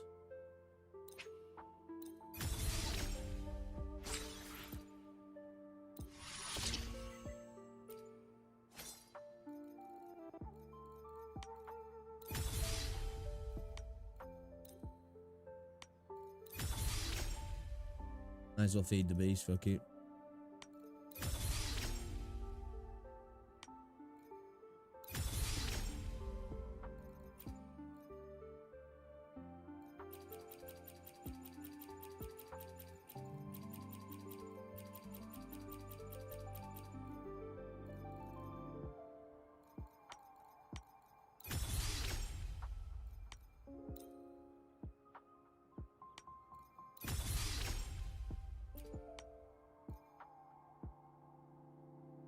Alright, Blaze, no worries. Appreciate you stopping by. Enjoy the rest of your day. I'll skip you the first half of this banner entirely because I'm not a fan of ranged characters and I don't have the unit to support Zhezhi. That first.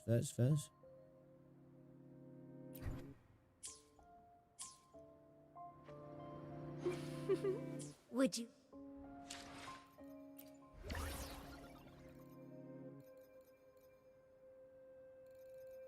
Which one was it now? Was it the flawless or the refined? Flawless one. Would you like a fun game between the two of us? I alone will decide whether it's for Every time I hear a voice, man, I'm like, battle. damn, bro. Shit. You know? It's kind of a problem. Kind of a problem.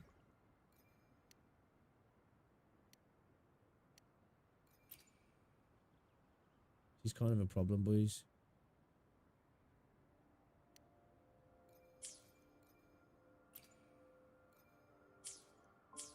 Right, so you can only convert materials over there. You can't actually like upgrade at all. Then is that the crack? Can you not upgrade from there? You just actually can literally convert other materials into other materials. It's not like full on synthesis. Is that right? Doesn't seem like it, yeah.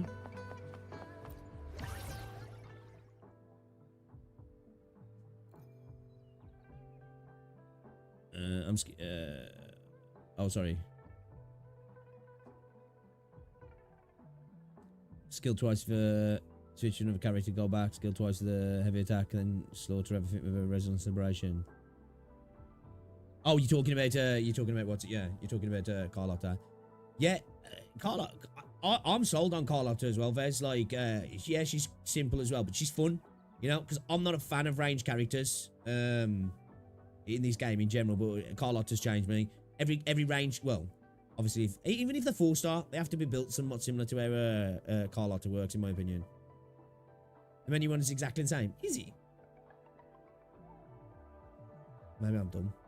I gotta say, I tried having a peek into a diverse kind of. We were hoping to find some cool skins, but I gotta say, modders sure tend to aim mostly for a very specific. Yeah. Yeah, we watched some of the modding videos here actually, and yeah, it's yeah. Oh, that's why. It's because I was scrolling back through like that, weren't I? Was it? Because I do like the new UI though. Now it's nice. I mean, I don't need. Would you like a fun game?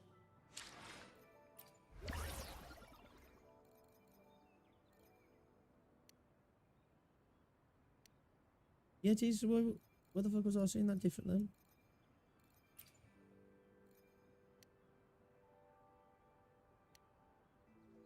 Yeah, I'm just retarded, I think, man. I don't know why I saw that like that. Ignore me, ignore me. Yeah, I'm talking shit. I'm talking shit. My bad. Would you like a fun I think game? I am far tired than I realised. Fuck it, I am. I'm knackered, man, today. I don't know why. I feel like I slept quite well last night as well. Need 3 more. You know?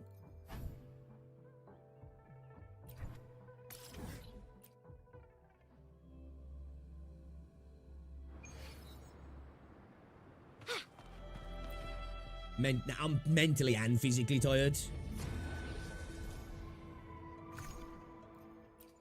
I would say emotionally too, but I'm stunted in that regard, so it's all good.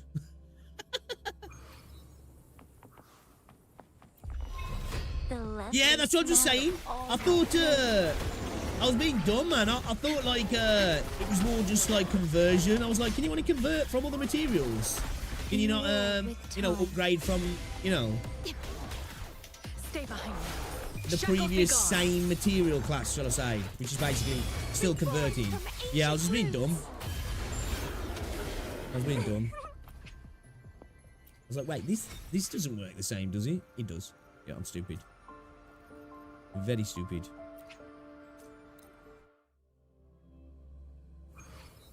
Do you know what? It doesn't help as well, because like when I'm in my room and I'm working, like I've got 2 PCs, a studio light, camera, you know, and it all gets kind of warm, man. So I usually run my AC. I swear, having my AC on, man, makes me tired. My AC does. Stay behind me. Like frigid death. Like for you people who are from countries where, you know, AC is more of a common thing, do you find AC makes you tired? I swear when I've got the AC on, it makes me yawn a lot as well. Am I just tripping? Yeah, it wasn't even that, dude. I was just, I don't know what I was reading in my head. I was just looking at something fucking, I don't know what I was seeing. It wasn't even that I was looking at the wrong mats. I was just, I wasn't seeing that you could upgrade the mats into the mats. And it was right in front of my eyes, like, you know what I mean? Oh, nice. 2 golds.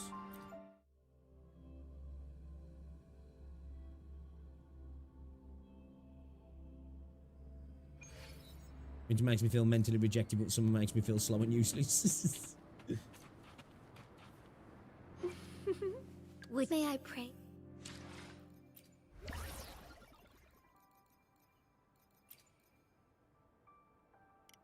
That's it. Yeah, I need... No, I only need 1, don't I? Just in case I need some of them other mats. I'm gonna need more, though, to get the weapon up higher, but...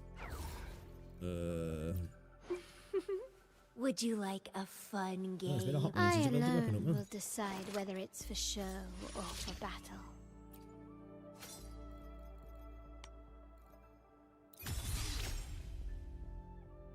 12 of the cunts now.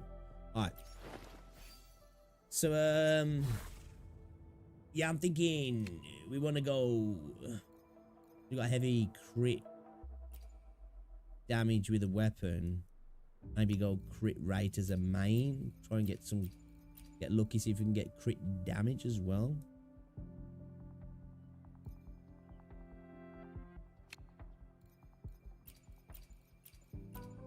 Absolute dog shit at the moment. Just what I need to do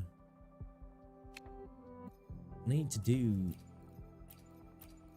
some farming, boys. We need to do some farming.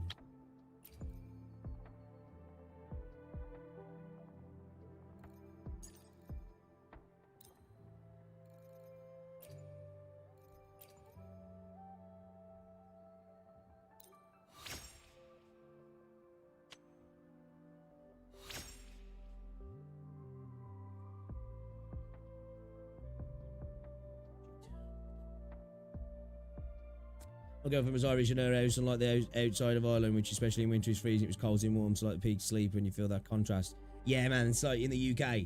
That's why, like, sometimes when you, you know, when it's really warm in the UK, and like people in America and other places be like, "You fucking British people, mate, it's only 30 degrees," you know? And you're like, yeah, sit in a fucking thick brick house, man, with no fucking AC. It's fucking sweltering. You know, it's beautiful outside. You get in the house, you're like, oh my god, I'm melting. Sitting there with your nice AC built houses, and made about 2 inches thick. Don't know why we went into some American slander there, but you know, now and again, feel like I just gotta roast Americans. It has to be done. Come on, you know, we have to do it. We have to do it. God loves you, right?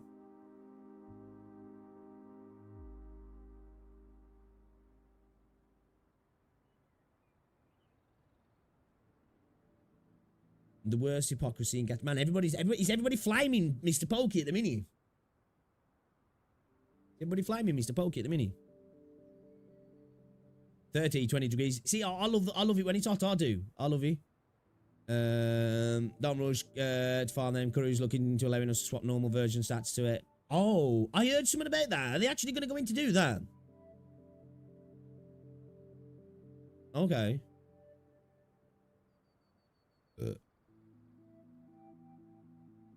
Yeah, I hate humidity.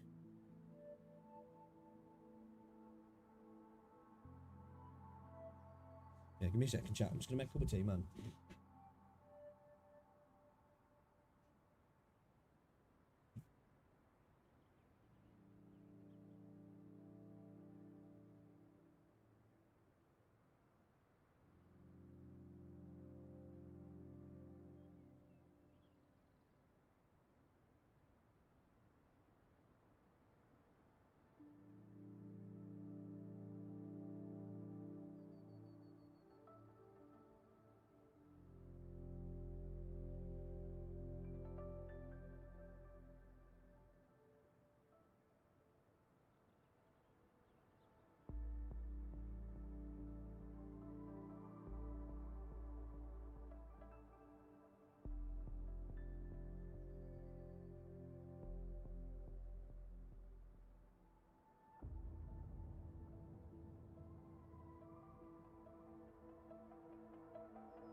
What? Did we just become best friends? Yep.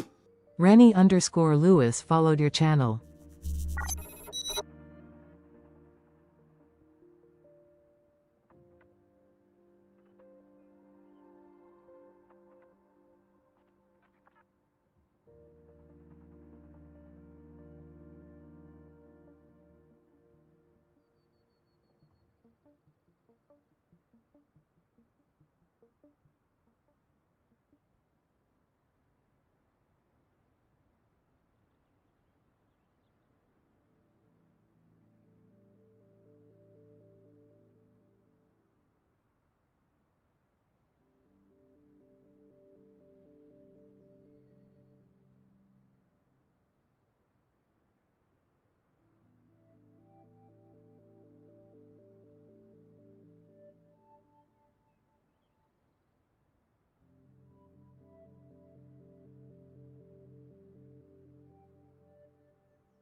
It's good.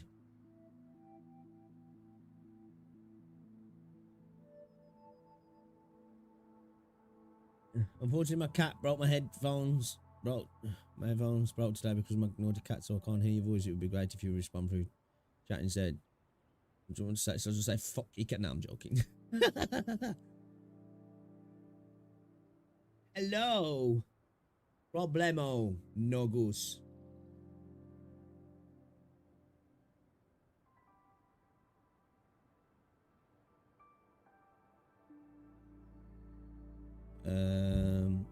Yeah, but that means I have to use the Thundering instead of Tempest. We need Tempest Nightmare. What are the list of the nightmares at the moment? What is he? What is he? Impermanence Heron's one, isn't he? I fucking forgot, you know. Forgot. Should we? I'm curious to see what people are saying, you know. Should we watch the same video? Let's watch the same video. Ladies and it's been a hot minute since we watched Saint. Let's see what Bobby Lee's got to say about Mr. Pokey, shall we? The worst hypocrisy in gacha gaming. Let's have a look. Let me move myself out of the way. You guys can see what he's got to say. I've seen a lot of people talking about these. Did he have a bit of a moment or something on Twitter, Mr. Pokey? Right, the worst hypocrisy in gacha gaming. And gentlemen, it does appear that there is probably not the worst. another Hoyoverse CC crash out in the middle of happening. And it looks like today it is unfortunately Mr. Pokey. And if you've been familiar with some of the other content that he's been making in some recent days, Mr. Pokey has had a little bit of an issue with the whole Wuthering Waves versus Genshin Impact situation, right? That has happened on his Twitch channel when he was playing 5.3. He was very upset with how his chat was interacting with each other, basically telling him not to play the game. And he basically went into like a whole bit of rant about gacha tribalism and how it's been affecting him personally. I basically had the view, which is a fair comment to make, right, regarding gacha tribalism. But also, it's hard to obviously I like Mr. Pokey, I do, you know, I do like the dude, nothing but respect for him. But I think it's hard to feel the sympathy in that regard when, you know, it's like what they're saying in it, you live by the sword, you die by the sword. If you engage in gacha tribalism, whether you mean it or you don't, because I know for a lot of the time, dude's just, you know, he's just baiting, which is fair enough. It's fine. You got to expect if you do a lot of baiting, you're going to generate a community that, you know, he's sucked in by that sort of stuff, aren't they? And they're going to get like that and going to be tribalistic because even though some people see it as fun, they like to hang around it because they genuinely believe it as well, don't they? So like, you know, even if you're just dipping your toes in tribalism to have a little laugh and a joke about it, which is fine, you are going to attract people like that, aren't you? So you've got to expect it, to be fair. But it still doesn't change the fact that people shouldn't be dickheads. But they're going to be, aren't they? If you want to stop, just ban the people from your chat. But true, it seems I said like this. He's going ahead and he's taking. I replied to this on a comment that somebody said on the video talking about the Ethan video, and I was like, you know, dude, just take control of this by just asserting some control over his chat. Ban people. Let's see. If they're really bothering you. He talked about how he really wanted to lean into Honkai Star Rail a lot more, kind of make it, you know, like his main sort of game. And one of the Isn't that like Mr. Pokey's main game anyway? I'm pretty sure it is, right? I know he does play other stuff, but like when I think of Mr. Pokey, I don't think of the, you know, where people say he's a #1 Hoyo shield. I don't see him as a Hoyo shield. I see him as a fucking Star Rail lover. You know what I mean? Like, I feel like that's dude's main game anyway. He just dabbles. Is he basically just saying he doesn't want to dabble in other games anymore? Is that what he's saying? The promises that he wanted to make for 2025, or not necessarily a promise, but one of the directions he wanted for his channel New Year's resolution. To instigate less. And unfortunately, it does seem like the opposite is taking place. So let's go ahead. Hey, you know what though? That's in keeping with New Year's resolutions, right? you know, that's why I think most people dropped New Year's resolutions years ago, because if you try and actually state New Year's resolution, it's pretty much a guarantee that you're gonna fail within the first month of the year, right? So I think that was Mr. Pokey's mistake right there, was setting as a New Year's resolution of like, right, next year as my New Year's resolution, I'm gonna stop doing this. And what, within a week? dude failed. Let's dive right on into it. Let's read out this tweet. I was about to make another vid because the gotcha tribalism mentally deficient people are so dumb that it makes me pity them. But unfortunately, their mental illness is not my problem. Absolutely not. They're You know what? I don't even pity them. Because I feel like they'll grow out of it, and if not, fuck them. You know? There are quite a few individuals on the internet, and Plus, especially they're on kinda funny. Twitch and YouTube channels that do have an illness. I talk about it a lot, and one thing I do with people that directly express their mental illness in my chats or comment section is I block or ban them. Thankfully, I'm at peace. This is an ironic statement because I think coming out with a statement this aggressive Shows you're not at in peace. the first couple of sentences, I'm not exactly sure if you're at peace.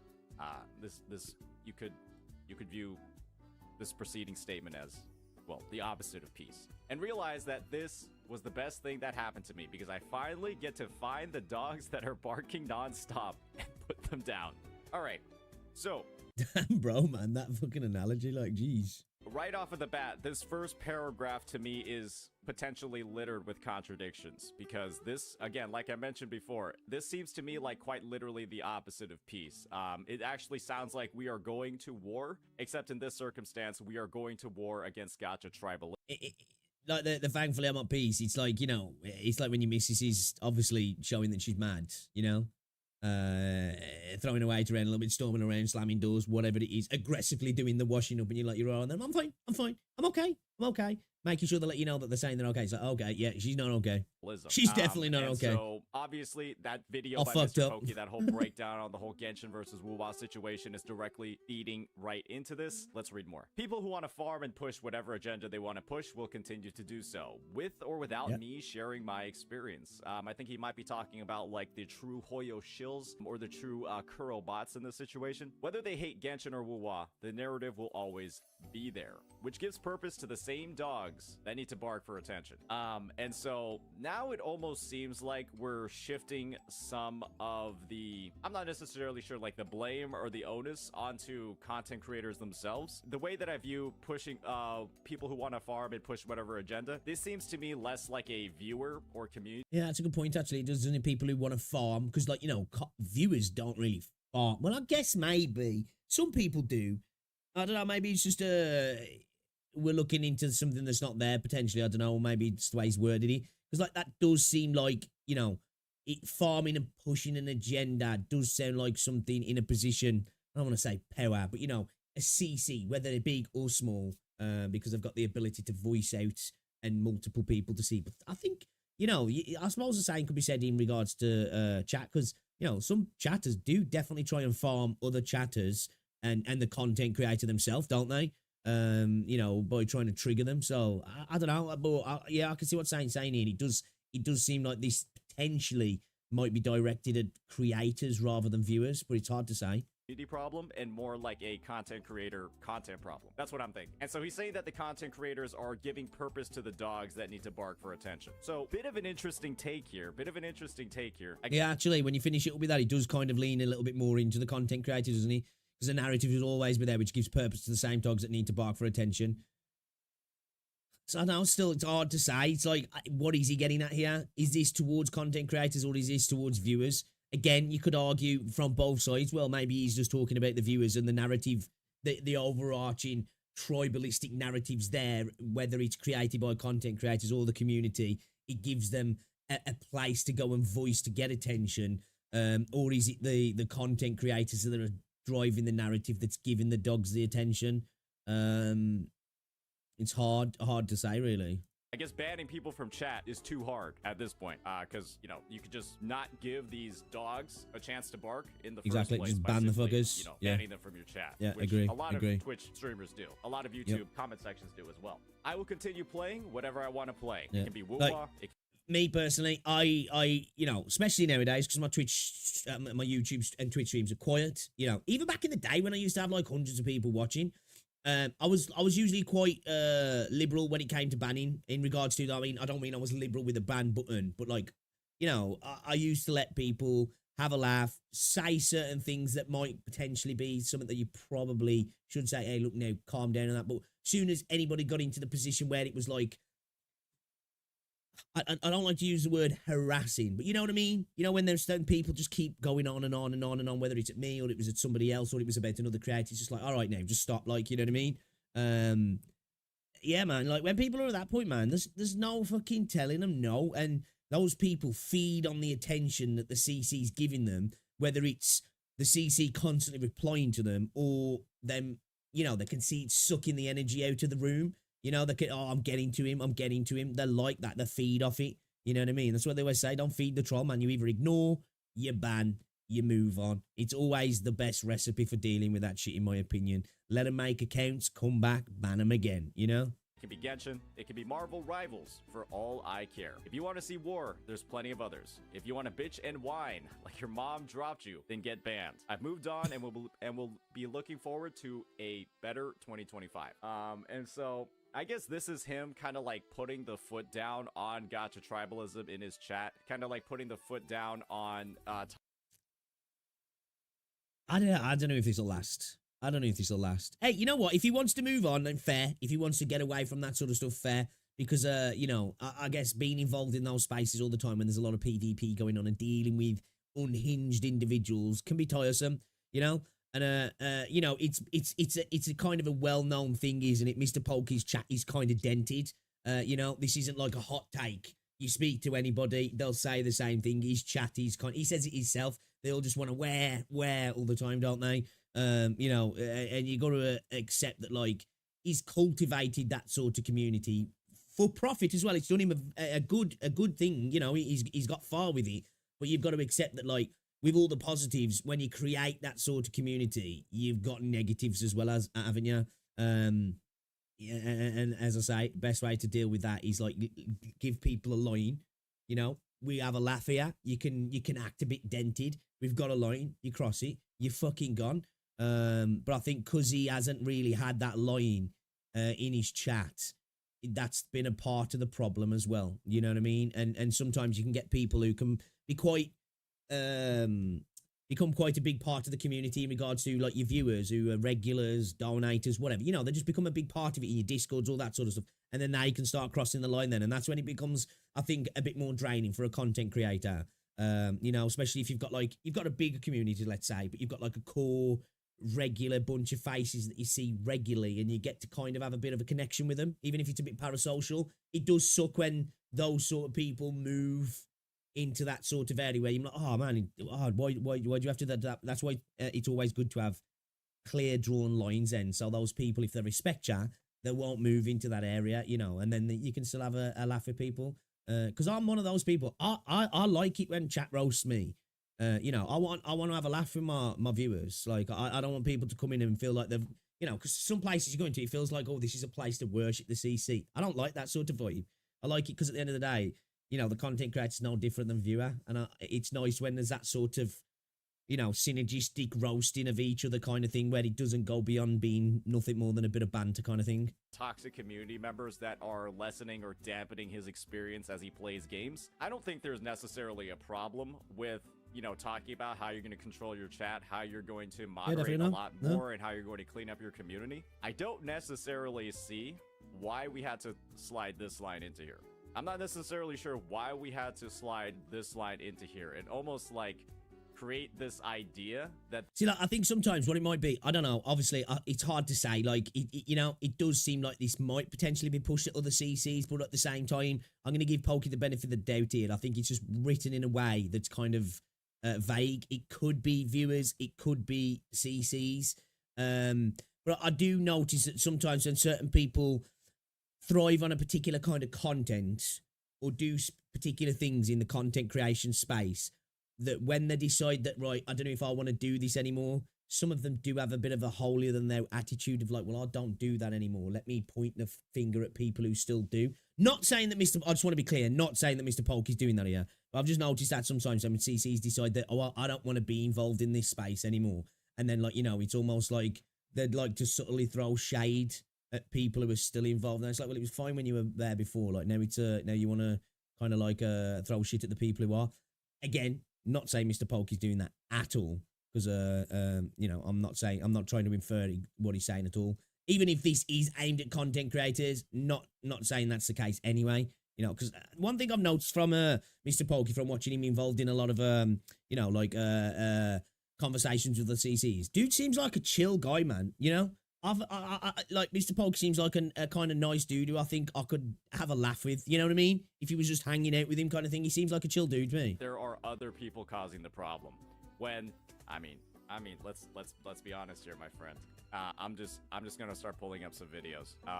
Hoyo deserves our apology. He's a chill guy. He does seems like a decent down to earth dude. I do believe it started a lot of this, you know, Hoyoverse versus Kuro games dynamic. And I think you genuinely see a little bit more of the true Mr. Pokey when he's conversating. I think you do with most creators, to be fair. When they're conversating with other creators, like over voice chat, you tend to see a little bit more of the. It's still the content creator, but you see a little bit more of the person there, don't you? That's been happening in the space, right?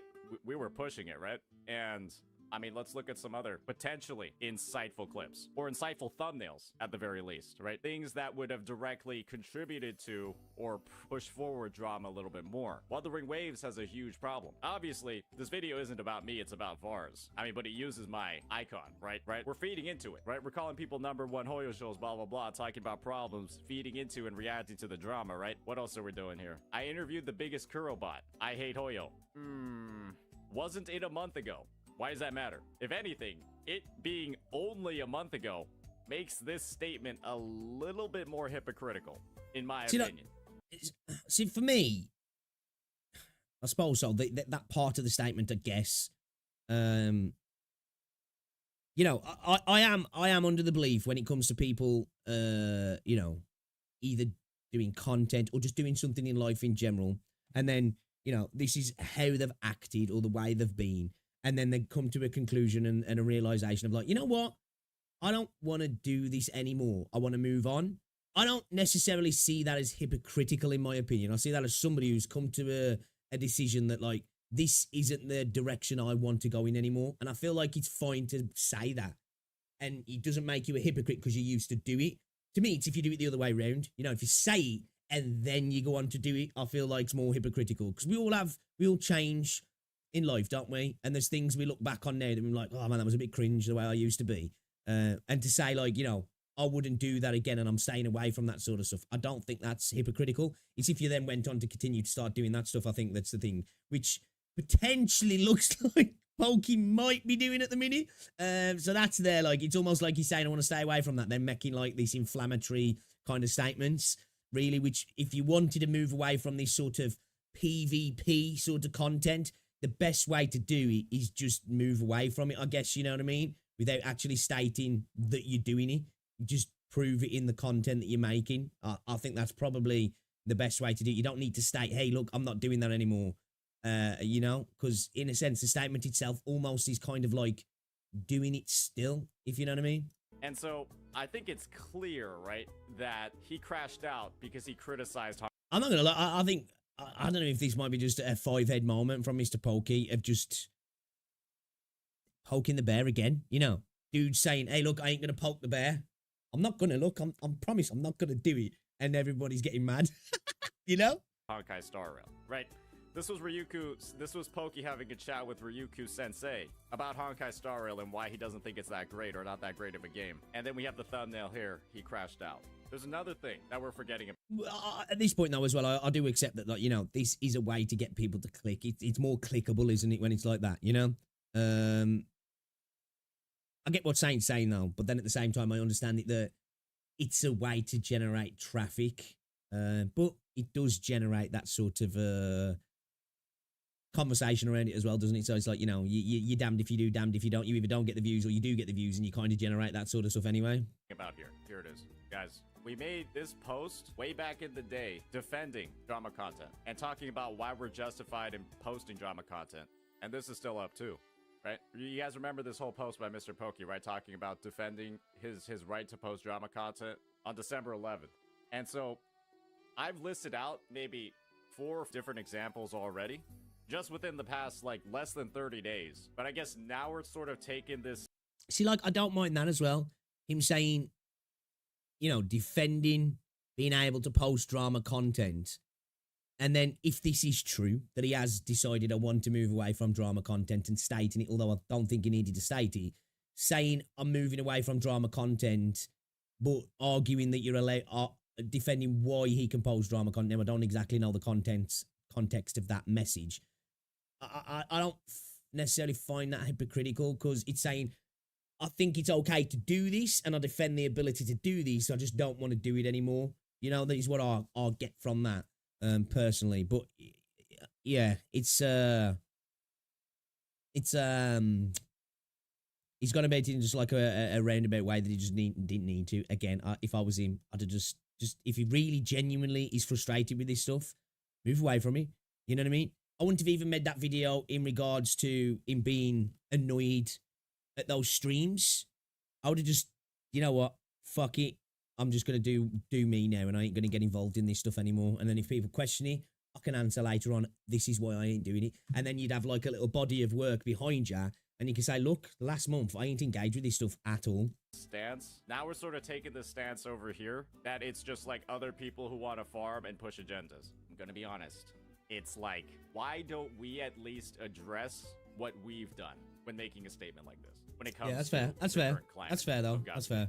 Why not recognize what we have done to contribute to— That is definitely fair, because he has farmed and pushed whatever agenda to allow people to thrive on it who want that attention. That's definitely fair. I agree with saying there. whatever is going on over here, right? I do think it is a little bit hypocritical to be calling out people like this, calling out CCs like this, when we— Yeah, I agree there. If this is aimed at CCs, this is, as I say, you know, when people move away from a particular kind of content that's done them well, and then they look at other people saying, you really, yeah, I don't think you should do that, or, you know, you're just doing this and doing that. It's like, well, it was fine when you were doing it. It's okay to move away from something and say, I don't want to do that anymore. But then to point the finger at the people who still do that, yeah, I don't like that. We were a direct contributor to the system, to the dynamic, to the climate that's going on right now. I'm going to be honest. And so if he's not unlisting videos, right? If he's not making public statement, if he's not deleting or privating tweets, right, that have directly been a root cause of the situation that he's experiencing right now, I'm gonna be honest, guys, it looks a little stinky, right? Can we at least agree here? This seems a little bit stinky. Is that fair? I think that's a fair statement. I mean, that's a fair statement for me to say. I think it is. So I get his viewpoint, right? He just wants to— again, he wants to be a gamer for— Again, I agree. I think his point should have been, just don't post it. Just move on. You know what I mean? And start making that other content. And then if somebody, like say, somebody was like, hey bro, why aren't you doing this content anymore? Be like, you know what? Good question. And then make a video on it maybe. And then people can actually go, hey, you know what? Fair play. He isn't making that content anymore. Without pointing the finger, so to speak. I mean, as a CC, if you acknowledge the haters, they basically got what they wanted, and on top of that, it's times. Yeah, exactly. Yeah, true. Yeah. You had that same thought like a month ago. I think it was about Gatch's Max post, people getting back what they're putting. Yeah. From here on out, he wants to be, you know, somebody that just focuses on his own enjoyment, focuses on his own content and his favorite game, Honkai Star Rail. But if we're going to be calling out other people or mentioning them in this, frankly, negative light, implying that they're the ones giving food or fuel to toxic members of the community, let's talk about how we did it too. And if we're trying to turn over a new leaf, like some people in chat are saying, and try to make like this shift in our content, right? Why don't we address what we did as well? Because how much more impactful of a statement would this be if he said, I am now unlisting all of my drama-related videos. I am now removing that content from my channel. I'm deleting all of the tweets associated with drama. See, like, for me, I wouldn't even expect him to remove the videos. Now, I can't remember now if, like, unlisting videos can negatively impact your SEO. I wouldn't expect him to delete videos, because that removes views off your channel, and it can fuck you up in regards to content in the future. Especially if you do it on a mass scale and you're removing potentially millions of views off your channel. I did it before. You know, I deleted a shit ton of my old videos because I just wasn't happy with them. I just didn't like them. There was nothing dodgy about them at all. It was just like, this content sucks, you know? And I removed a shit ton of videos, and that knackered my SEO for quite a while. You know what I mean? It was probably like close to, probably around about 1 million views worth of content. And it impacted the SEO really badly. So I wouldn't expect him to do that. I think acknowledging it, though, that's fair. You know, if you want to make a statement that you're moving away from it, you've got to accept you have, you know, you've played in that pen yourself for quite a while, and acknowledge if you are, he didn't have to acknowledge it, in my opinion. if he was just saying, look, moving away from this content is what it is, we move, you know? But then to like, if this statement here is about other CCs, which I don't know if it is, it's hard to say because it's kind of vague the way he's written, but it kind of alludes to that. I think if you are going to make that statement, it is fair, as Satan said, that if you're going to kind of point the finger almost and say, yeah, people can keep farming drama, it's like, well, you've got to acknowledge that you've also done the same as well, haven't you?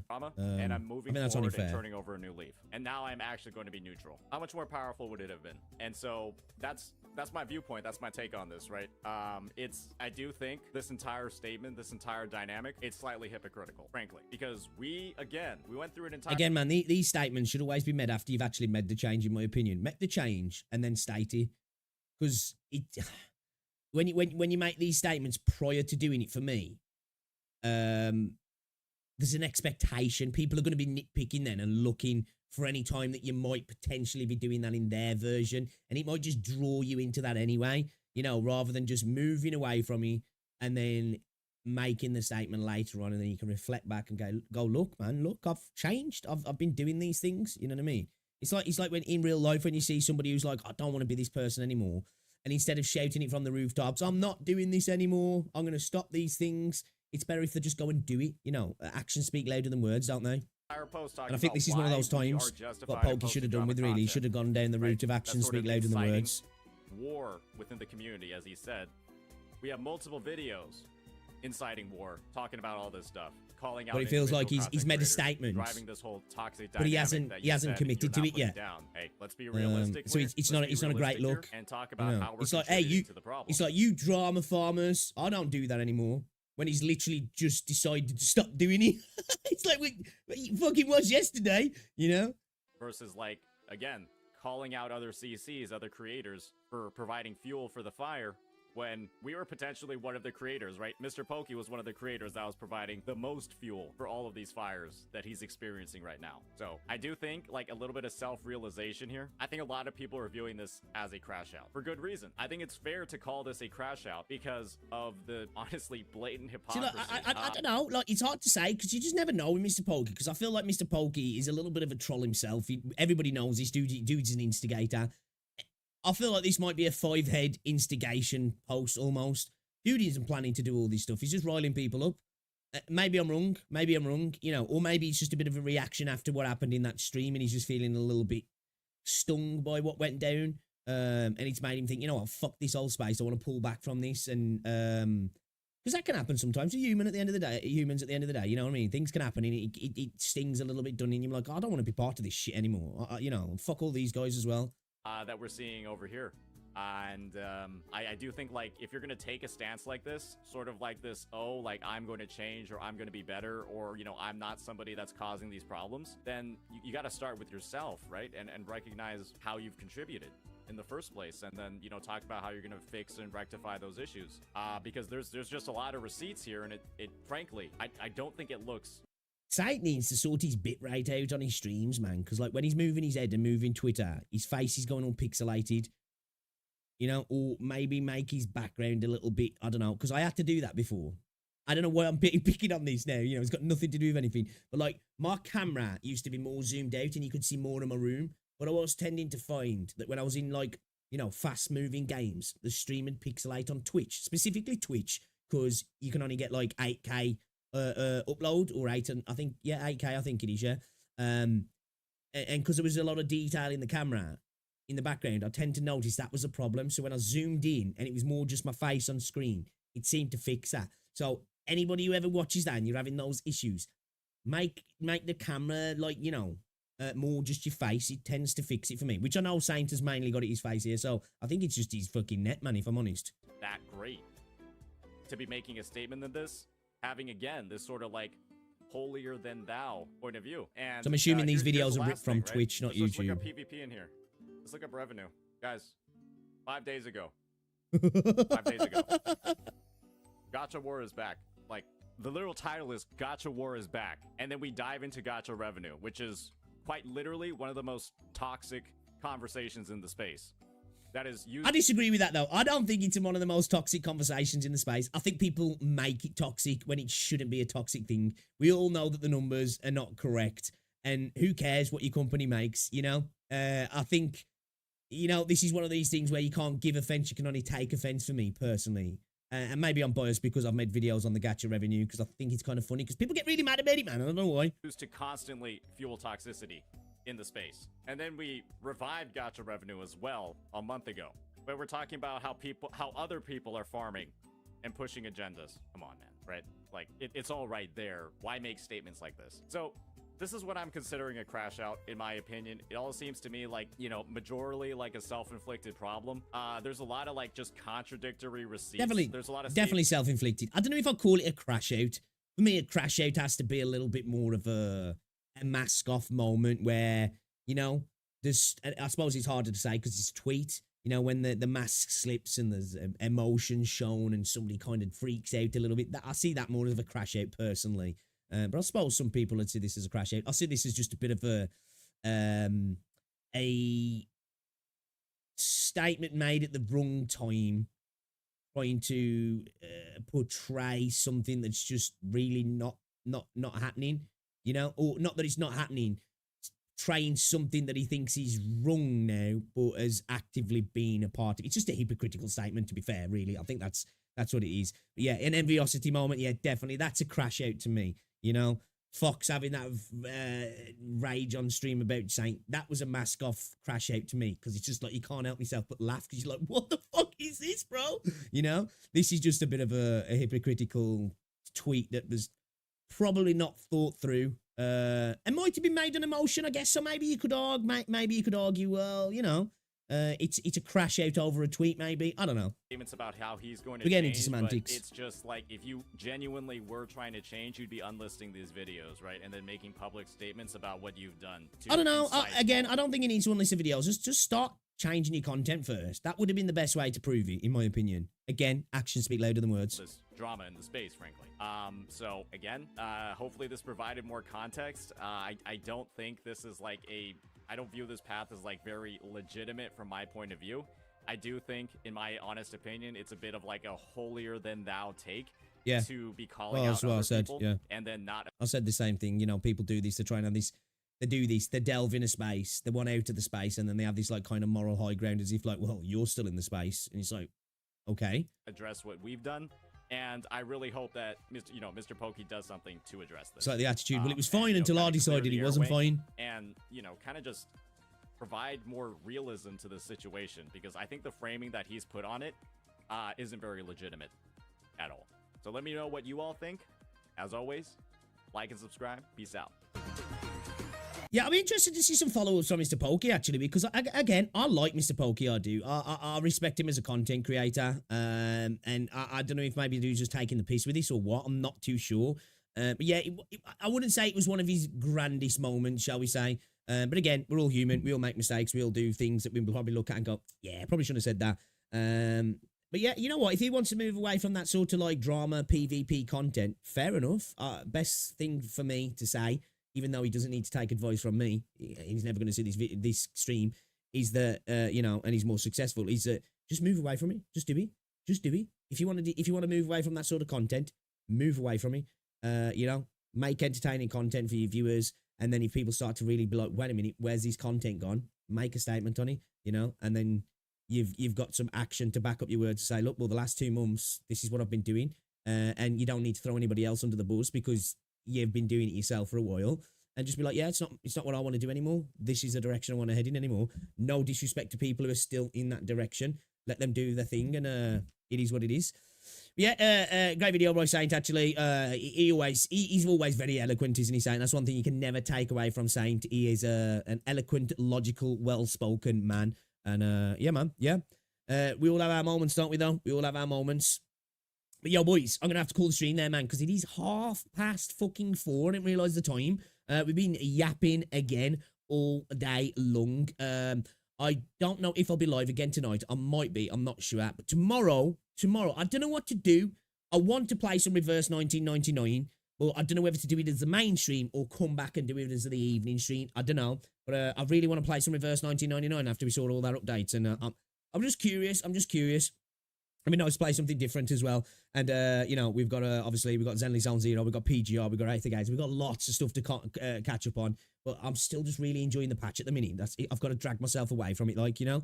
But yeah, guys, I do appreciate you coming through, as always. Thank you for the conversations, hanging out with me, and, you know, hopefully you enjoyed the stream. If I don't see you later, guys, have an amazing rest of your day, and I'll see you tomorrow.